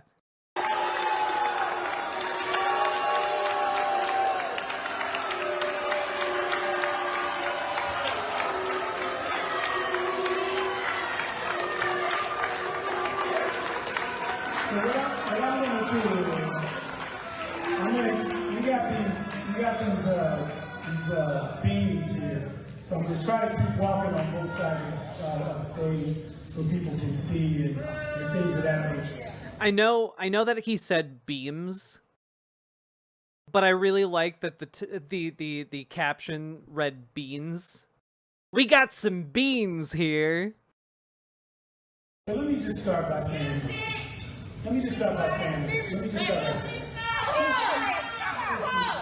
Listen, what I hear online when I talk to people is, we want to talk. We want to ask questions. And so now we are here, so let's do that. Let me ask this. I'm going to tell this to everyone in this room. Just stop talking. This is not your town hall. You can leave. Nobody, if you don't want to be here, you can leave. But let me just say this. Let me say this. The camera that they used for this must be warping him crazily, because his proportions are absolutely insane right here. I can't emphasize enough. I am not distorting this video in any way. The bottom line is, and I'm saying it because I see more folks on this side, but I'm going to keep going back and forth, is that I don't duck away from tough questions. And the problem that... I don't duck away from tough questions, but I want you all to leave so you don't ask me the tough questions. I want you to all duck away from asking me tough questions. Last Thursday was my 25th birthday. I made a Mexican street corn for my party held on Sunday at a pool party. Feels birthday man, will you sing for me? Hypers. I will absolutely sing for you. Happy birthday to you. Happy birthday to you. Happy birthday, dear Smelanie. Happy birthday to you, and many more. Happy birthday. And congrats on being 25. My birthday was the day after yours. So, birthday neighbors. Also, Mexican street corn is delicious. The thing that concerns me is that we've gotten to a place, not only in this society, but in St. Louis, where we're not even willing to have conversations. And we gotta be able to talk. Whatever the issue is, let me just be clear here. There are a lot of important issues. Oh, you also organized against the data Be center gone, in white St. man. Charles? Travis T, thank you for gifting a sub to my rear end. Hell yeah.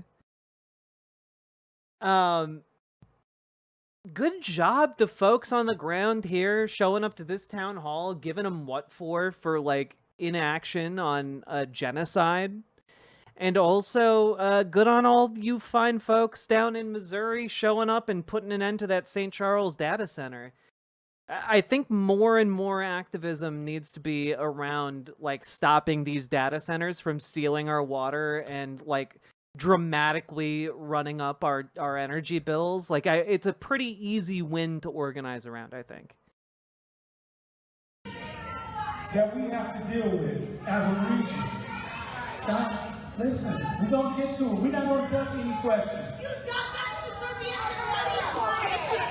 Listen, I really want you to be here because I actually want you to hear my conversation when we talk about the question. But if you're not going to be respecting everybody else, just go. Now, what I want to say is there are a lot of important issues in this region, and so there's a lot of people who want to talk about a lot of different issues, and we're not going to be here all night, so we got to get a chance to talk about all of those issues.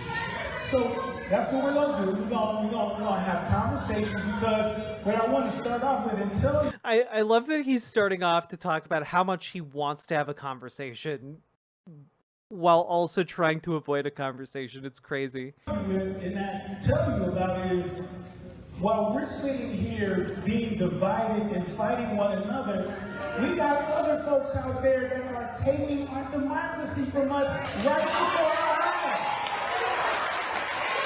Right before our eyes. The Supreme Court is gone for a generation. We have lost the House. Let me finish. Yeah, what are you gonna do about any of that, numbnuts? Like, that's the thing, right? Let's talk about how all the ways we're fucked, but what are you gonna do about it? You know, what are you going to do about it?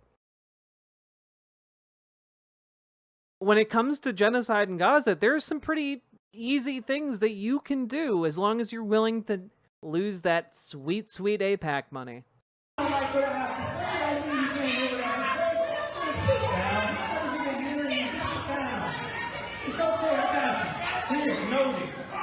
Here's the thing though.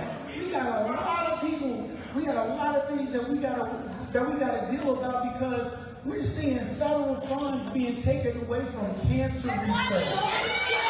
We're seeing federal funds taken away from Alzheimer's research. We're seeing, we're gonna talk, we're gonna take the questions. We're seeing, I'll answer that question too. I can answer that question, but I'm not gonna answer it yours. Just relax, we're gonna get to those questions. So we have right before our eyes, our democracy is being taken from us. And so now this is what I decided to do.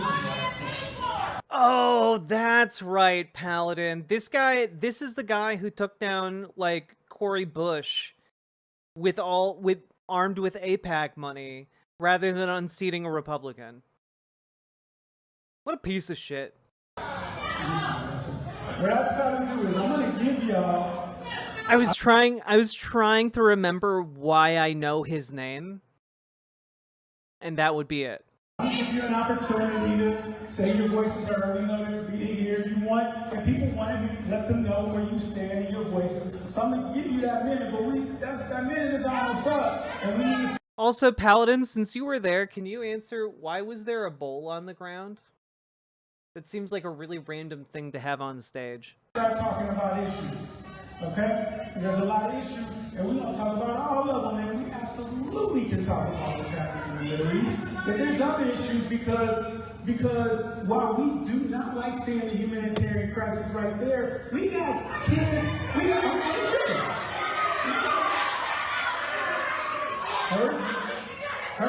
heard you, know it. But you know what we got? The number, let me say this. That is, it's terrible what's going on in any war. Let me tell you this. It's terrible what's going on in any war.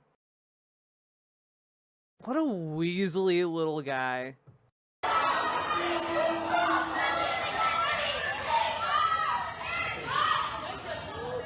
The number one killer of kids in St. Louis between 1 and 17 is gun violence, and there's some people who want to talk about that too.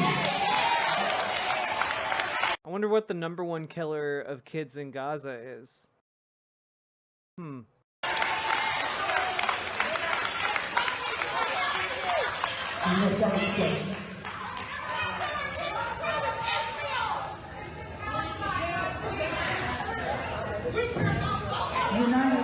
Literally, I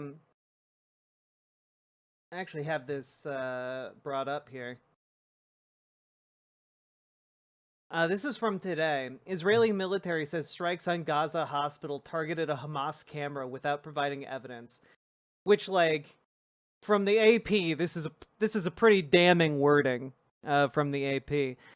But just to be clear, what the context of this is, the Israeli military bombed Nasser Hospital earlier today, multiple times, killing like over 20 people.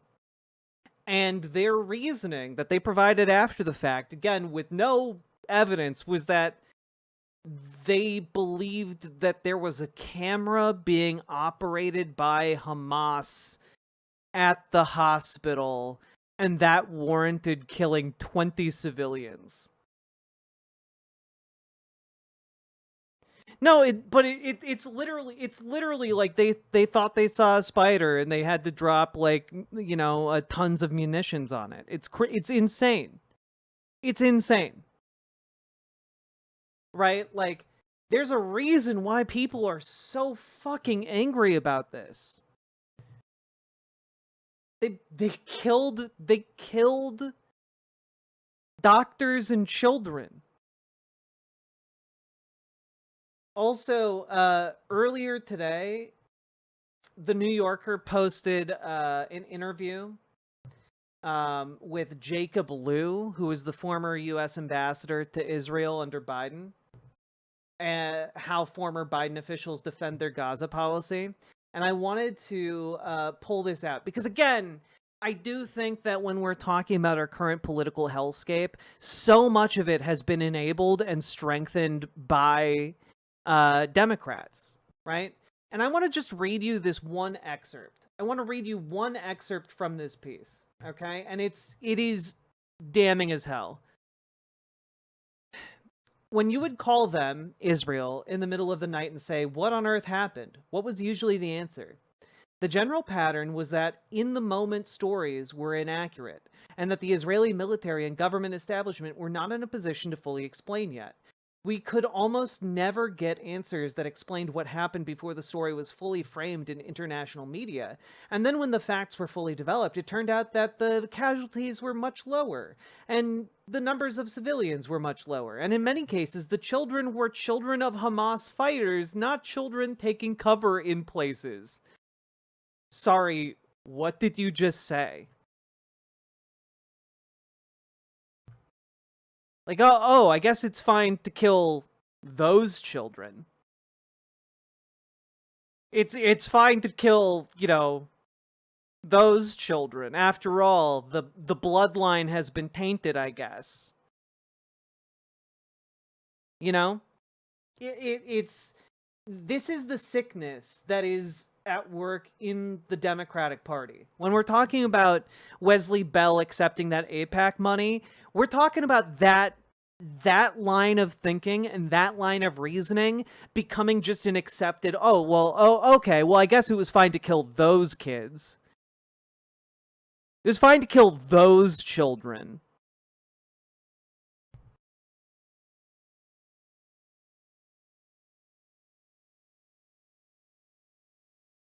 So, I have nothing but utter and complete contempt for Democrats like Wesley Bell. Stand divided five. We're going to sing our national anthem. So hostile. Fuck. We're gonna sing our national anthem. Fuck off. This conflict, happy or sad, we're going to call up Lady Wilson.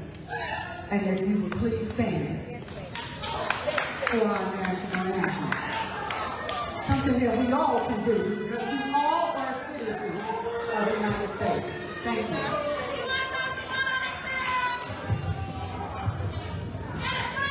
you. Greetings. Thank you. Okay, can you see by the dawn's early light what so proudly we This is so uncomfortable. had its twilight left gleaming, whose bright stripes and bright stars. Oh, I'm having a good day, Distron.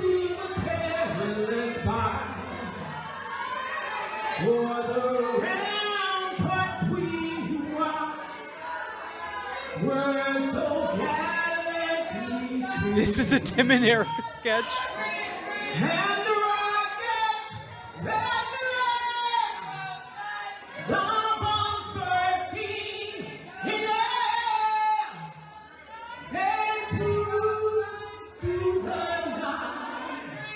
That our flag was still there.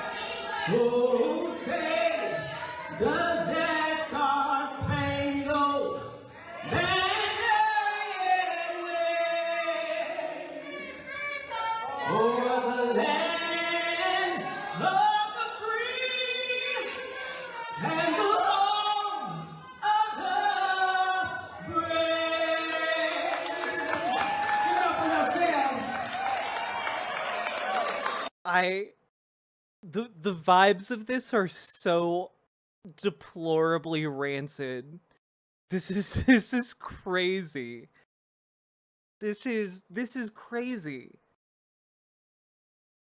Like, how do you continue to double down on this ideological position while people are screaming at you about how that position supports murdered children on the other side of the world? It's crazy.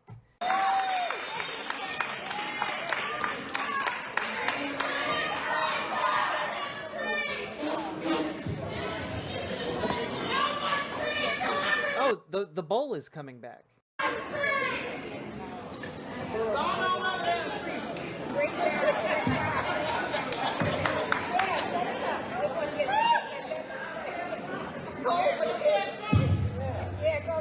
Don't tell Trump! Right.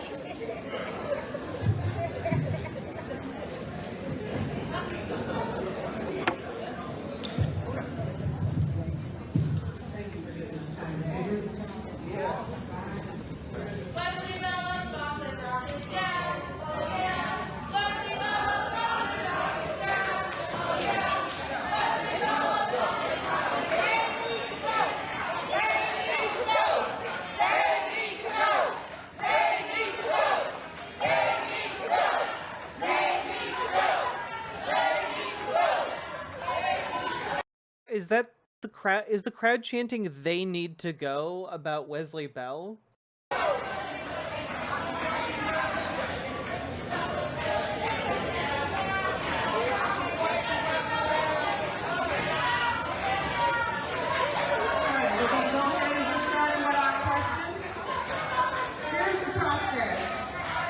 So you can kind of understand how this is going to work. And we are going to have live questions. Right?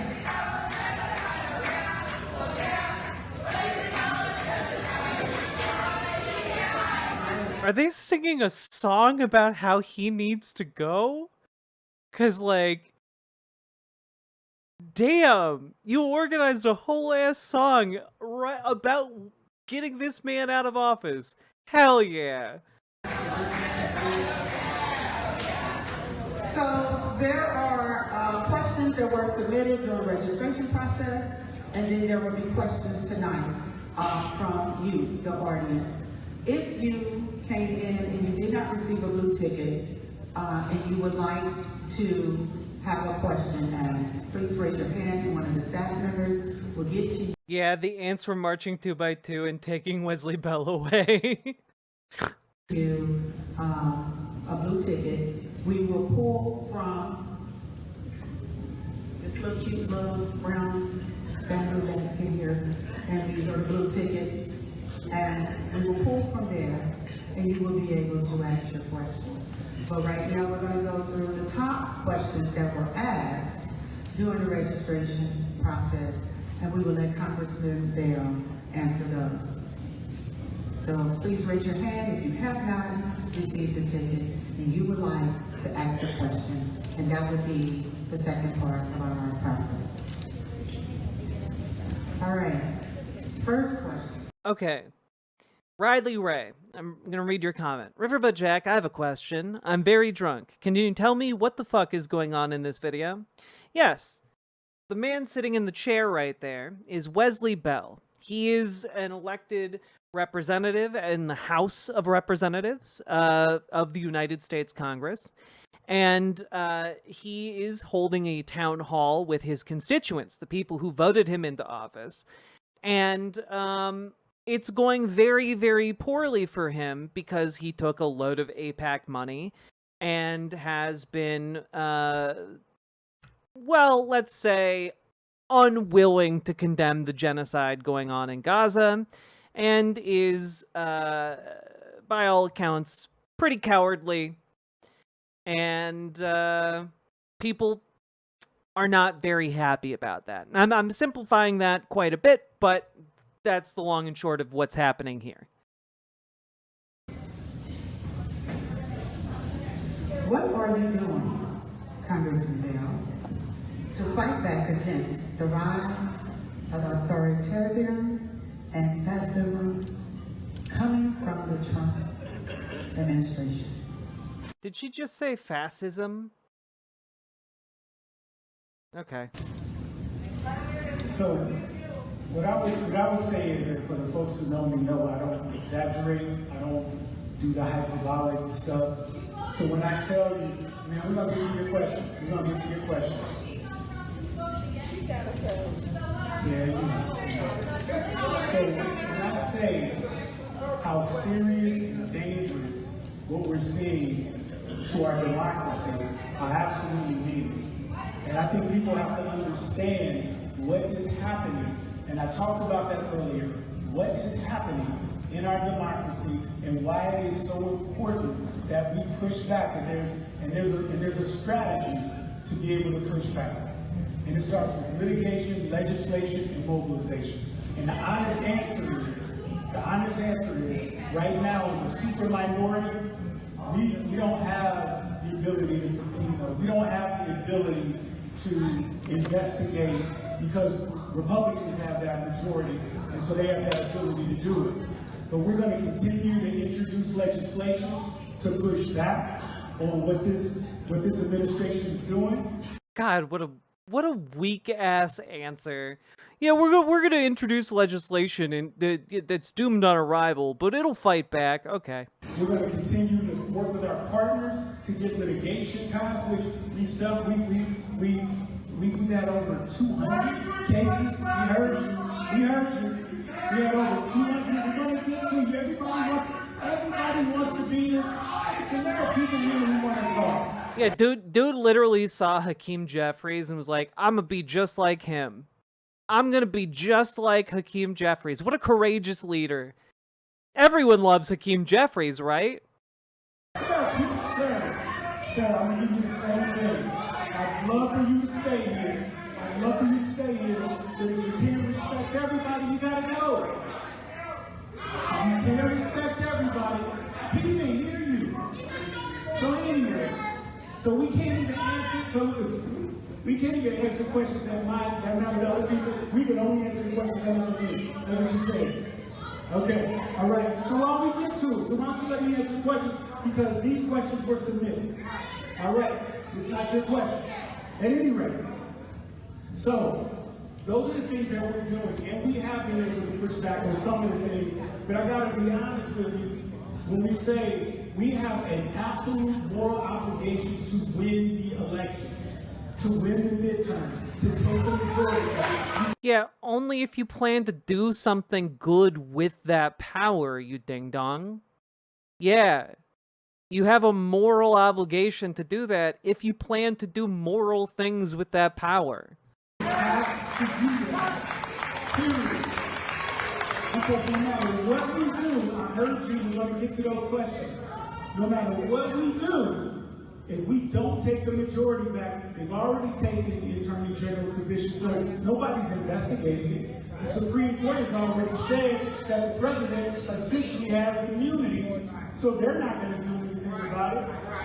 And so we're in a place where we're in a super minority. Yeah, I can turn the audio up a little bit, but like it might not help enough. The audio quality is not great. Let's see if this helps. Right. And That's too loud. Try 200. in that super minority, we don't have the ability to legally, I'm sorry, we heard you, don't get to your questions. And if they were, so when we talk about the guy's questions, you want them interrupted? Thank you.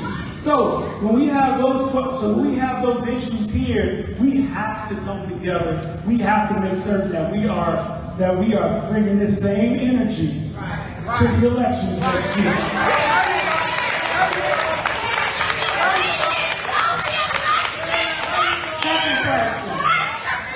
Hey, calm it down, let me ask the second question. Can I ask the second question? Let me ask the second question. All right. Several people who registered for tonight's challenge your position on Gaza. Several people who registered for tonight's challenge your position on Gaza. Oh, you're quiet. I hear you. Okay. Raising concern about U.S. support for Israel doing what they describe as genocide. Pointing out to reports of civilians facing starvation. How do you respond to those criticisms? And what do you believe America's role should be in this Congress? Get his ass. You gonna let me answer the question? Are you gonna let me answer the question? You gonna let me answer the question or not? You gonna want me to talk about this, and here we are. You gonna let me answer the question, or you just want to scream and take up your attention? Thank you. Okay, now, so here's the thing. There are a lot of complicated issues about this subject.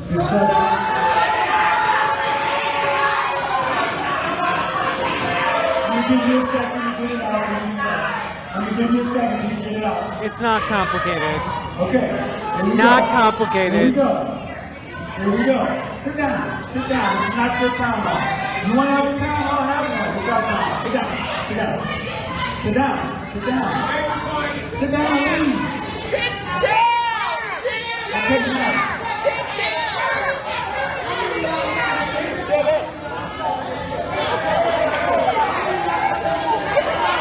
You want to answer her now.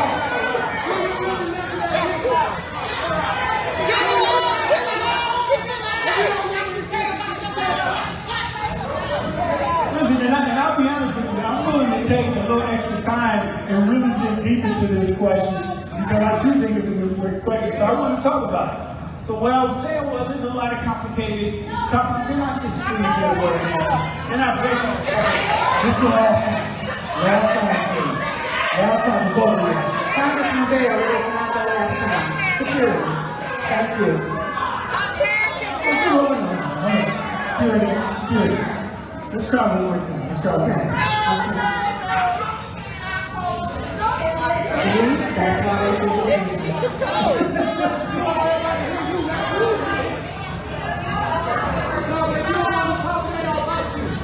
can't do that. So here we go. Here we go. Here we go. Here we go. So that wasn't the full sentence. You know, sometimes there's a subject and a predicate. So there are a lot of Dude keeps belittling members of the audience that are they're his constituents. Like, you gotta be able to answer these people who have, like, I'm sorry, even if you are someone in the camp and you believe what he believes, you should be able to understand why people are showing up to protest you and are angry as hell, right? Like, you might be wrong in your belief, but you should be able to understand why people believe, like I believe, that there is a genocide in Gaza. Should not be difficult for you to understand that. But their goal isn't to understand, and their goal isn't to treat these as valid concerns, because their goal is to support their donors, AIPAC. Their goal is to support, like, the line that they have been fed by their lobbyist handlers. And ultimately, that is why this man can look down his nose at these people and say, and belittle them. People passionate enough to actually show up to a town hall. Organized. Complicated issues in this situation. Feeding children is not one of them.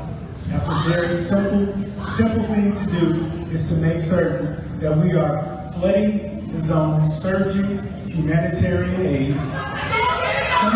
And we're not.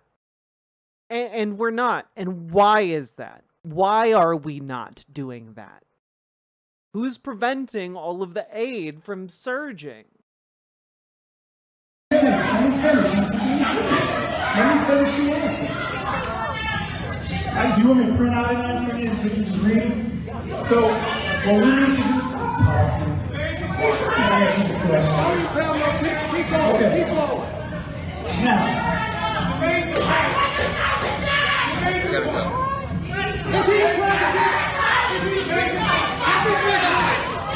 What we do not want is, sir, thank you so much for speaking up. But what we do not want is you guys combating. Also, Paladin, since you were here, and apparently we're going to see a cop who went around threatening protesters in a little bit here. But since you were here, like, is this reflective of, like, the general community's attitude towards Wesley Bell? Because, if so, this is giving me a lot of hope that we can sort out the issues within the Democratic Party when it comes to folks like Wesley Bell. When it comes to these people who just have completely abandoned what their constituents actually want. Hey, Mortok. Arguing back and forth with one another. Again, we understand how you feel.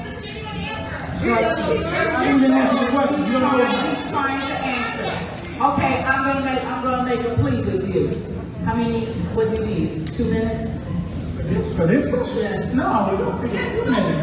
Okay, can you give him? Can you give him? It's not going to be complicated. And I'll tell you what. If you don't agree with what he responds to, I'll give you a minute of all the things you need to. You want to get up and say, we'll put on the floor. I'll give you all. You can just shout out. Shout it all out. Okay? Right. I totally hear you. Trust me. I totally hear you, because I see how black men get killed by the dozen every day.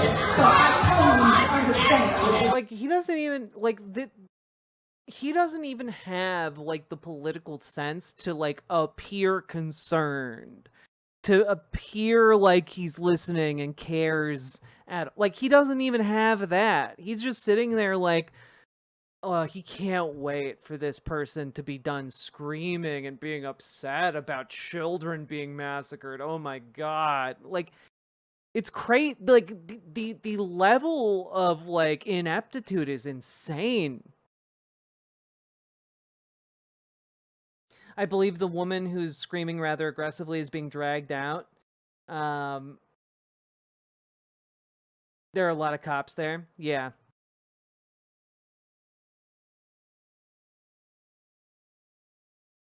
Okay, give him a few minutes, please.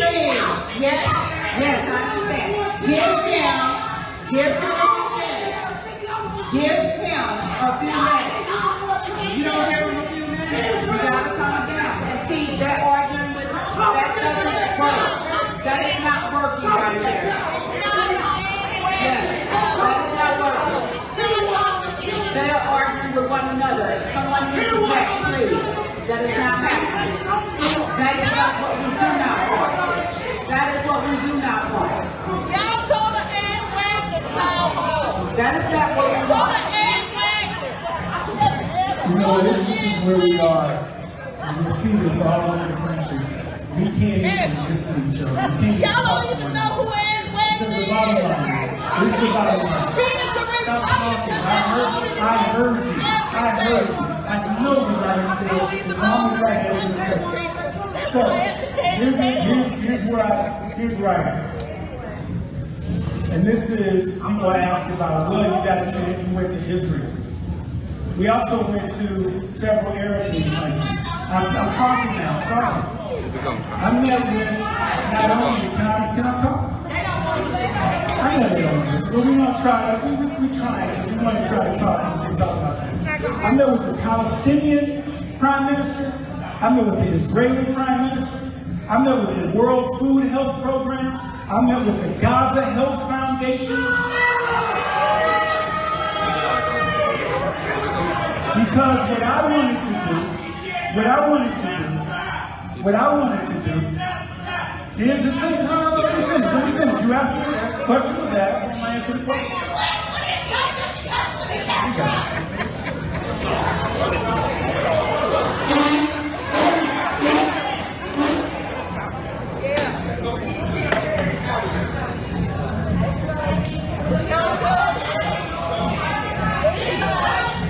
I really hate this man so much more just seeing him respond to the concerns of his constituents in this way.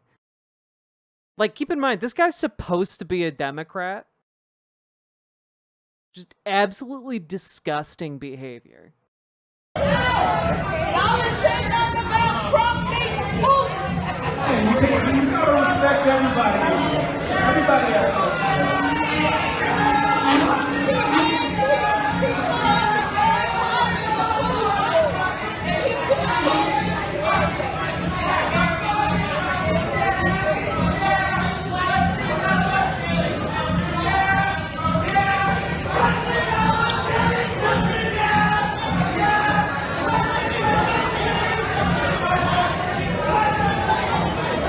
They have another Wesley Bell song going. Like, I can't quite make out the words, but I'm hearing, like, Wesley Bell something in hell.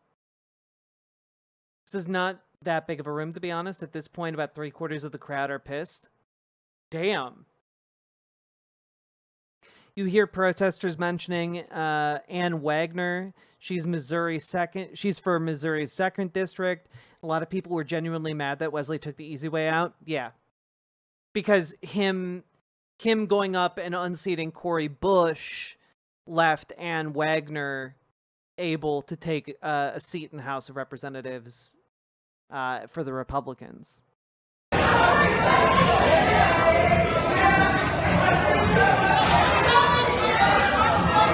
Okay, so, heard you, nice, let's go. Okay, so, I heard you, I did hear you, so we gave you the opportunity, now let's get back to the talk. I heard you. Okay, that's cute. Now let's sit down, come on, sit down.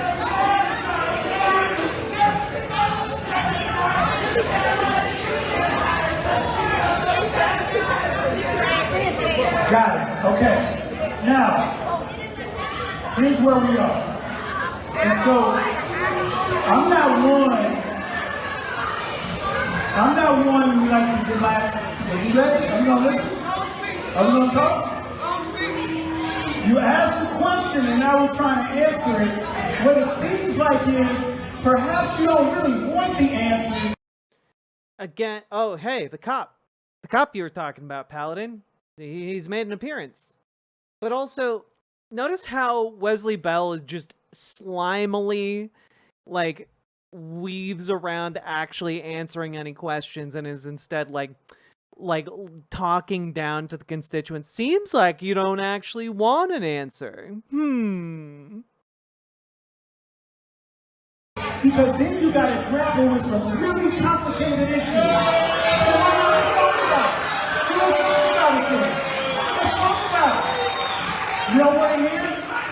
That's what you said? You don't want to hear? Why are you standing up? No one can hear you. So why don't we just talk about it? Let's talk. Let's talk. Really, sir? Somebody here's the thing. No, guys. He had to take all of that APAC money. He had to. The only reason you don't understand why he had to is because it's so complicated, guys. It's just too complicated for your tiny non-politician brains to understand. Here's the thing. We met with leaders. We met with leaders in Palestine, because I'm in the armed services here. So part of my job is... You met with leaders in Palestine. Elaborate.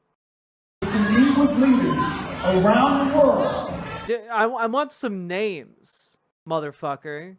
So that we can figure out what's actually going on in the ground to not only protect American lives, but also our allies, and to do those things. Who the fuck were you meeting? Who the fuck were you meeting? Like, I want someone to ask him point blank, who did you meet?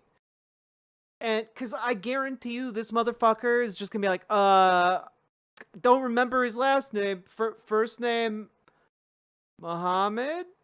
And like, that would be it. Like, it would be like, like just blatantly a lie.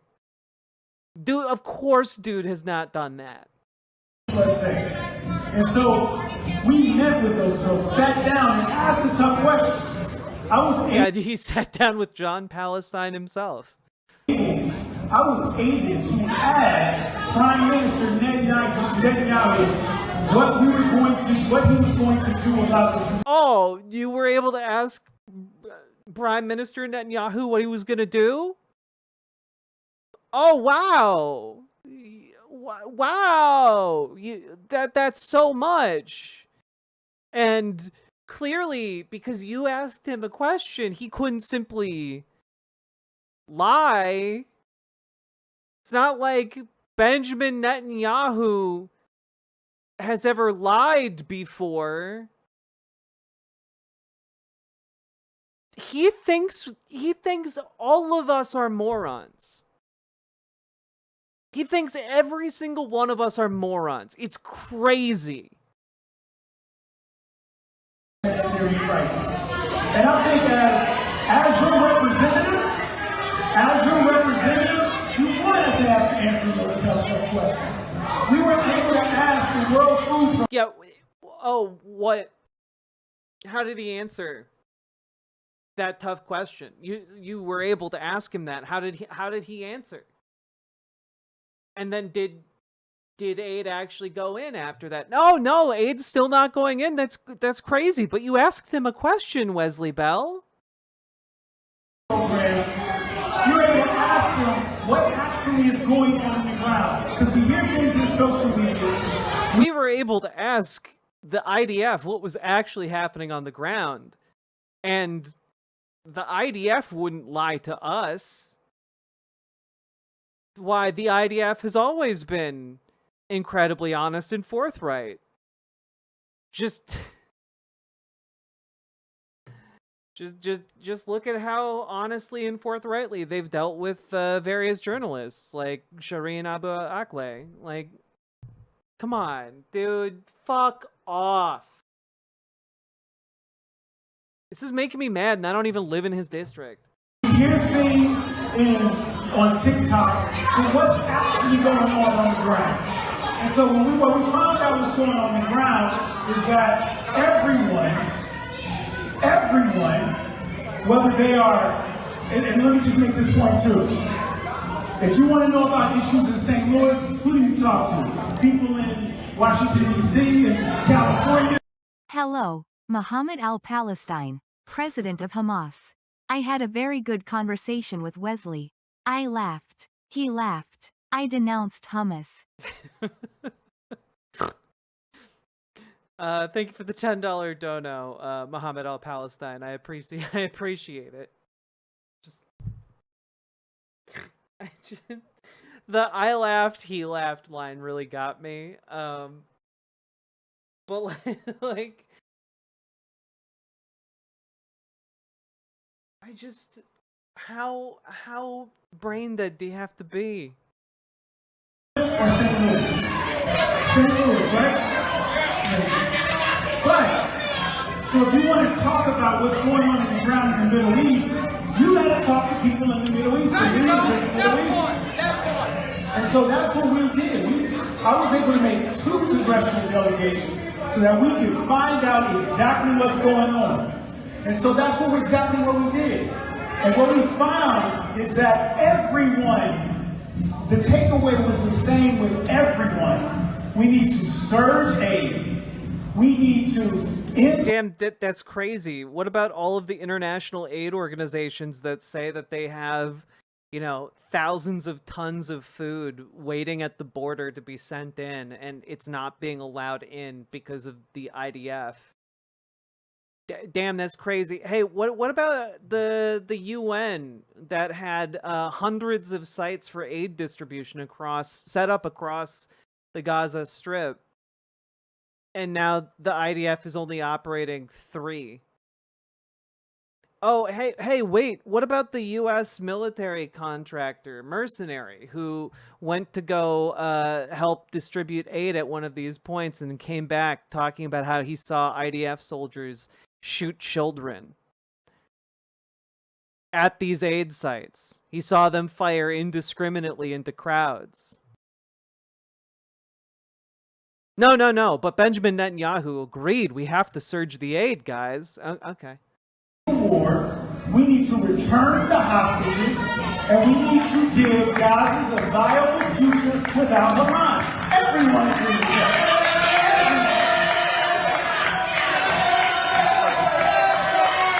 Every single leader that we talk to Palestinians on the ground, we talk to Israelis on the ground. Everyone said the same thing.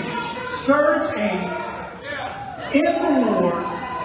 Return the hostages. There are still 50 hostages, 20 of whom are still alive. And give Gaza a viable future that doesn't include Hamas. Because there's another thing you don't want to talk about. You know, one way you could do that is by not bombing them and actually having a ceasefire talk. It's really hard to return hostages when one side is refusing to, pull troops out of a territory if an agreement is reached, which, like, that doesn't seem really, like a doable agreement, really. Okay, guys, we'll give you everything you want, and then you get to take all of our land and just occupy it forever. And we, in exchange, get nothing. We get nothing. Cool. Yeah, that deal was never gonna fly. Let's talk about October 7th. October 7th was not just. Okay. October 7th was not just a terror attack. October 7th was an invasion. Yeah, okay, even if that were true, how does that justify the multiple years of destroying every conceivable building in the Gaza Strip? Like, even if you're like, ah, yes, that was an invasion, that doesn't make sense for the scale of suffering relative to the opponent.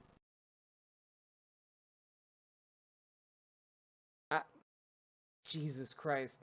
Again, this is just, well, you see, their murdering of children is justified. It's just not. I know you don't want to hear that. So, what Hamas leaders were doing when they breached Israel's wall, they sent a message to not only Gazans, but also they were hoping that Arabs in Israel, who are Arab Israelis, would also rise up. But they didn't do that. No, I don't think that was the case. I don't think that they were banking on a mass uprising of Palestinians in Israel.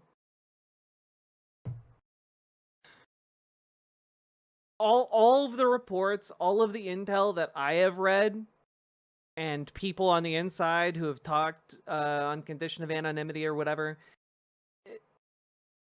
the members of Hamas who breached Israel on October 7th, like, they were surprised that they were able to get that far. In fact, they stood more firmly with Israel after that horrible terrorist attack. So, what I'll say is, what I've said before, not what has been attributed to me on social media, because you won't find one quote from me that differs. We need to surge aid to make sure that people get fed right. We need to. This is such a weak defense of an indefensible position. You disagree with that? You disagree with that?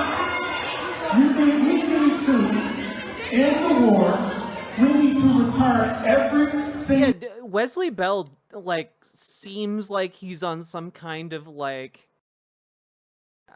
I don't know, like strong dissociation role right now. He just seems completely disconnected from what's going on in this room. Hostages and Hamas has to go. I promise that I will make the moon a source of free cheese for everyone. But how are you gonna do that? I will make the moon made of cheese. But what are the steps? Are you gonna build some kind of magic cheese ray? I will make the moon cheese and you will never go hungry again. Just like, there's no, again, yeah, goals without a plan, exactly.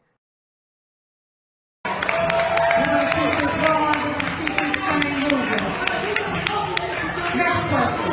Many folks who signed up tonight told us, listen to the question please, listen to the question please, listen to the question please, listen to the question please. Proud of how many angry voices are there.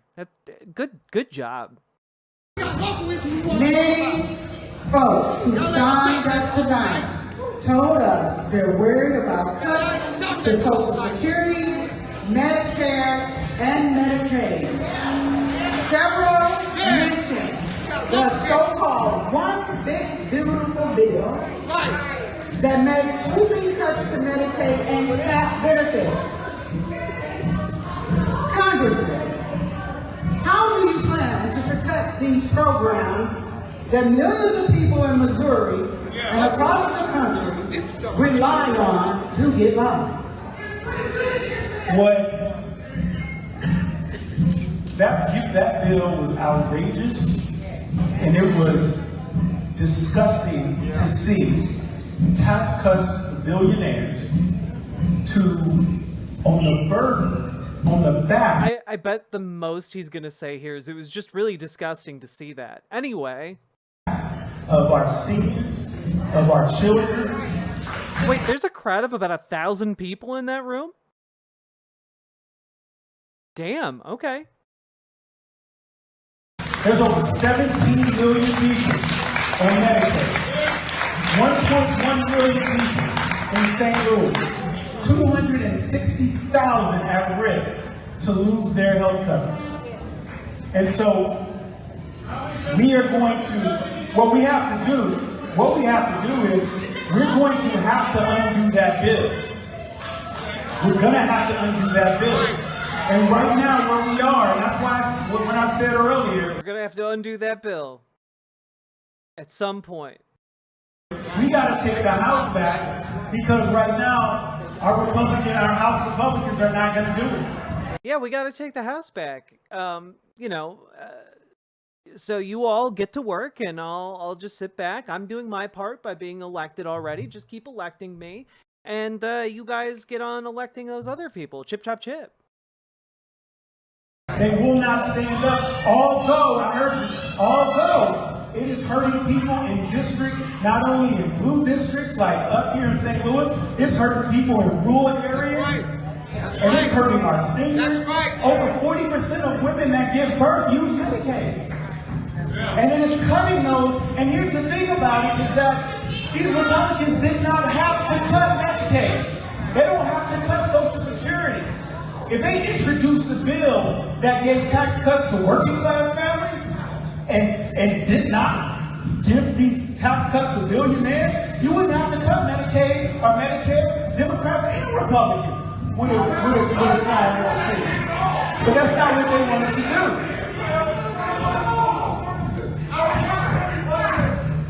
Keep moving.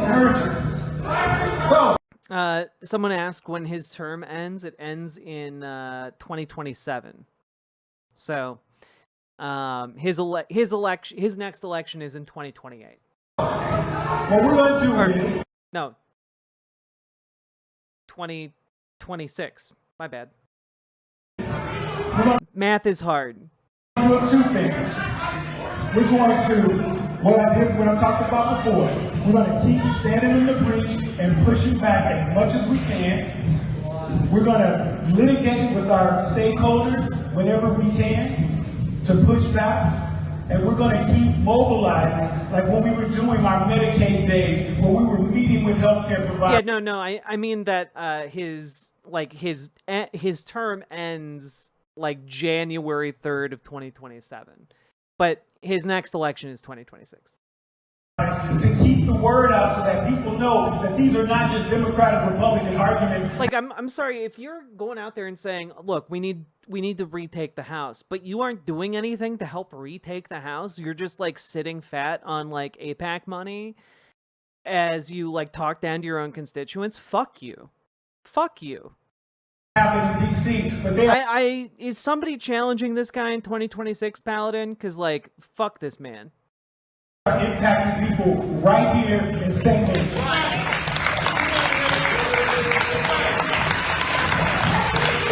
Next question. How can we rebuild after the recent tornado on May 16th in a way that keeps people in St. Louis to strengthen our economy and make affordable housing part of the recovery? What are some resources for people who have been affected? On May 16th, a tornado ripped through the city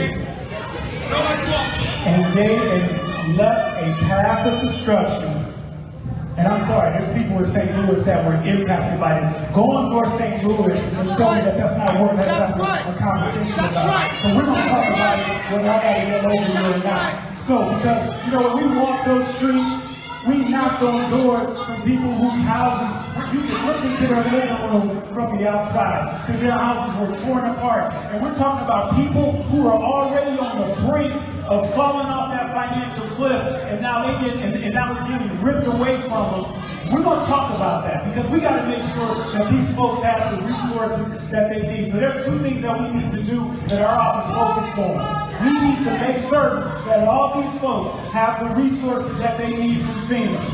And so what we did was we reached out not only to our Democratic colleagues who were united, but we also reached out to the Republican delegation and got everybody on board to add pressure to this administration to get FEMA passed. So we were working the phone every day, talking to them every day, going public. I don't think the Republicans are gonna help you, bud. I don't believe it. I'll believe it when I see it. Every day. And we Because, like, so far, what I've noticed over on Truth Social is that Trump, like, bestows disaster relief. Like he's some kind of god king. It's infuriating. You have to grovel if you want your disaster relief. We got those resources back. And so, but here's the thing though, we gotta talk about it. There's another tornado that's been going through this community. It's a figurative tornado that has been ravaging the St. Louis region. And this St. Louis region has been losing and bleeding population for generations now. We are losing industry. This region is dying a slow death.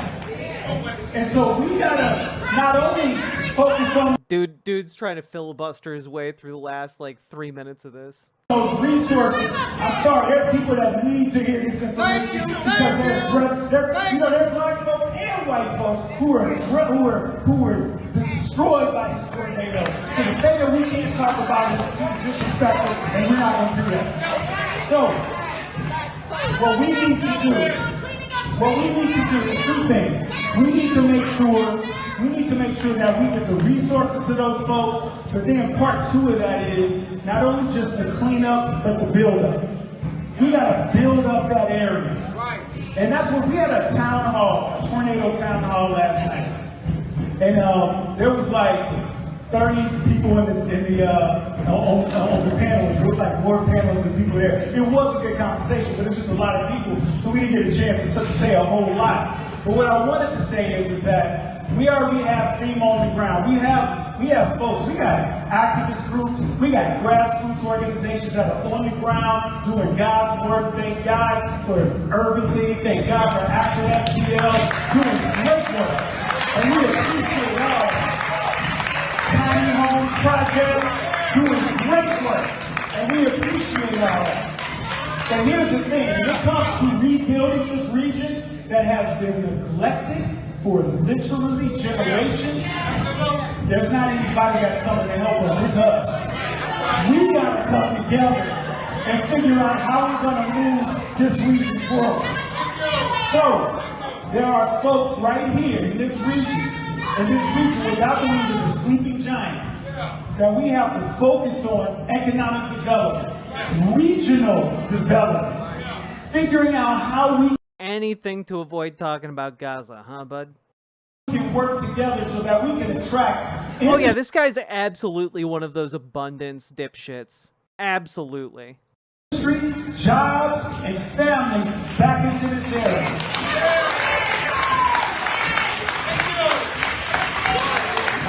And I'm gonna tell you right now, we hadn't had a major disaster like that since the late 1950s. So there wasn't a lot of institutional knowledge on how to deal with these types of situations. And let me tell you what, my team and my staff and myself, we dug right in, dived in to get every question answered because we want to make sure we can give the best information, provide the best resources, and everything that we can do for this region. So if you have any questions about applying for FEMA, the deadline has been extended to August 26th. If you have any questions, contact our office directly. We are going to help you through that process. Because here's what will happen, is that FEMA is kind of, it's a governmental agency. If you call in, you might get. Oh, okay. I guess it just ends there. Nobody's studied tornadoes before. What is the abundance thing? It's the new thing being pushed in the the Democratic Party. It's basically a rebrand of neoliberalism that argues that Democrats should cut regulations in order to, get some of their priorities passed. Like, oh, like for example, Ezra Klein came up with it. So like, Ezra Klein argues that like, oh, if you want to build low-income housing, you should be able to waive regulations for like air filtration if it's next to like a highway, because it's better to get the housing even if it has slightly toxic air than to have no housing at all. And it's just in order to make it cheaper, and it's just it's awful. It's awful in every conceivable way, even in his own example.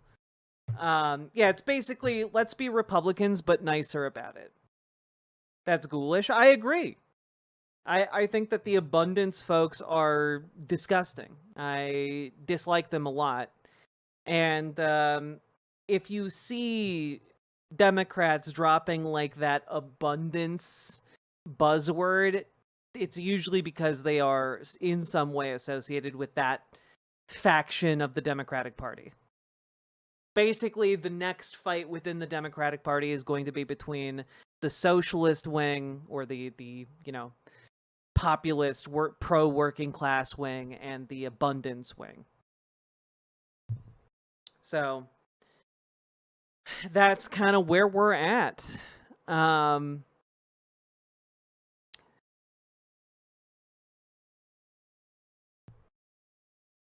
But I do have to say, it's been really, really, really nice to see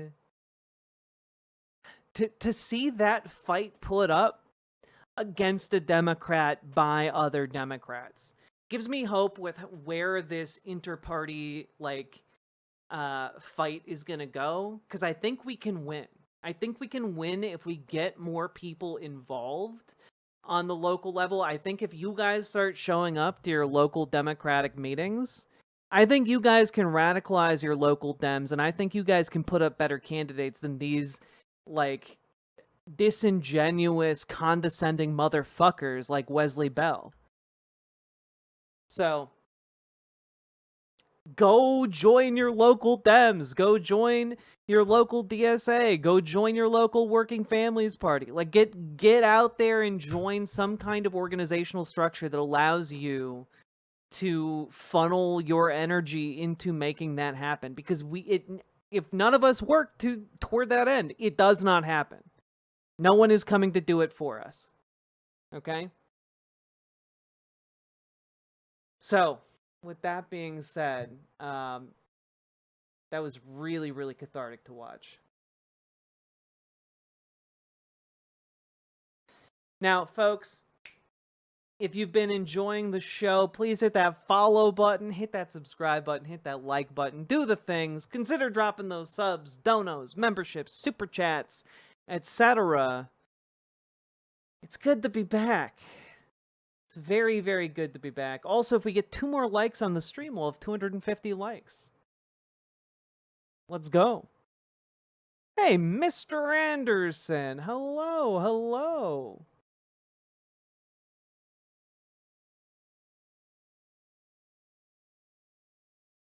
Oof. Gonna be working overtime this week to try and make up for all those days I missed. All right, folks. I am absolutely exhausted.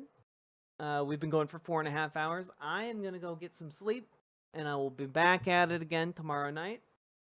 And it's just nice to see y'all again.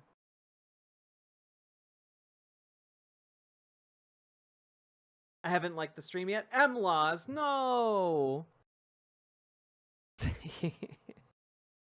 I'll see you all tomorrow, folks. Hope you like the new music I put into the rotation. Good night. Good night. Good night.